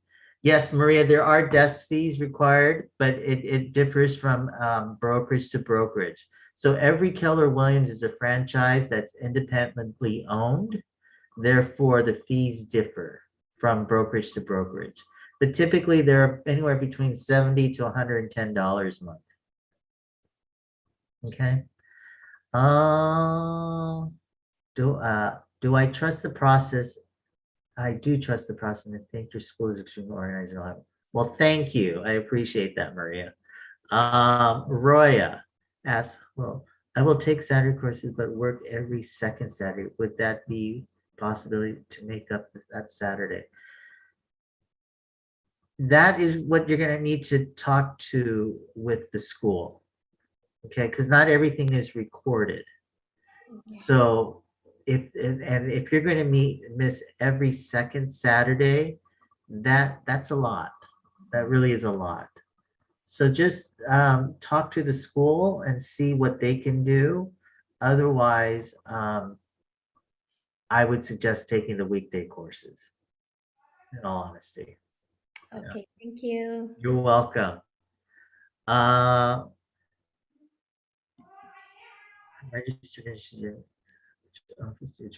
Maria, oh, Maria's gone. Oh, there you are, Maria.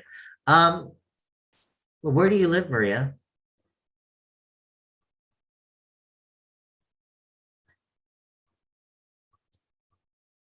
Oh, Vienna, Australia? Austria? Vienna, Austria? Okay. Where are you planning on moving to? Like, are you planning to move to Southern California?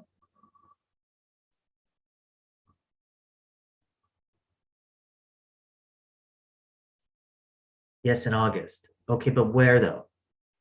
Where in California are you going to move to? You're open. Okay. I think you've got to do some homework to figure out where you're going to move to first. If it's LA, you know, there's so many parts of LA. You got like downtown LA, you got West Hollywood, you've got Beverly Hills, you've got, you know, and then you've got the up and coming East LA area, right? It really depends on where you're going to move. And then, yeah, then you got Orange County, which is another beast in itself, right? So are you planning on coming here just to kind of visit and explore to see where you want to move?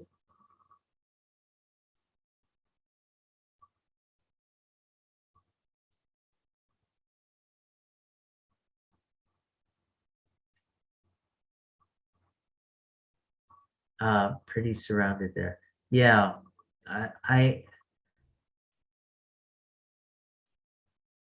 do you have family here? No.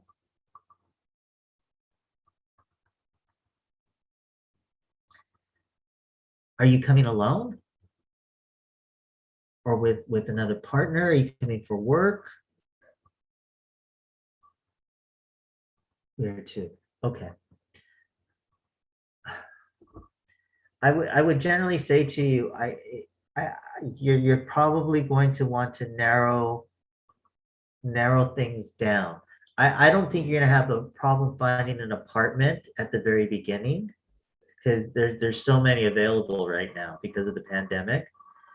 But it's the area that you're gonna need to find. And this is the thing.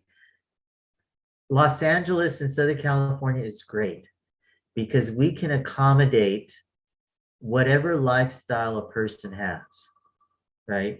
So if you're more of a city dweller like I am, then there's a neighborhood for you. But I think in order to join the Keller, now this is the thing, you can join Keller Williams downtown LA where I am at, right? And use that as a launching point to start your real estate career.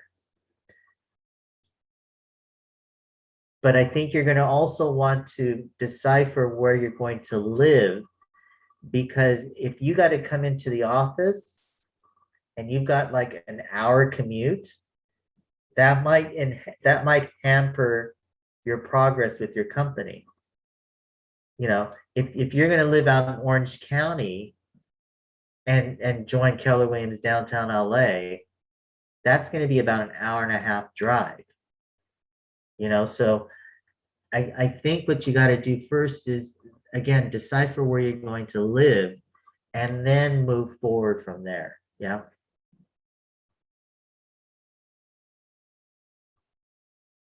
Okay. I think right now, though, Maria, my suggestion to you is this: bed down your steady habits first.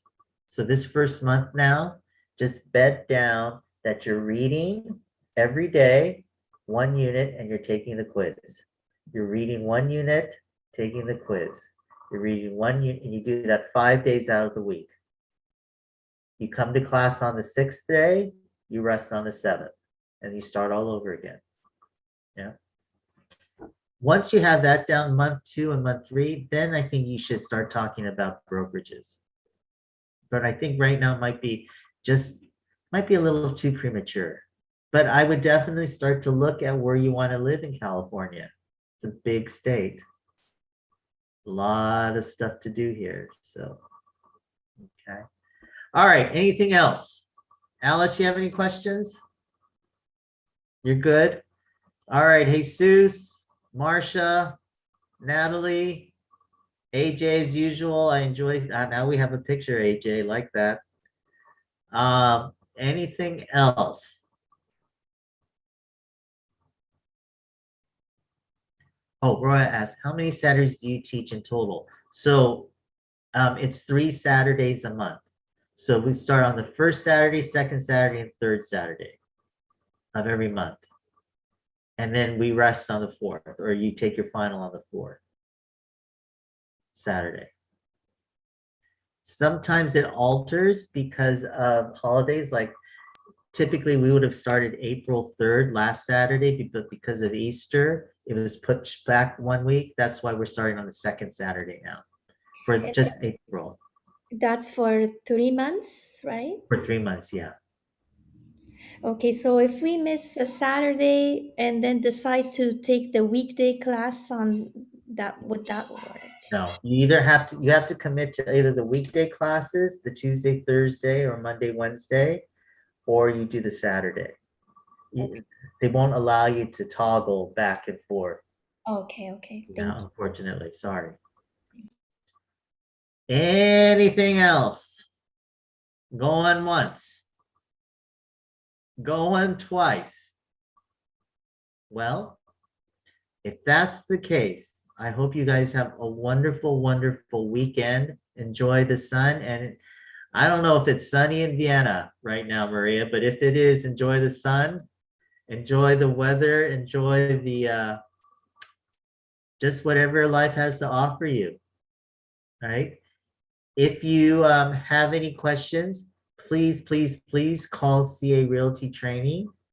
If you are on the fence about enrolling, enroll. If you, like I said, if you're on the fence about enrolling and registering, just go ahead and do it. Okay? All of you has what it takes to be a real estate agent.